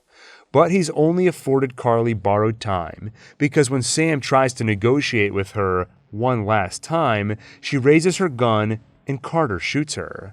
The rest of the Flag Smashers are taken into custody, while Sam speaks with the senators. Karli was wrong for her approach, but not in her ideals. If the GRC doesn't do better to take care of people, it's only a matter of time before another Karli rises. He urges them to do better. Meanwhile, the other Flag Smashers join Karli in death, as Zemo, despite his reincarceration, arranged for them an explosive end, doing his best to eradicate all the remaining serum, whether in vials or bodies. In the aftermath, it seems Sam's plea was a success, as the GRC abandons the Patch Act. And that's not the only place Sam has had an impact. He also had a statue of Isaiah Bradley added to the Smithsonian, where finally his story can be told. Bucky, meanwhile, finally goes through his list, giving closure and making amends to those he hurt as the Winter Soldier. John Walker, too, finds hope. He is approached by CIA Director Valentina Allegra de Fontaine, who rebrands him the U.S. Agent and offers him another chance at being a hero. And Sharon Carter is given her pardon, though Sam is unaware of the monster he's invited into the U.S. government.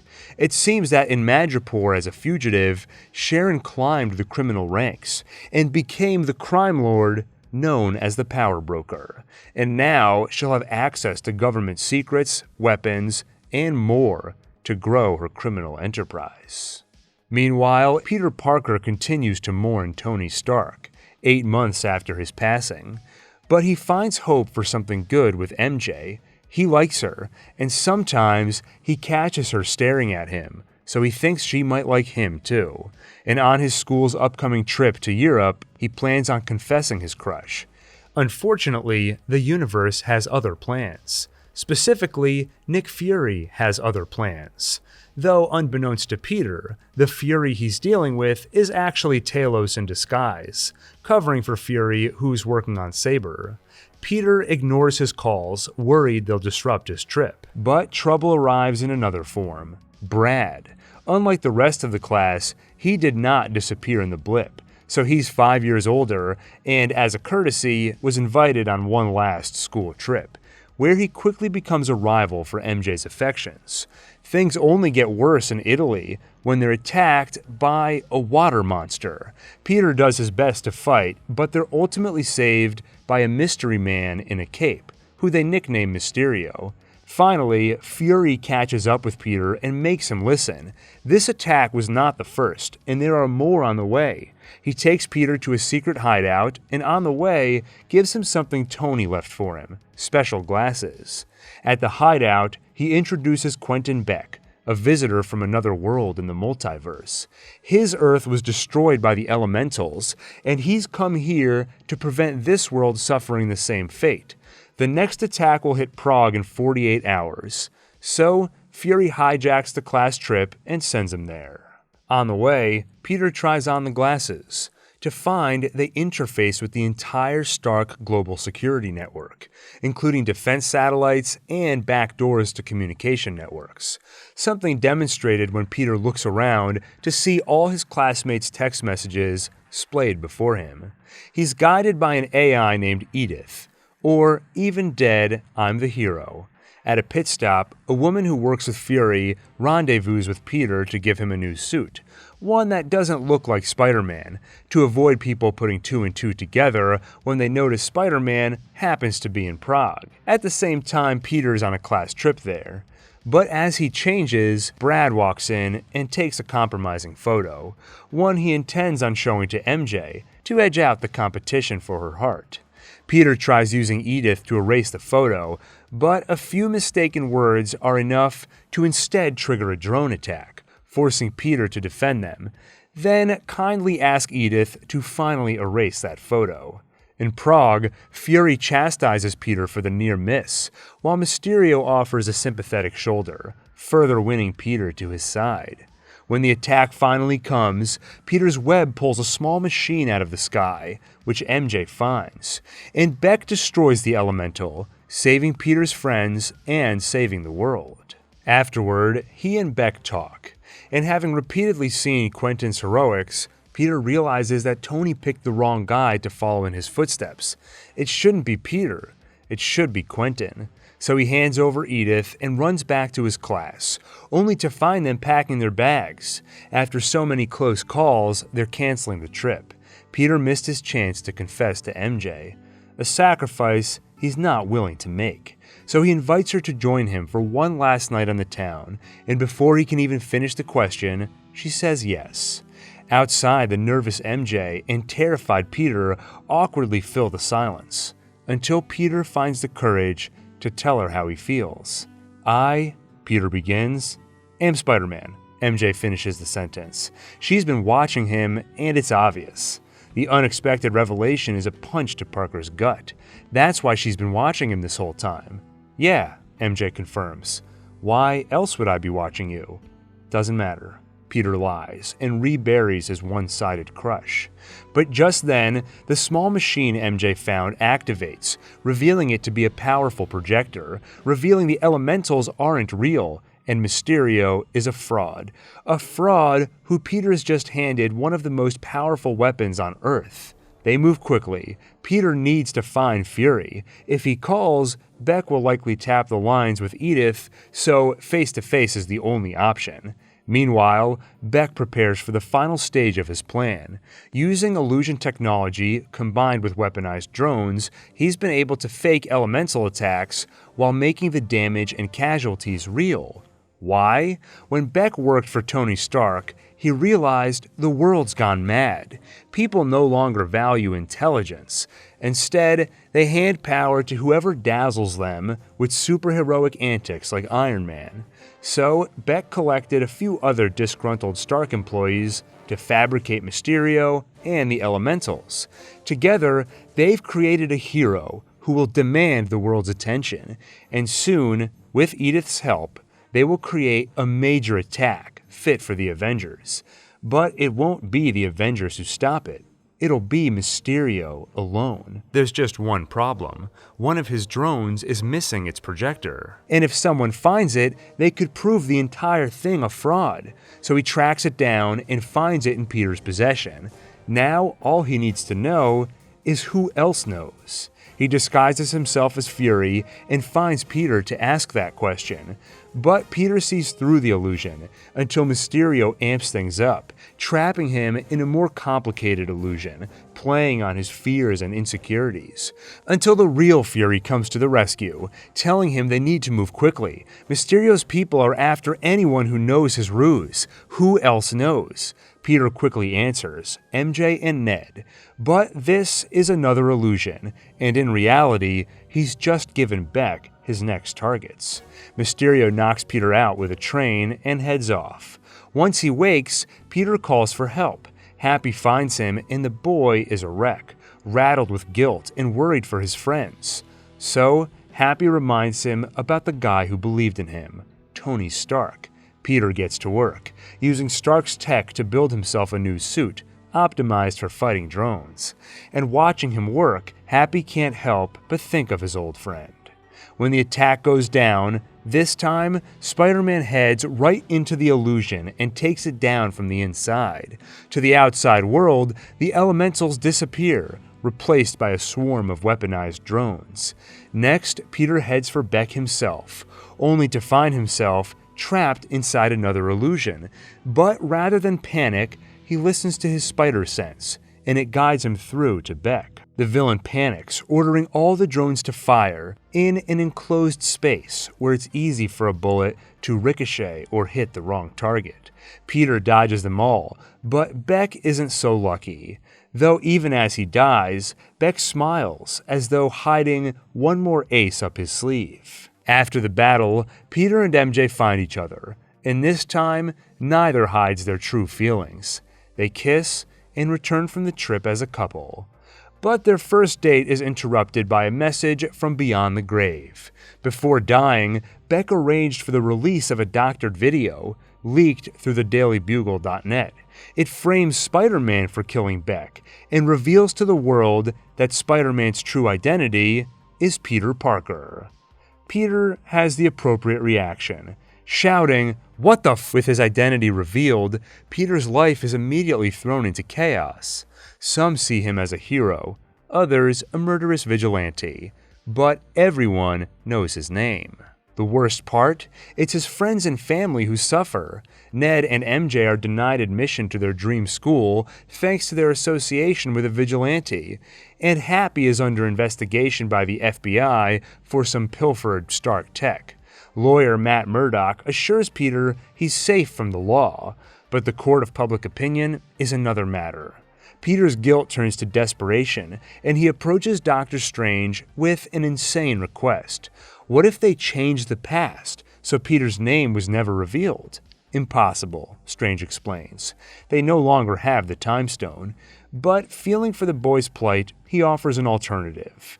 They could make the world forget he's Spider-Man. Strange begins casting the spell when Peter has a realization. He doesn't want MJ to forget, so he asks Strange to alter the spell, and more people come to mind. What about Ned, Aunt May, and Happy? The spell grows unstable at the many alterations, and Strange moves quickly to contain it, but apparently not quickly enough. While the spell traveled the dark borders between known and unknown, it invited from other worlds anyone who knows Peter Parker is Spider-Man, including Dr. Octopus, the Green Goblin, Sandman, Lizard, and Electro. Strange warns Peter that they know frighteningly little about the multiverse, so these visitors need to be returned home as soon as possible. Peter recruits Ned and MJ's help. Soon, all but the Green Goblin are captured, but Peter gets an idea where he is when Aunt May calls. A visitor just stopped by her shelter, which normally offers help to those displaced by the blip. Peter rushes in to find not a monster, but a desperate and confused man, Norman Osborn. Are they all like him? Aunt May asks. If so, maybe they don't need to be booted back to their reality, but instead need help. Help to be cured of the afflictions that have turned them into villains. Doctor Strange disagrees, and he's already prepared a way to send them back. He's contained the spell inside an artifact that, when activated, will send the visitors home. which they realize will be a death sentence for some of them. Ock, Goblin, and Electro were all pulled from their worlds moments before their deaths at Spider-Man's hands. Peter will not have that on his conscience, so he scuffles with Strange over the artifact. The sorcerer brings him into the mirror dimension, a twisting world resembling reality where one can practice magic without causing harm. But Peter manages to steal the artifact and his sling ring, then strand him there. Returning to reality, he leaves the artifact and sling ring with MJ and Ned, then brings the villains to Happy's condo, where that stolen Stark technology comes in handy. Using it, Peter and Norman work hand in hand to develop cures. First, they install a chip that returns Dr. Otto Octavius control of his mind, freeing him from the tentacles that warped his psyche. But before they can cure the rest, the Green Goblin wakes up, taking over for Norman Osborn. He decides to free Peter of his weakness, morality, and he does it by killing his moral compass, Aunt May. She's wounded by the blades of his glider, but before they realize those wounds are mortal, she tries once more to show Peter the right path. She watches him drown in regret. Why didn't he listen to Strange and just send the villains home? It's not his responsibility to fix them. But it is, May reminds him, because he has a gift. He has power. And with great power, she says, there must also come great responsibility. As she dies in her nephew's arms, Happy arrives to stand between Peter and the arriving authorities. He gives himself up for arrest and shouts for Peter to run. So Peter runs and hides, wallowing in regret. Meanwhile, Ned and MJ search for Peter, but come up short. So they try magic. Ned calls for Peter Parker and opens a portal with the sling ring. Out of it steps Peter Parker, but not the one they expected. Ned tries again, and they're joined by another Peter Parker. Neither is theirs, but both are older versions from other worlds, where they've been Spider-Man a lot longer. If they could find Ned and MJ's friend, perhaps they could share their experience and help him find a way back from the darkness. The Peters explain that on their worlds, each has a place they go when they're lost. For one, it's the Chrysler Building, and the other, the Empire State. MJ knows where to find him. They head to their school's rooftop. Ned and MJ offer a hug, and the Peters offer their stories. One became vengeful after losing his Uncle Ben, but getting revenge didn't make it better. The other lost Gwen, his MJ, and after that became rageful. Both had long journeys out of darkness, and neither want this Peter to make the same mistakes. When he tells them what May said before she died about power and responsibility, it's something the older Peters have heard before. It's a lesson they learned from Uncle Ben. Maybe, the oldest Peter offers, May didn't die for nothing. And so, Peter accepts his responsibility and joins with the two others to recreate cures for all the villains, including the Goblin.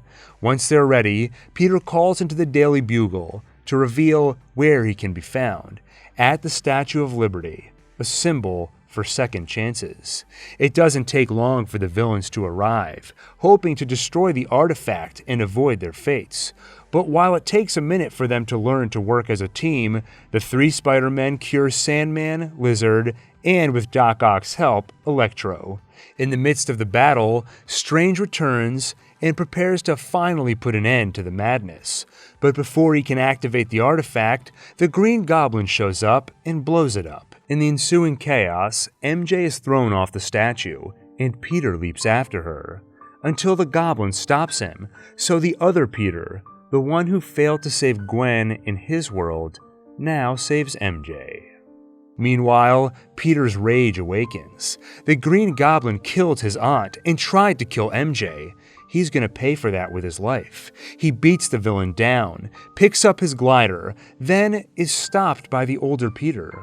He refuses to watch his younger self repeat his mistakes, even if it gets him killed, and it nearly does. The Goblin stabs him just before Peter administers the cure, and Norman Osborn returns. But the damage is done. The spell was released when he destroyed the artifact, and now the boundaries between this world and the rest are falling. inviting in everyone from any world who knows Peter is Spider-Man. So Peter has a suggestion: make everyone forget Peter Parker. Strange says it'll work, but warns it'll leave him entirely alone. But it's a sacrifice Peter is willing to make. He says his goodbyes to his new friends and his old friends. MJ doesn't want to forget him, but Peter promises that no matter what, he'll find her again and remind her who he is.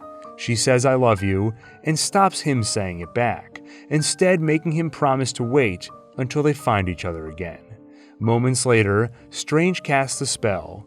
The tears close, the visitors return home, and the world forgets Peter Parker. Though one of those visitors left something behind.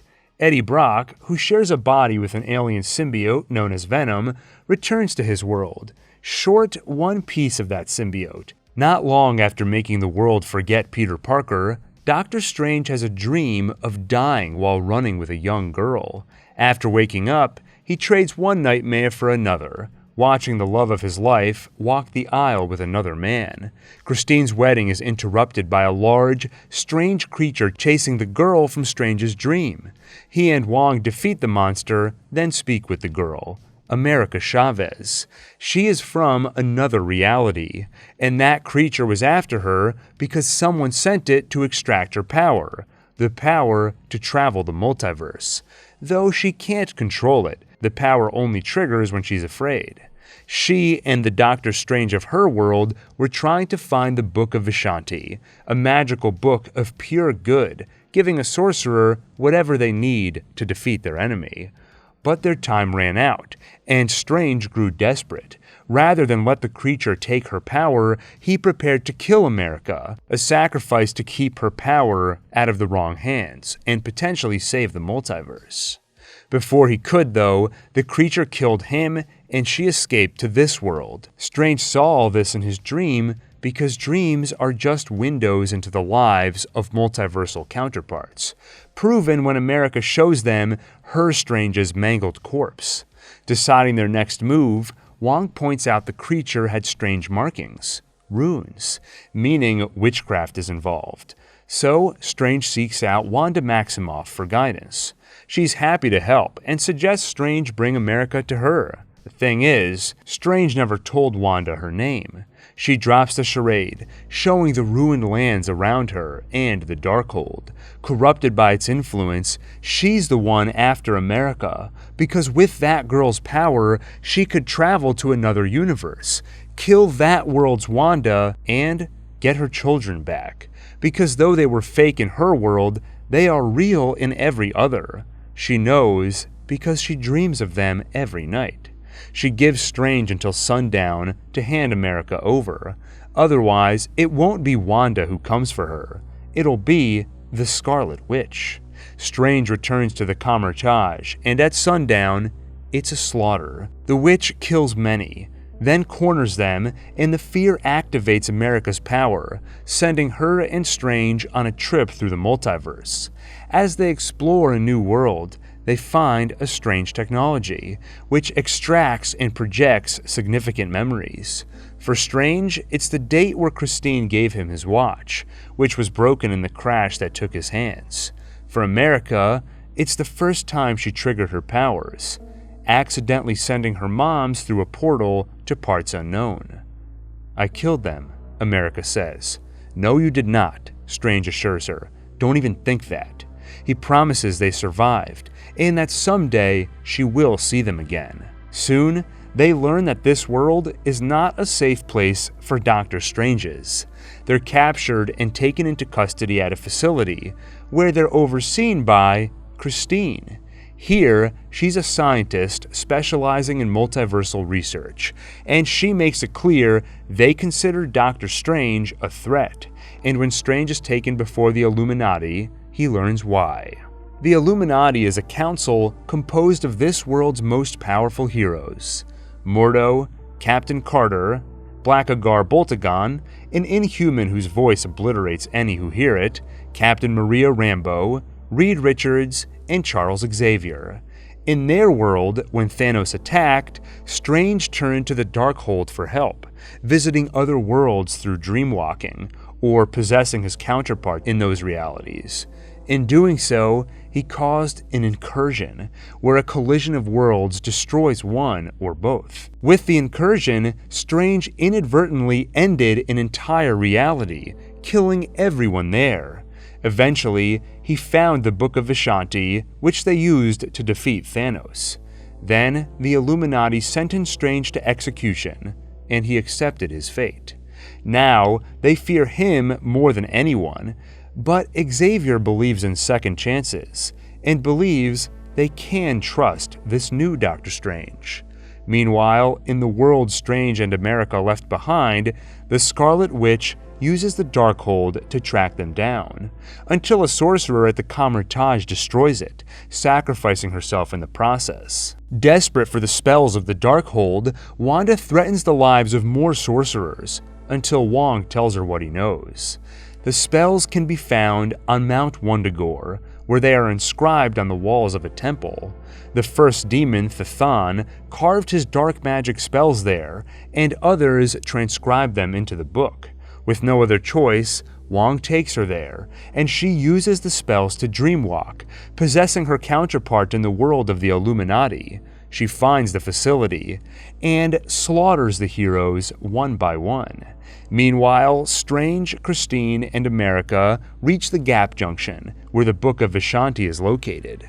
But the Scarlet Witch reaches them, destroys the book, and controls America, along with her power, to send Strange and Christine to another world, then bring America to hers, where she begins preparations to steal her abilities fully, something which will kill America in the process. Strange and Christine find themselves in a world that was destroyed by incursion. With nowhere to go, they visit the Sanctum and find this world's Doctor Strange, who's been corrupted by the Darkhold and hides a third evil eye on his forehead. Strange manages to defeat his evil self, then borrows the Darkhold. Using it, he can dreamwalk in his original reality to stop Wanda. But doesn't a version of you need to live in that universe? Christine asks, so that you can dreamwalk into them? Who said they have to be living? Strange asks. The corpse of America's Doctor Strange springs to life, and through him, Strange heads toward Mount Wundagore. But especially as a rotting corpse, he is no match for the Scarlet Witch. And they're running out of time. Wong begs Strange to kill America. It's their only hope of keeping her power out of Wanda's hands and keeping the multiverse safe.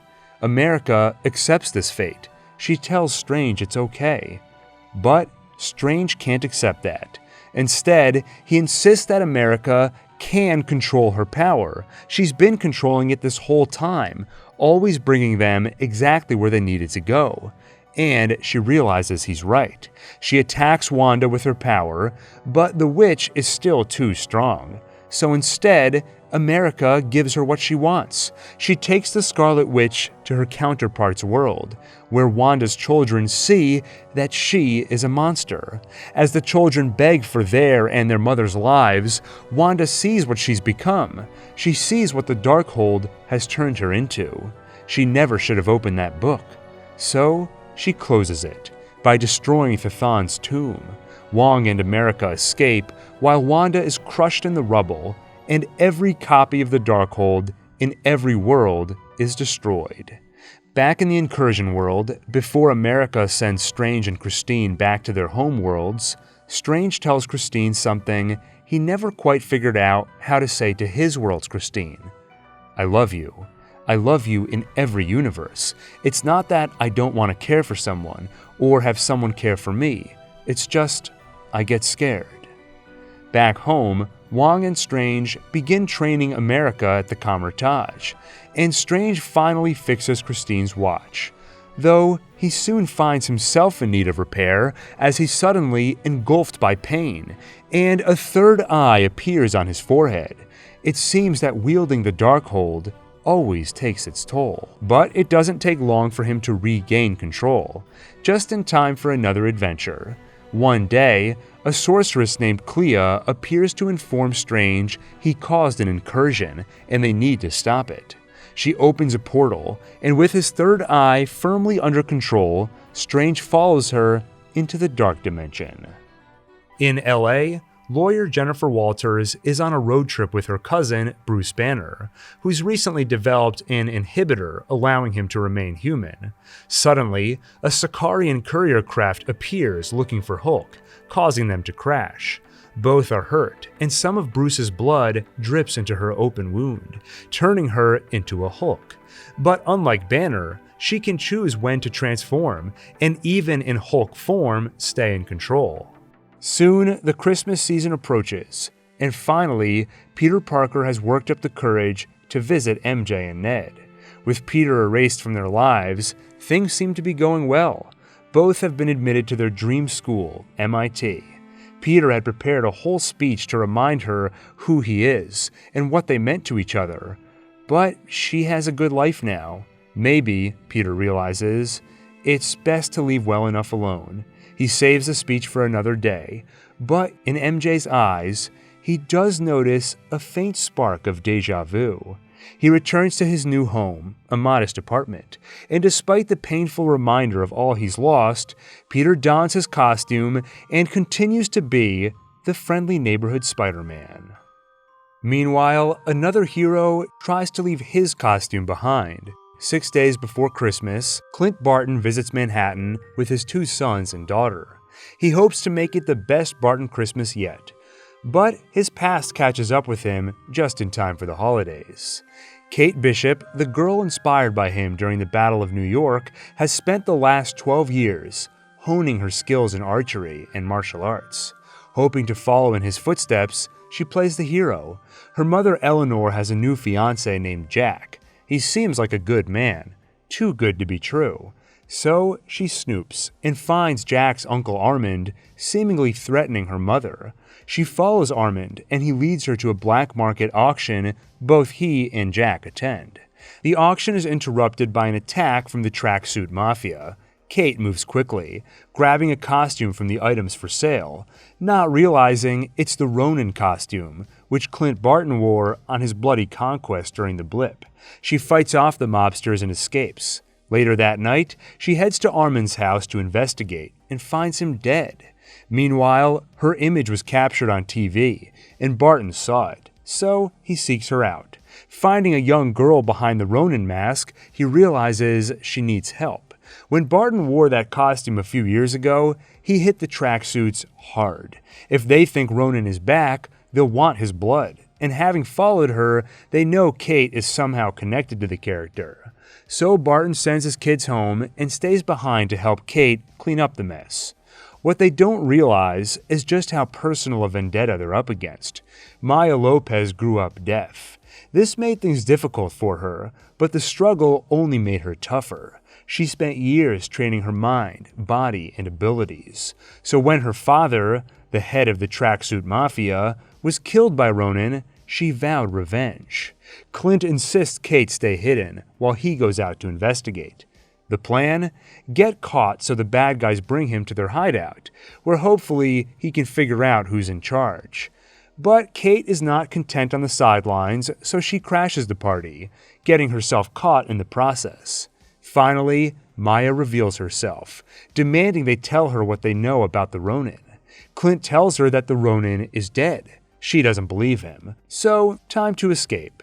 Barton is impressed by Kate, but he warns her that the life of a hero is not an easy one. He advises against it. She is undeterred, and though Clint plays his cards close to the vest, she does learn some things about him, like the fact that he's losing his hearing, resulting from years of loud Avengers work, or that his family is more important to him than anything.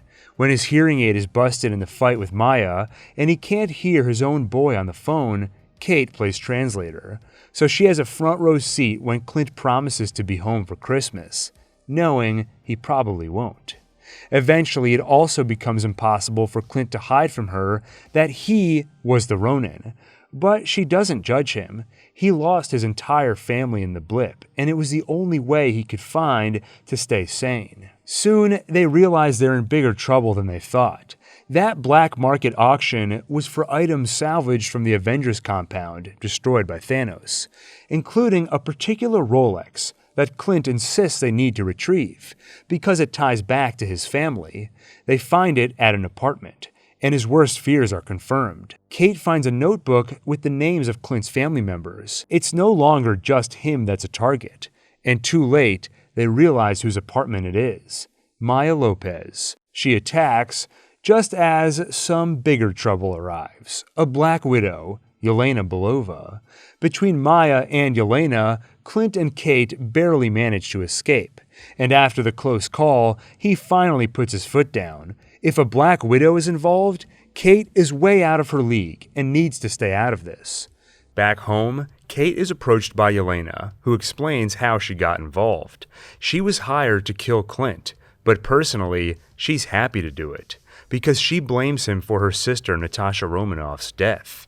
Kate doesn't believe any of it, but Yelena won't be convinced. Meanwhile, Clint decides to put an end to the whole mess by being the Ronin one more time. He dons the costume, fights his way to Maya, and puts his blade to her throat, but not to kill her, just to show her his face and tell her to stay away from him and his family, or he will kill her. He also tells her who was really responsible for her father's death. He may have been the one to kill him, but he was tipped off by Maya's boss. Maya's boss is the one who wanted him dead. Later, Belova reaches out to Kate again. Though they don't see eye to eye on Clint Barton, Belova has a soft spot for the girl and thought she should know something. Belova did a little snooping to find out who hired her to kill Barton. It was Eleanor, Kate's own mother. Kate shows Clint a video that Yelena shared with her, showing her mother meeting with someone, and Clint tells her who it is. Wilson Fisk, the Kingpin. Things start to make sense. When Kate's father died, he left a massive debt to Fisk, which Eleanor had to pay off, which she did by working for him. The other day, when Armand seemed to be threatening her, it's because he knew she was connected to the mob and didn't want her marrying his nephew. She killed him for his suspicions. And when she saw Clint sniffing around their business and getting her daughter involved, she called one of her contacts, Valentina Allegra de Fontaine, and she recruited the ex-Black Widow Yelena to kill him. The other thing the video shows is that by now, Eleanor's debt is paid, and she told the Kingpin she's quitting. But she also threatened him, saying she has copies of everything as insurance against him. He did not take kindly to that, which means Kate's mom is in danger. Kate intends on saving her and tells Clint he should go home to be with his family. But he refuses. They're partners. Your mess is my mess, he says. I'm not going anywhere until this is finished. Christmas Eve arrives, and they crash the Bishop Christmas party. The tracksuit mafia targets Eleanor, but Kate protects her mother, while Clint takes on Yelena. Clint tries not to fight the ex-Black Widow, instead trying to explain what happened, how Natasha made her choice, even though he tried to stop her, how she sacrificed her life to save the world. Eventually, his words get through to her. He tells her how Natasha spoke of her often, and gives Yelena a modicum of closure. Finally, she stands down. Meanwhile, Kate, protecting her mom, turns into Kate fighting the Kingpin one-on-one. And somehow, he seems to have obtained some enhancements, making him stronger than any man should be. But some explosive arrows finally incapacitate him. And later, when he stumbles into a back alley, he runs into a girl he'd always treated like family, save for killing her father, Maya Lopez. But she knows what he did, so she puts a couple of bullets in him as retribution. In the aftermath, Eleanor Bishop is arrested, but Kate Bishop's Christmas isn't entirely ruined. On Christmas Day, Clint brings her home to spend the day with his family, and he shows his wife Laura that on top of everything else, he managed to track down that Rolex, one that she wore years ago as a S.H.I.E.L.D. agent. Finally, Kate tries to come up with a superhero name for herself, and Clint suggests Hawkeye. The following year, gift shop worker and Egyptian mythology aficionado Stephen Grant has a problem. He shares a body with a mercenary named Mark Spector. Sometimes Stephen will black out, and without his knowledge, this other persona takes over. And this other persona happens to be an avatar for Khonshu, the Egyptian god of the moon and the night sky. Serving as the Khonshu's moon knight, Mark seeks out and kills those who commit evil. But some gods aren't as patient. The goddess Ammit believed in judging people not just on their past, but their future too. In her eyes, if someone has done no wrong, but she determines they will transgress in the future, that person deserves death and judgment today. For this dangerous approach, Ammit was imprisoned by the other gods. But Khonshu's previous avatar, Arthur Harrow, believes in her cause. He and his followers channel her power to judge a person's past and future. Those whose scales are imbalanced die immediately. However, Harrow is not content to go door to door judging one person at a time. Instead, he seeks Ammit's Ushabti, the small figurine in which she is imprisoned, so he can free the goddess and judge the entire world. Stephen Grant has no idea that when he blacks out, Mark Spector is hard at work trying to stop Harrow. Though worlds collide when Harrow spots Stephen and uses Ammit's power to judge him, but the results are chaotic and inconclusive. Regardless, he demands Stephen hand over the scarab of Ammit, an artifact Mark got his hands on which acts as a compass, pointing to Ammit's Ushabti. But the Mark persona takes over to kill Harrow's men and escape. Things get even more awkward for the confused and slightly terrified Stephen when Mark's wife Layla shows up. And she's confused why her husband suddenly has a British accent, seemingly has no idea who she is, and is meek compared to her husband's usual mercenary self. Things slowly start to make sense as Mark communicates with Stephen through reflections. Though it takes time for Stephen to trust his murderous half, and for the moment is intent on keeping the body to himself. But soon, time runs out, because Harrow manages to capture him. Layla tries to rescue him, but Harrow uses Ammit's power to summon jackals, monsters out of Egyptian mythology, and send them after her and Stephen. Layla tells him to summon the suit, something Mark could do, conjuring his Moon Knight armor. Stephen, however, has no idea what that means, but in the heat of battle, reflexes kick in, and he does summon the suit.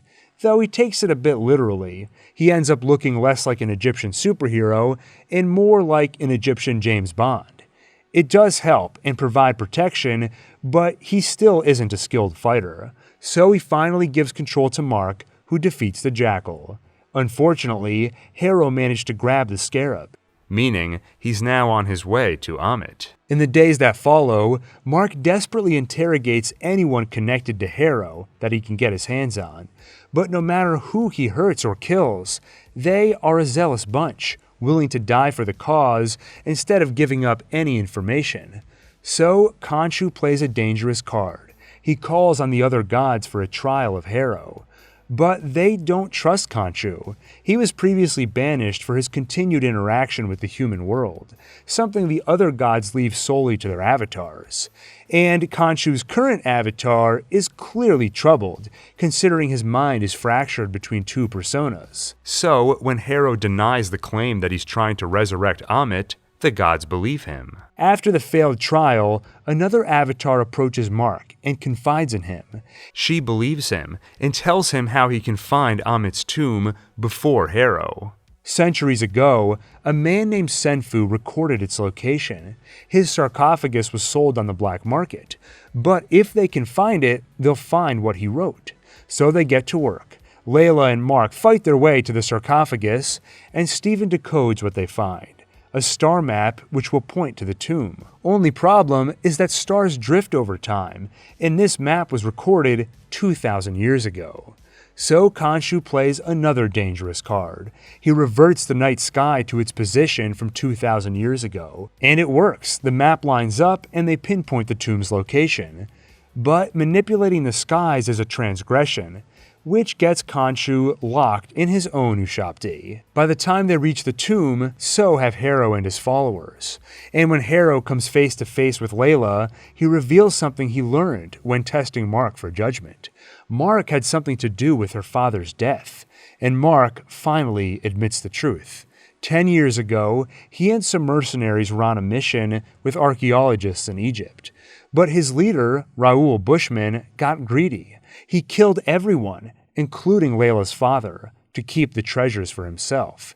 He shot Mark too, and as he was bleeding to death, he prepared to take his own life, until Khonshu offered to make him his avatar. After that, he and Layla only met because Mark found her to tell her what happened to her father.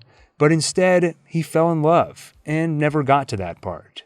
Soon, it's all moot, because Harrow finally manages to best Mark, shooting him in the chest twice and killing him. He and Steven wake up in the realm of Duat, the Egyptian underworld, where the goddess Taweret informs them that to balance their scale and pass on to the Field of Reeds, a heaven-like afterlife, they must reconcile with their past. Traversing the memories, Steven finally learns who he really is. He sees Mark as a child, playing with his brother in a cave. But the rain comes, and his brother drowns. He sees that Mark's mother blamed him for it, and she never stopped blaming him. She would beat Mark and scream at him. Finally, to escape the nightmare, Mark's mind created an alternate personality based on his favorite character from the movie Tomb Buster, a British character named Stephen Grant. Years passed, and once Mark left home, he no longer needed an alternate personality to shield him from reality.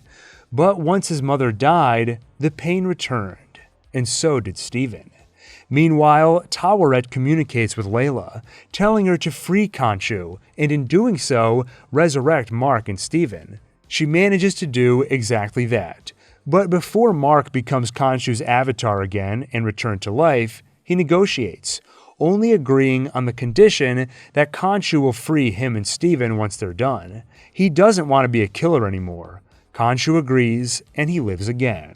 Just as Harrow finally frees Amit. For the battle ahead, Layla allows herself to temporarily become Taweret's avatar, joining Moon Knight in the fight against Harrow. Amit begins extracting souls who fail her judgment, and with each, the goddess grows stronger. But they manage to cast a spell trapping Amit in Harrow's body. Now they can kill him, and the goddess will die too.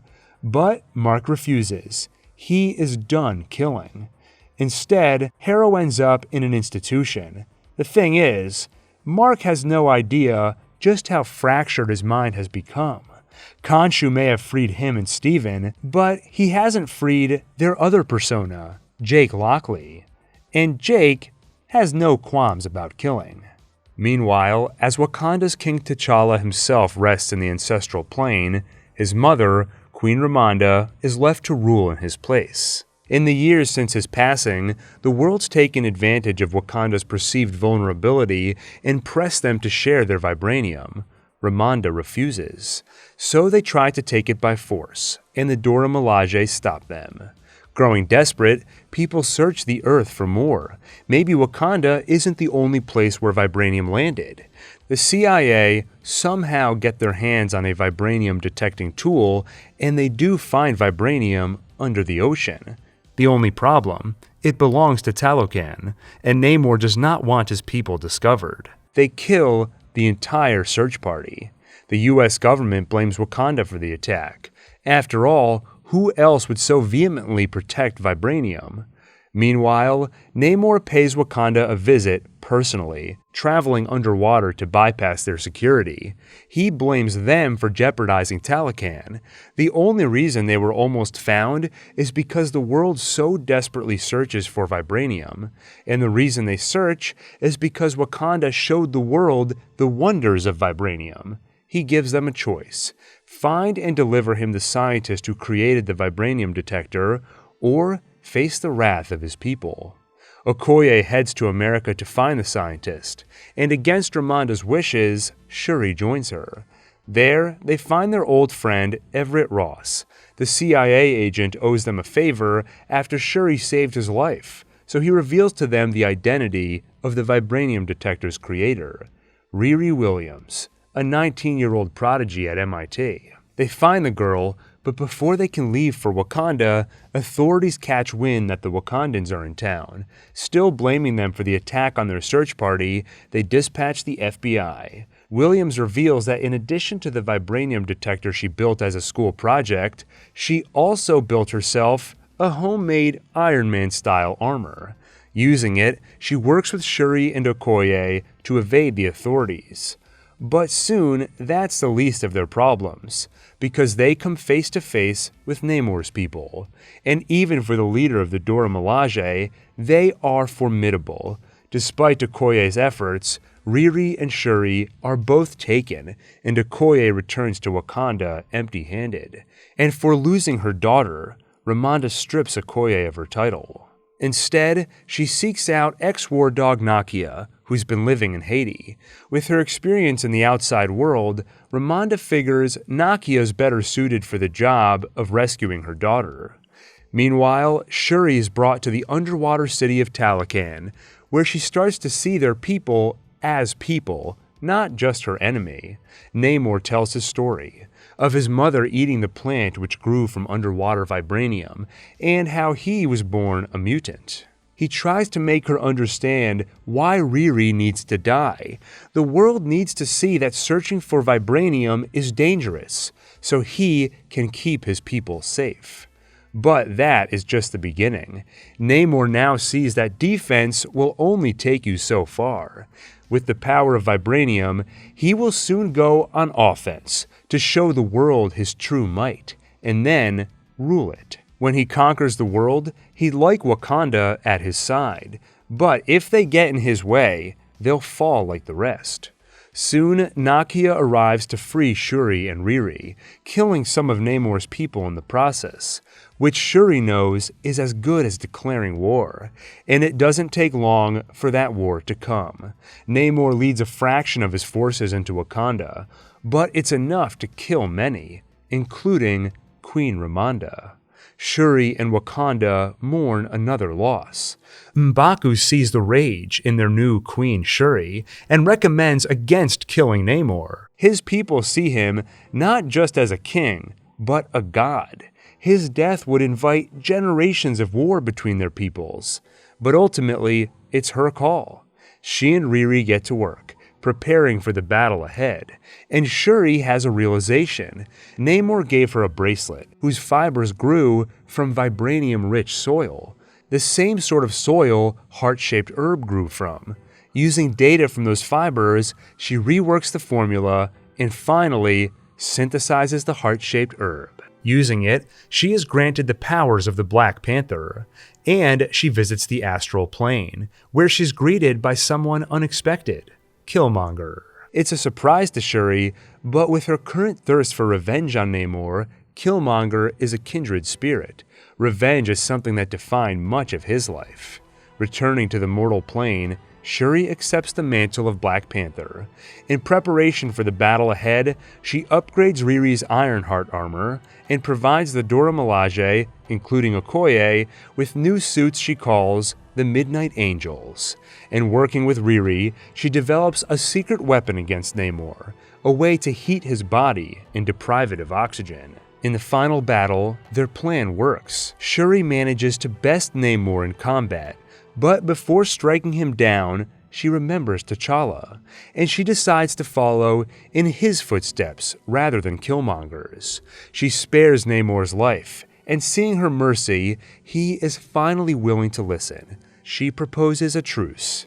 Riri lives, and Talocan stands down, but Wakanda will work to protect them and keep them hidden. Namor agrees, and the armies finally stand down.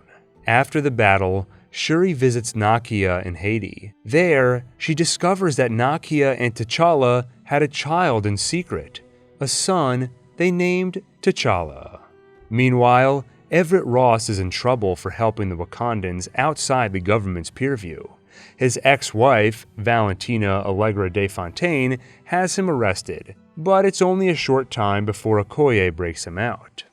In LA, Jennifer Walters continues working as a lawyer while keeping her Hulk side secret. Only Nikki, her paralegal and friend, knows the truth. But all that changes when superpowered influencer Titania attacks a courtroom, forcing Jennifer to quickly transform to protect the bystanders. The day is saved, and Jennifer is outed as a Hulk. Thanks to an offhand remark by a journalist reporting on the incident, she becomes known as She-Hulk. Unfortunately, her law firm now sees her as a liability, and she's fired. Applying at other firms, she finds they all feel the same way. She's a sideshow and a distraction. But one firm, GLK&H, offers her a job, heading up their superhuman law division. Their only stipulation is that she remain in Hulk form when she's on the job. Jennifer reluctantly accepts, though it begins a trend of the world preferring She-Hulk to just Jen. One of her jobs involves defending Emil Blonsky, or the Abomination. She hesitates until she hears his story. When he pursued the Hulk 15 years ago, he thought he was doing the right thing on orders of the US government.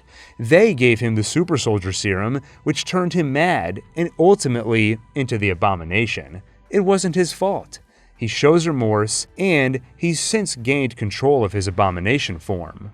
The only wrinkle in the case is that he was caught escaping from prison a few months ago to fight in an underground club, run by Shang-Chi's sister. But Wong comes forth as a witness to admit he broke him out against Blonsky's wishes because he needed a formidable opponent. And ultimately, Blonsky did choose to come back to prison. With his testimony, Blonsky wins parole. Besides her new job, Jennifer's been facing another challenge: dating in her 30s.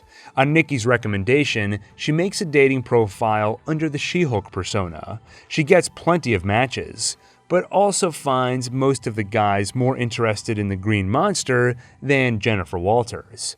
One date in particular is soured when Todd Phelps refers to her as a specimen. Though, when an old high school friend invites Jen to her wedding, she decides to embrace and even flaunt her She-Hulk form, something especially possible thanks to some legwork by Nikki, who found Luke Jacobson, a costume designer for superheroes, who's tailor-made her a wardrobe suiting both Jen and She-Hulk. At the wedding, Jen has another run-in with Titania, forcing her to Hulk smash the villain, and she meets Josh. The two quickly hit it off, especially when he seems more interested in her than She-Hulk. A few dates later, they indulge in a different sort of Hulk smashing. Sorry for that awful pun, but I couldn't help myself. And also sorry for breaking from my narrator character, but hey, if Jen can break the fourth wall, so can I. Anyway, the next morning, Josh is gone. He doesn't respond to her text, so she waits. The next day, and the day after that. But soon it's clear, she's been ghosted. And she finds emotional support in the most unexpected of places. Sunday morning, she gets a call from Blonsky's parole officer. Apparently, his inhibitor was off, meaning it's possible he illegally took Abomination form.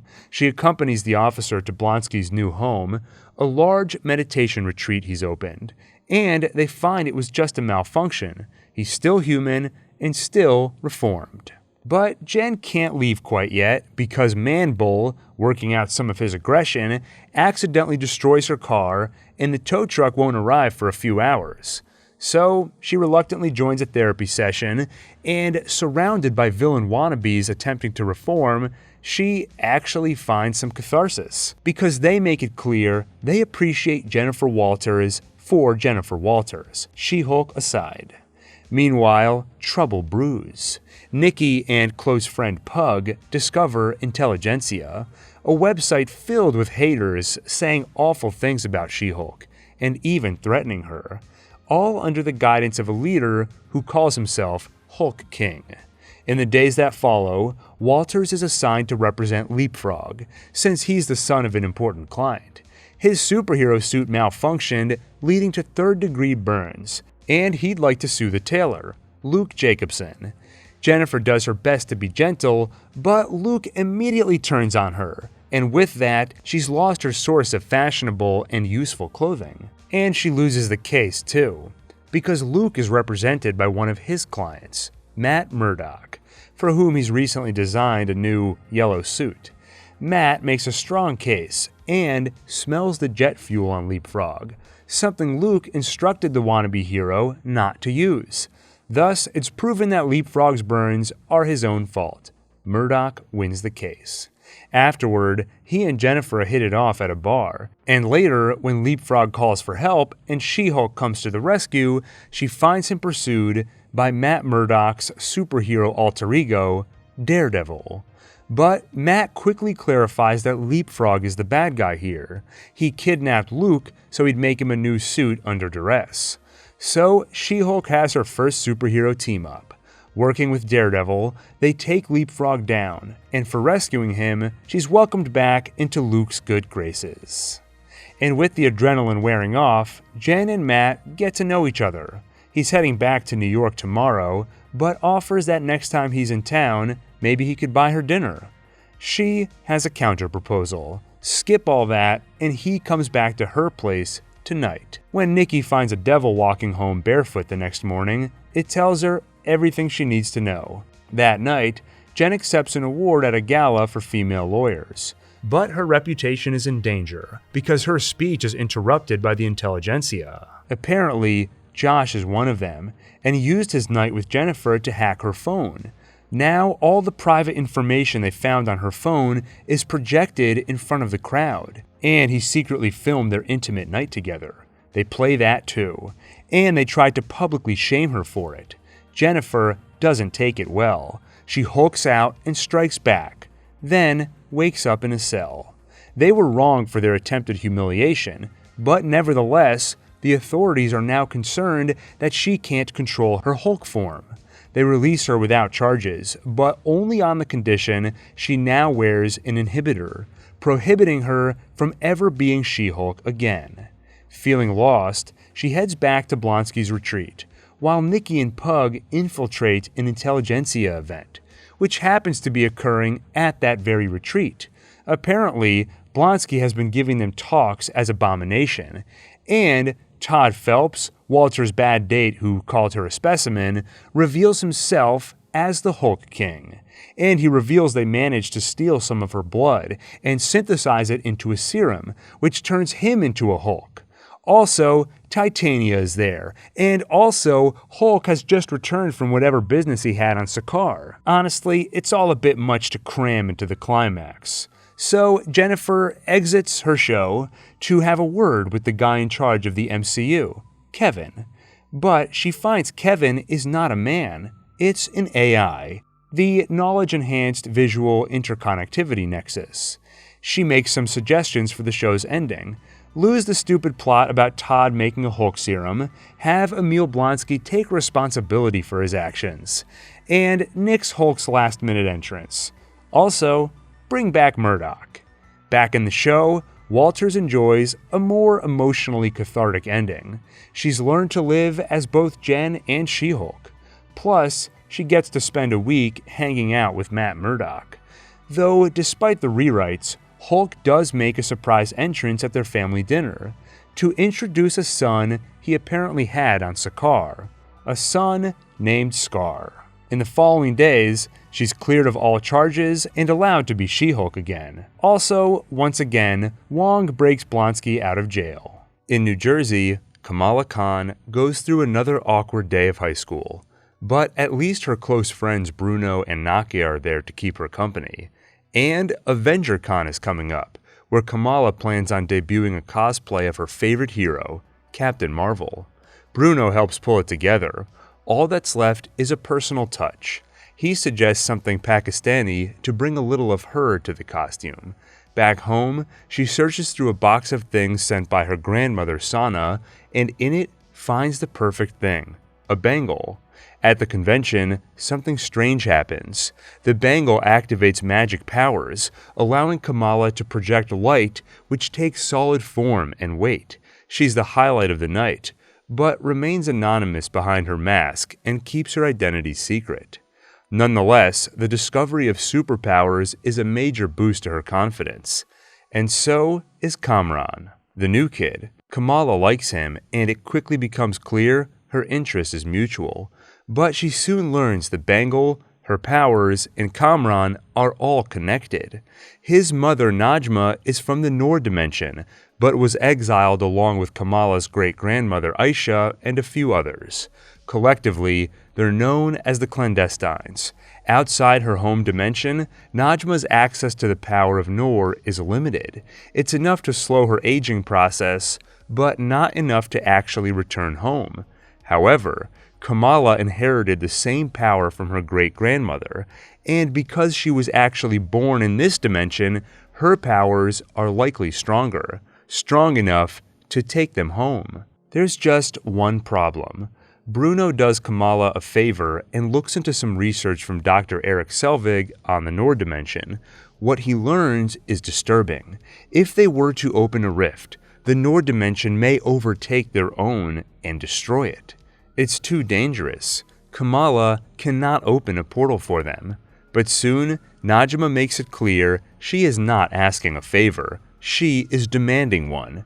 When Kamala refuses to comply, she and the Clandestines attack during her brother's wedding. Kamran is disgusted by his mother's actions and sides with Kamala.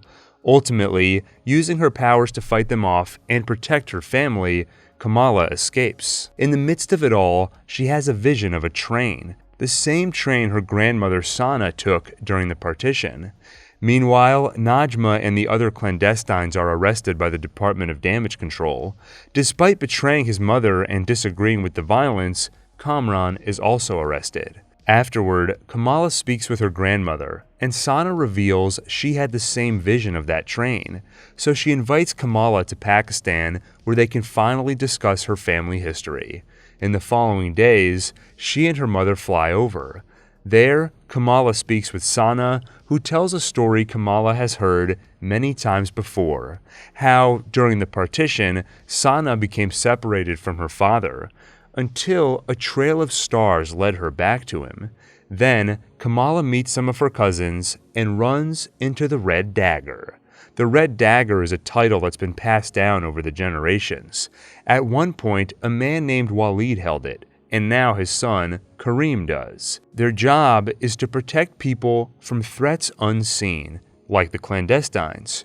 Right now, their hope is to stop them from opening the veil between worlds and potentially destroying this one.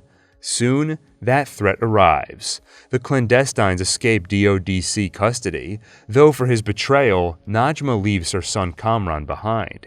They reach Pakistan and attack. Walid is killed, and when Kamala's Bangle is struck, she is transported back in time to 1947, where Aisha hands her a picture of her family and begs her to help Sana.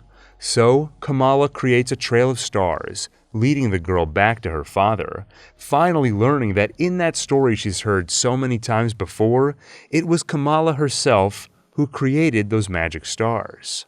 Returning to the present, she sees the burst of energy from the Bangle didn't just send her back in time, it also opened a rift to the Nord dimension, and it proves just as dangerous as they feared, killing one of Najma's friends. Despite the risk, Najma prepares to enter it herself, until Kamala calls to her. Even if she successfully crosses over to the Nord dimension, she'll leave this one to be destroyed, killing her son Kamran along with it. She already ruined one family by killing Aisha. Kamala begs her not to destroy her own. "You're right," Najma replies, and she enters the portal, but not to return home. Instead, she sacrifices herself to close the rift from within. As the rift closes, power seems to surge from it into Kamran, giving him powers similar to Kamala's. Just then, Kamala's mother and grandmother find her, having tracked her phone's location, and they arrive just in time to witness the portal closing. At the sight of the magical display, Kamala is finally forced to admit to her mother that she has these powers, and she gives Sana the photo of her with Aisha and Hassan. Returning home, Kamala's mother accepts the path her daughter is on, even making her a new costume for her yet-to-be-named superhero persona. And it's good timing, because right now, Kamran could use a superhero. Having escaped the DODC, he's now on the run, with Nakia and Bruno's help. But it's only a matter of time before they're captured. So Kamala dons her costume and joins them. She also calls the Red Dagger to ask a favor. She knows they work in the shadows, and asks if they have a way to get Kamran out of the country. They're soon surrounded by DODC, and tensions rise when Kamran manifests Nor powers as well, powers which he wields with a vengeance after learning his mother is dead. But when he loses control, Kamala uses her powers to contain his, while protecting them from the DODC. She buys enough time for him to escape to the harbor, where someone from the Red Daggers will smuggle him to Pakistan. Once he's gone, and Kamala is left alone, her family, friends, and other bystanders surround her, creating a barricade to stop the DODC, who have clearly mistaken a hero for a villain. In the aftermath, the agent in charge, Deaver, is fired for her public blunder, while Kamala, currently known as the hero Nightlight to the public, trends on TikTok. Enjoying the accolades, she joins her father on the roof for a heart-to-heart. He tells her how proud he is, and asks what her superhero name is going to be. She isn't sure yet, so he tells her about the name Kamala, how it translates to the word wonder, or marvel. Kamala can't believe it. She shares a name with Carol Danvers, her favorite hero of all time. "I don't know who that is," her father replies. "But you sure are, and always have been, our little Miss Marvel." A week later, Bruno shares with Kamala something he learned about her when researching Nor and her powers. Looking at Kamala's DNA, in addition to her Nor genes, there was something else too. Something the others in her family don't have. Some kind of mutation. They don't know it yet, but this is the same mutation which, in other worlds, has led to the X-Men. When Kamala returns home, something strange happens. She's magically pulled into her closet. Then, out of her closet, steps Carol Danvers. Somehow, the two of them have switched places. Elsewhere, Thor continues his travels with the Guardians of the Galaxy, chasing one adventure after another, though it's clear he's overstayed his welcome, and when they hear word of Gorr the God Butcher, Quill is happy to part ways as Thor leaves to investigate. And while Thor seeks adventure, Jane Foster reaches the end of her own. She was recently diagnosed with stage 4 cancer, and her time is quickly running out. When she reaches the limits of human medicine, she turns to Asgardian magic. In New Asgard, she finds the pieces of Mjolnir, and the broken hammer remembers a promise it made years ago, to always protect her. Now it keeps that promise by lending its power and turning her into the mighty Thor. Soon, Gorr continues his quest to kill all gods by visiting New Asgard. Thor arrives to defend the kingdom, but so does Jane Foster, which makes for an awkward reunion. The two set their feelings aside long enough to fight the battle, and though they survive, Gorr escapes with a cage of Asgardian children. Among them is Heimdall's son Axel, who shares his father's gift for long-distance sight and communication. Thor reaches out to the boy and locates them in the Shadow Realm, a dangerous place. So before they head after the children, Thor, Jane, Valkyrie, and Korg seek reinforcements. They head to Omnipotent City, where the likes of Hercules and Zeus reside. But there, all they find are cowardly gods, who would rather hide in their palaces than fight a god-killer.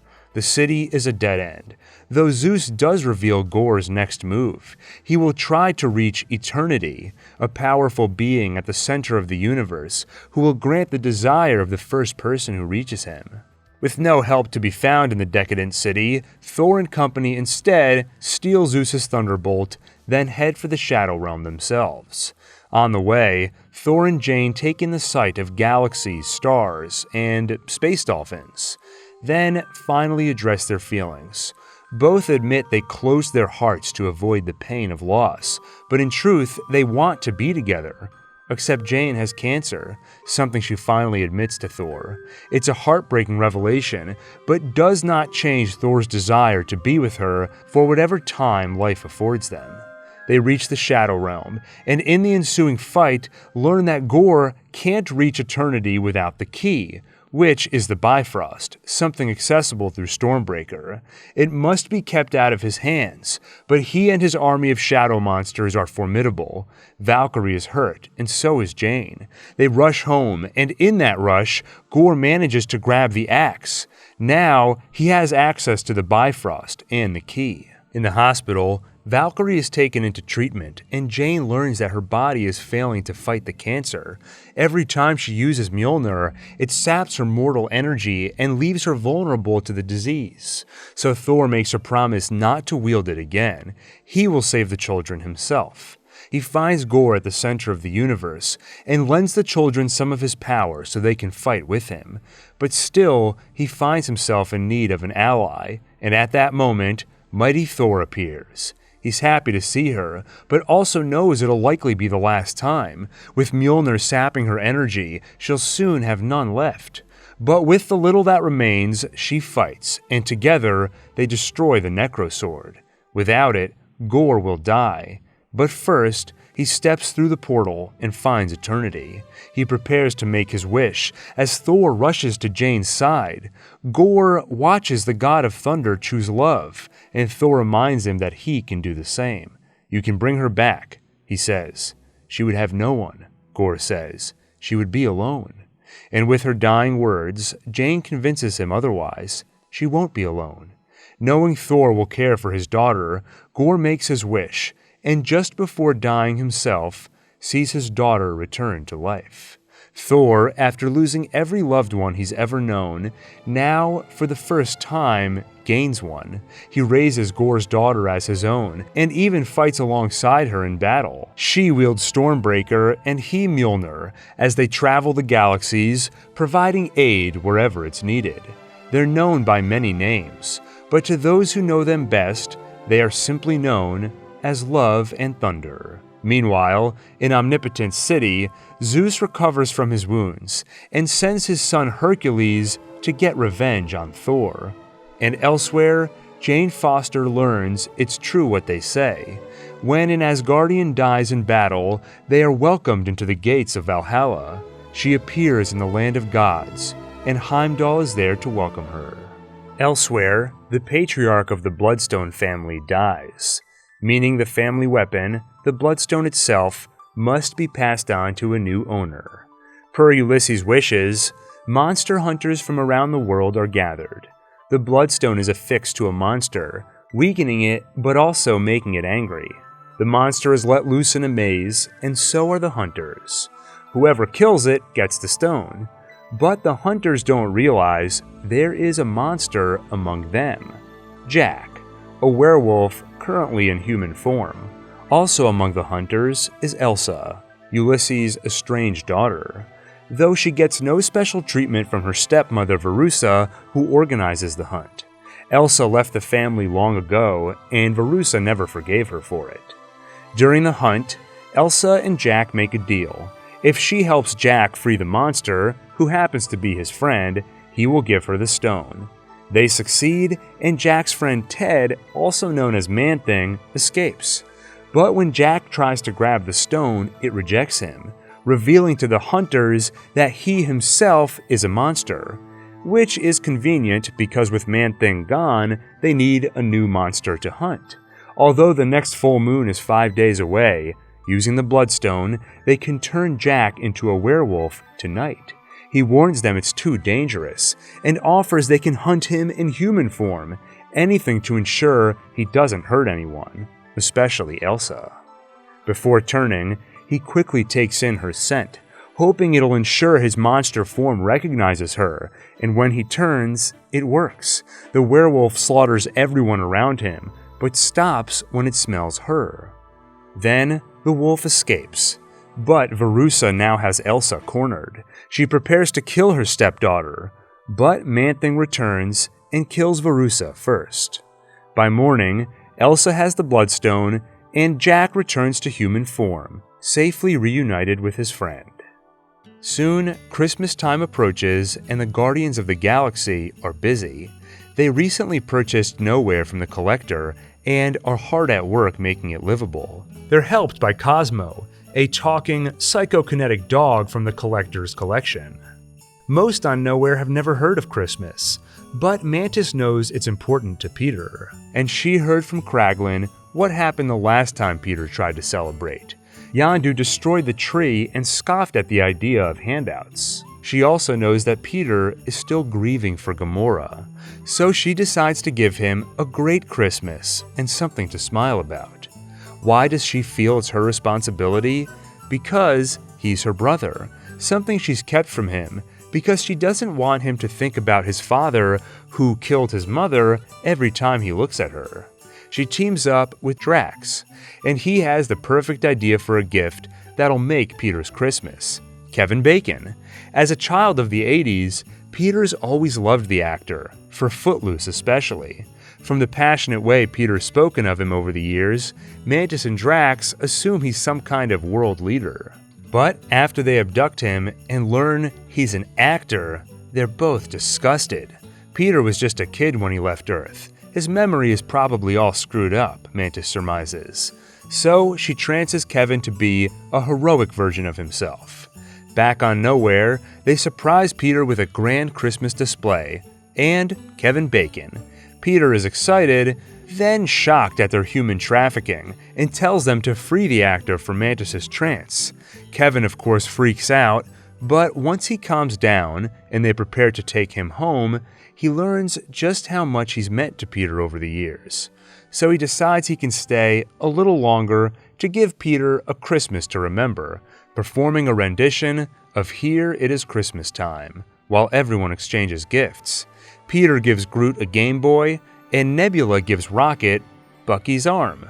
Peter asks Mantis why they went to such trouble for him. She explains how they heard about Yondu ruining Christmas. But Peter reveals the rest of the story, how Yondu found their gifts in the trash, including one for him, a small creature figurine, the sort he will go on to spend years collecting. And with Yondu's heart warmed, he gave Peter a gift too, his first quad blasters. Finally, Mantis gives Peter the greatest gift he could ever get. She reveals that she's his sister.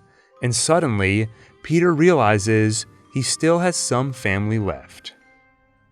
In the quantum realm, Kang has been busy, amassing a robotic army, burning down homes, and building a citadel on the bones of the people who live in the subatomic world.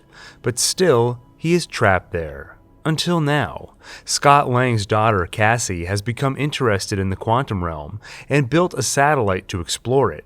When she turns it on, its signal is discovered by Kang's hunter, MODOK, and they open a portal which pulls Cassie, Scott, Janet, Hank, and Hope into the quantum realm, along with Hank's latest experiment, ants with augmented intelligence. In the subatomic reality, Scott and Cassie are separated from the others and find themselves among quantum realm refugees, displaced by Kang, led by a warrior named Gentora. But they're quickly captured by MODOK and brought to Kang, who has a proposal. He needs to get out of the quantum realm, because he's the only one who can stop what's coming at the end of time. Him. Many variants of him. But to get out, he needs someone to enter the blown-up energy core and shrink it back down to size using Pym Particles, a task Scott Lang is well suited for. Kang's offer is this: get me the core, or I kill your daughter in front of you and force you to relive the moment again and again in time, endlessly. Scott resists until he sees his daughter in pain. Inside the core, Scott is quickly lost inside a probability storm, where all possibilities of himself exist simultaneously. He drowns in a pile of Scott Langs, until they hear Cassie's voice calling him to come back. And now, the many Scotts become focused on that one goal. They lift Scott to the energy core. He throws a Pym disc. And nothing. He falls, until Hope rescues him. Together they throw more discs and more Pym particles, enough to finally shrink the energy core. Since they were separated, Hank, Hope, and Janet have been on a journey of their own. They met an old friend of Janet's, who has since turned to Kang's side. A fight ensued. They stole his ship and then came for the energy core. Along the way, Janet told them everything about Kang and how they must keep the core out of his hands. and now that it's been shrunk down, Kang takes it from them. Of course they resist, but he easily flicks away Scott and Hope. MODOK takes down the ship with Hank on it, and the Conqueror leaves with Janet. At his citadel, he tells her why he conquers, how his variants will play with time like children, and as a result destroy the multiverse. Only he can defeat them. But Janet sees the truth. He just wants revenge against the variants that beat him, and in the process, he'll end so many timelines, effectively murdering trillions of people. It all begins today. With the energy core back in hand, Kang can ascend with his army out of the quantum realm, but it won't be as easy as he thinks. Cassie escapes her prison and frees Gentora, and they go on to free the other prisoners, recruiting them to a rebellion. Meanwhile, Hank is reunited with his intelligent ants. When they fell into the quantum realm, the ants apparently hit a time dilation, allowing them to live thousands of years in just a day, advancing their knowledge and technology tremendously. They find Hank, then Hank finds Hope and Scott. With help from one giant Scott, one giant Cassie, and an army of intelligent, now technologically advanced ants, the freedom fighters finally launch a counteroffensive and overpower the Conqueror. Even MODOK fights for them, after Cassie gives him some sage advice, namely, don't be a dick, though he sacrifices what's left of his life in the process. Kang's army is defeated, the quantum people are freed, and the heroes prepare to return home. One by one they enter the portal. When only Cassie and Scott are left, Kang appears. Scott pushes his daughter through the portal and stays behind to stop Kang. The Conqueror scoffs at Scott for thinking he can win, but Kang misunderstands. "I don't have to win," Scott tells him. "We both just have to lose." Ant-Man turns himself into a human shield, taking a near-fatal beating to stop him from entering the portal. Kang's victory is all but assured, until Hope returns. Together they knock Kang into the damaged energy core, and he's sucked into it, seemingly defeated. The portal closes, but Cassie is able to bring Scott and Hope home using her quantum tech. In the coming days, Scott enjoys his return to normal-sized reality, though he's disturbed by Kang's warning about his variants coming at the end of time, and Scott is right to worry. Some of those variants meet to discuss the Conqueror's death. He was killed by one of Earth's heroes. They're beginning to touch the multiverse, Immortus, a Kang variant, explains, and if we let them, they will take everything we've built. To ensure they don't, he has called a council of Kang variants, including every single one of them. One such variant apparently resides in the early 1900s and goes by the name Victor Timely. He presents a new temporal marvel to an audience, something he claims could allow them to shape time, and in the audience is a time-traveling Loki and Mobius, apparently tracking this variant. Elsewhere, the High Evolutionary searches for a specimen he lost years earlier, Subject 89P13, a raccoon who now goes by the name Rocket and resides on Nowhere, the Guardians of the Galaxy HQ. The mad scientist has one of his creations, the Sovereign, send their new weapon to retrieve the raccoon, a powerful being with the mind of a child named Adam. He attacks. The Guardians manage to fend him off, but Rocket is hurt badly, and when they apply a med pack, it only makes things worse. Someone put a kill switch inside him to protect their proprietary design. Using a med pack or poking around would kill Rocket, but if they do nothing, he'll succumb to his injuries, giving them about 48 hours to figure something out before he dies. Peter is especially intent on saving his friend, because he was drunk when Adam attacked, trying to forget his grief for Gamora. If he hadn't been, maybe he could have helped, and his last words to Rocket were insults. He was angry the raccoon had once again taken his Zune without permission. To save Rocket's life, they need an override code to stop the kill switch, and their only lead is the name of the company they found inside Rocket, Orgo Corp, the High Evolutionary's front for illegal experimentation. It'll be difficult to break in, but Nebula has a contact in the Ravagers who can help. Her sister, Gamora, the one who came from another timeline with Thanos, the one who never joined the Guardians or fell in love with Peter Quill, who is still grieving for his Gamora, and Yondu and his mother. Peter has come to believe that everyone he loves will leave. Mantis reminds him that he did the same. When Peter lost his mother, his grandfather lost a daughter, and he may still be alive on Earth, yet Peter has never gone to see him. Now, this other Gamora, who sees Peter as a stranger, guides them into OrgoCorp's HQ. In a quiet moment, Peter tries to warm up to her, but to Gamora, it's just pressure to be someone she never was. She makes it clear, whatever Gamora was to him is something she will never be. Inside the HQ, they find Rocket's file, but not the key. It was taken by the High Evolutionary's recorder and stored in a computer on his head, and they know where to find him, because the High Evolutionary's coordinates were left in the file. An obvious trap, Gamora points out. But Peter explains, it's not a trap if you know it's a trap. It's a face-off.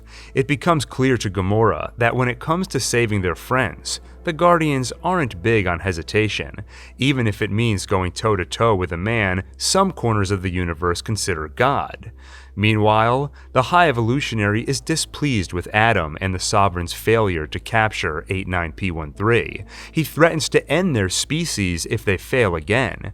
Eager to please their master, the High Priestess interrogates a captured Ravager. She asks Adam to show the Ravager they mean business, which he slightly misinterprets as he incinerates the man, leaving only a smoldering corpse and his small pet behind. A pet which now looks sad, which makes Adam feel sad, an unfamiliar and unpleasant sensation. The interrogation is a failure, but Gamora calls the Ravager for help, not knowing he's dead, and the High Priestess answers in his stead. Gamora gives them her coordinates, inadvertently giving away the Guardian's location, giving Adam and the new pet he's decided to keep one more shot at pleasing the High Evolutionary. The Guardians arrive on Counter-Earth, the world designed by the High Evolutionary based on his visit to Earth in the 80s. While the others get to work, Gamora stays on the ship, and when Adam comes looking for Rocket, she can't help but protect him. Meanwhile, Peter and Groot's face-off is going well. They fend off the High Evolutionary and his guards, kill the recorder, and rip the computer from his head. But they have to get off planet fast, because although the High Evolutionary's experiments have come a long way, his utopia is still a far-off dream. Counter-Earth has become rampant with the same violence that pervades Earth. So, he's initiated self-destruction. As explosions blanket the planet, Adam worries for his mother and flies after her, but he's too late. She is killed and he is incapacitated. Drax, Mantis, and Nebula break into the High Evolutionary's ship to free Peter and Groot. Unaware, they've already escaped, joining Gamora on their own ship, where they use the passkey to override Rocket's programming and save his life. The friends embrace, and Gamora can't help but smile. But there's little time to celebrate. The High Evolutionary reaches out with a demand. Bring me the raccoon or your friends die. He throws Nebula, Drax, and Mantis in a cell, where they're surrounded by Star Children, the latest product of his experiments. Meanwhile, Peter calls for help, asking Kraglin to fly Nowhere over and blow a hole in the villain's ship. Worried the children will get caught in the explosion, Nebula and Mantis try telling them to avoid the starboard wall, but they don't know the children's language. Drax, on the other hand, does. First, he calms the frightened children using the same tricks his late daughter enjoyed many years ago. Then he gives the instruction, and Phyla leads the way in letting the others know. Nowhere fires its shots, and the High Evolutionary responds, dropping Nebula, Drax, and Mantis into a pit where they face 3 massive obelisks. But, Mantis realizes, they are not hostile creatures, they're just scared. She approaches. Meanwhile, as Nowhere approaches from one side, Peter, Rocket, and Gamora attack from the other. Adam recovers from his injuries and makes one last attempt on the raccoon, so Peter crashes the ship with him on it and sets it to self-destruct. While Adam blows up, they look for their friends, who they find riding the now friendly obelisks. Reunited, the Guardians could leave now, as Gamora suggests, Or they could go back and free all the innocent lives trapped on the High Evolutionary's ship. They connect nowhere to the fresh hole on the side of the ship, aligning them with Cosmo's help, and begin evacuating the higher life forms. Even Adam. Why? He asks. I am Groot, his savior responds, and Drax translates. He says everyone deserves a second chance. Soon, Rocket finds the animals, and he finds a cage containing raccoons. He can't bring himself to leave them behind, so they won't be limiting themselves to the higher life forms. They'll be rescuing all of them, which gives the High Evolutionary a chance to catch up. It's an easy fight for the man who thinks himself a god, until the rest of the Guardians show up, and then he's easily defeated. The evacuation is complete just as the ship falls apart, but Peter has forgotten something. His Zune, an artifact from Earth whose music has brought comfort to him and his friend Rocket. He runs back for it. The ship separates from nowhere, so Peter uses the thrust from a loose wire to traverse the gap, but he's stopped by debris. The void of space does its work, freezing him and killing him.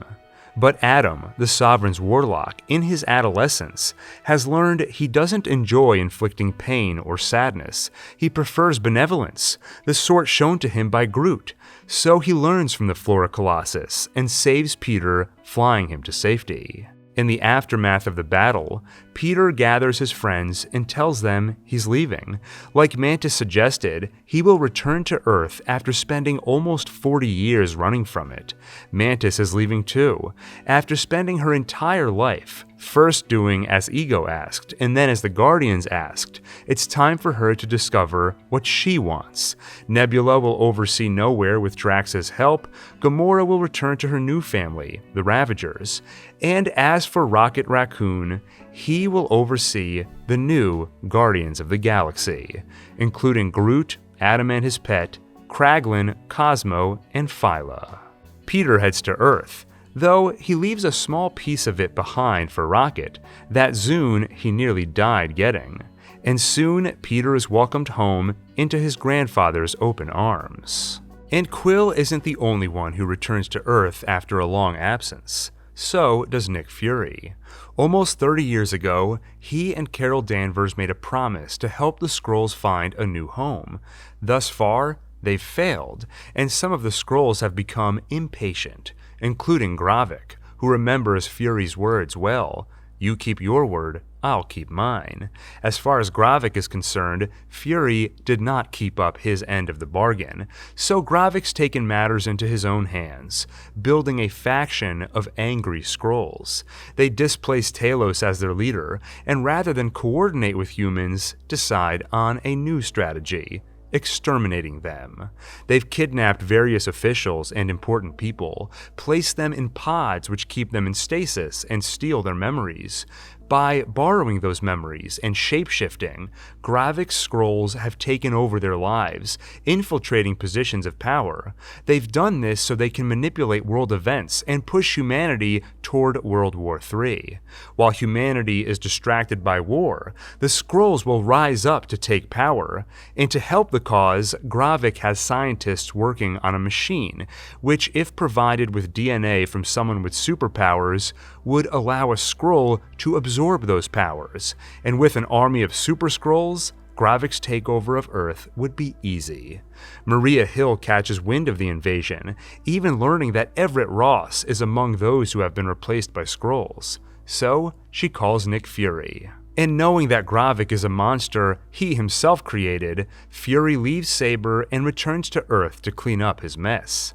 Their intel says Gravik is planning to bomb Moscow and make it look like an attack by Americans. So they move quickly. From an old friend, Sonia Fallsworth of MI6, Fury gets the name of the arms dealer Gravik is likely working with. Fury and Talos pay him a visit, but when he turns out to be a Skrull, a fight ensues and he ends up dead.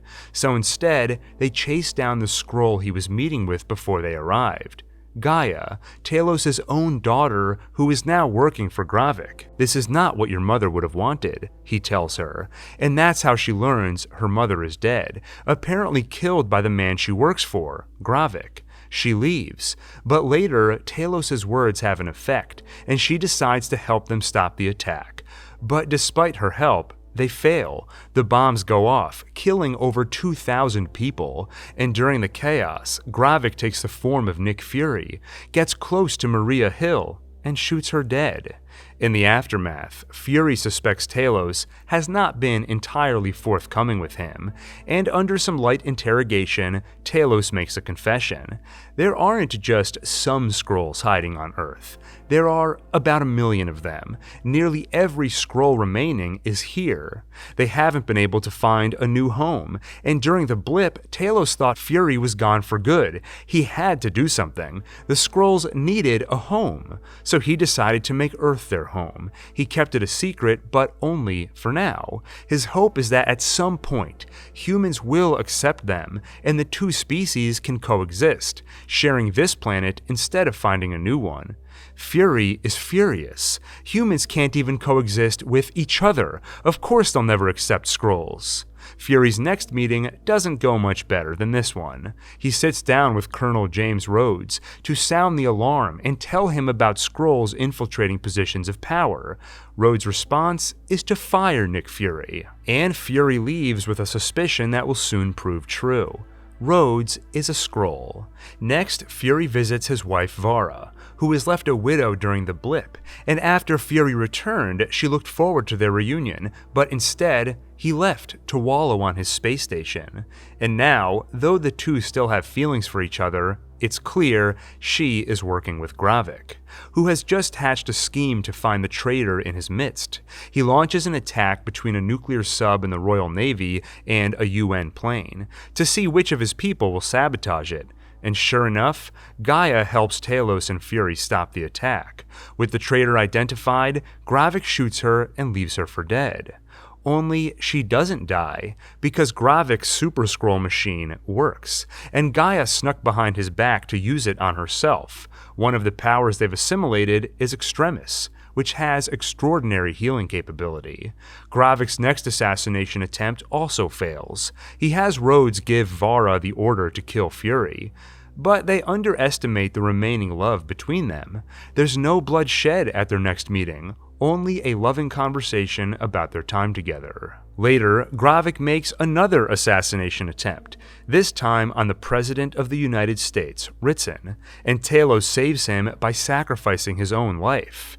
Gravik and the imposter Rhodes move to Plan B. They convince President Ritson that Russia is working with Skrulls, and they made the attempt on his life. Next, all they have to do is convince Ritson to bomb New Skrullos, their HQ in Russia. Not only will bombing Russia spark World War III, but the real Rhodes, Ross, and others stuck in their pods are being kept in New Skrullos, so they'll be killed too. When Gravik calls Fury, it's with substantial leverage. Give me what I want, or I have your president bomb New Skrullos. And what Gravik wants is the harvest, the DNA Fury had him collect from all the heroes who spilled blood at the Battle of Earth, including Carol Danvers. With his machine, Gravik could assimilate their powers and become unstoppable. And Fury agrees to hand it over. But it's not Fury who arrives for the meeting with Gravik. It's Gaia, disguised as Fury. So when Gravik activates the machine and assimilates the Avengers' powers, so does Gaia. The two battle, using an array of powers from heroes and villains included in the harvest, and harnessing the power of Carol Danvers, Gaia avenges both her parents, killing Gravik with a photon blast. Then she frees the people from their pods, including Ross and Rhodes. Meanwhile, Sonya and Fury get to President Ritson, where they kill the imposter Rhodes and stop the attack on New Skrullos, thereby preventing World War III. In the aftermath, Sonya recruits Gaia to work with her. President Ritson addresses the public, declaring war on Skrulls and any alien species who dare set foot on Earth. Nick Fury admonishes him for the hate he's created. Vigilantes will now go out on their own, killing whoever they believe to be Skrull. And he returns to space. But this time, he won't be alone. The Kree are willing to start peace talks with Skrulls, and Vara is the best diplomat Fury knows. They kiss and leave Earth together. And once again, we've reached the end. for now. I plan to release the next update this Christmas. By then, we'll have The Marvels, Loki Season 2, and Echo, all of which will be added to the timeline. Plus, Marvel will have released their official timeline book, which I'll compare to this video and see if anything needs to move around. Make sure you subscribe so you don't miss it. And if you enjoyed this video, check out some of my other playlists, where you'll find I get just as obsessive with other movies besides those in the MCU. And lastly, thank you for watching this video. As you can imagine, it took many hours, a lot of sleep deprivation, and a few headaches, so it means a lot to me when someone is willing to sit through almost 6 hours of me talking. With that, thank you for watching, and see you on the next One Take.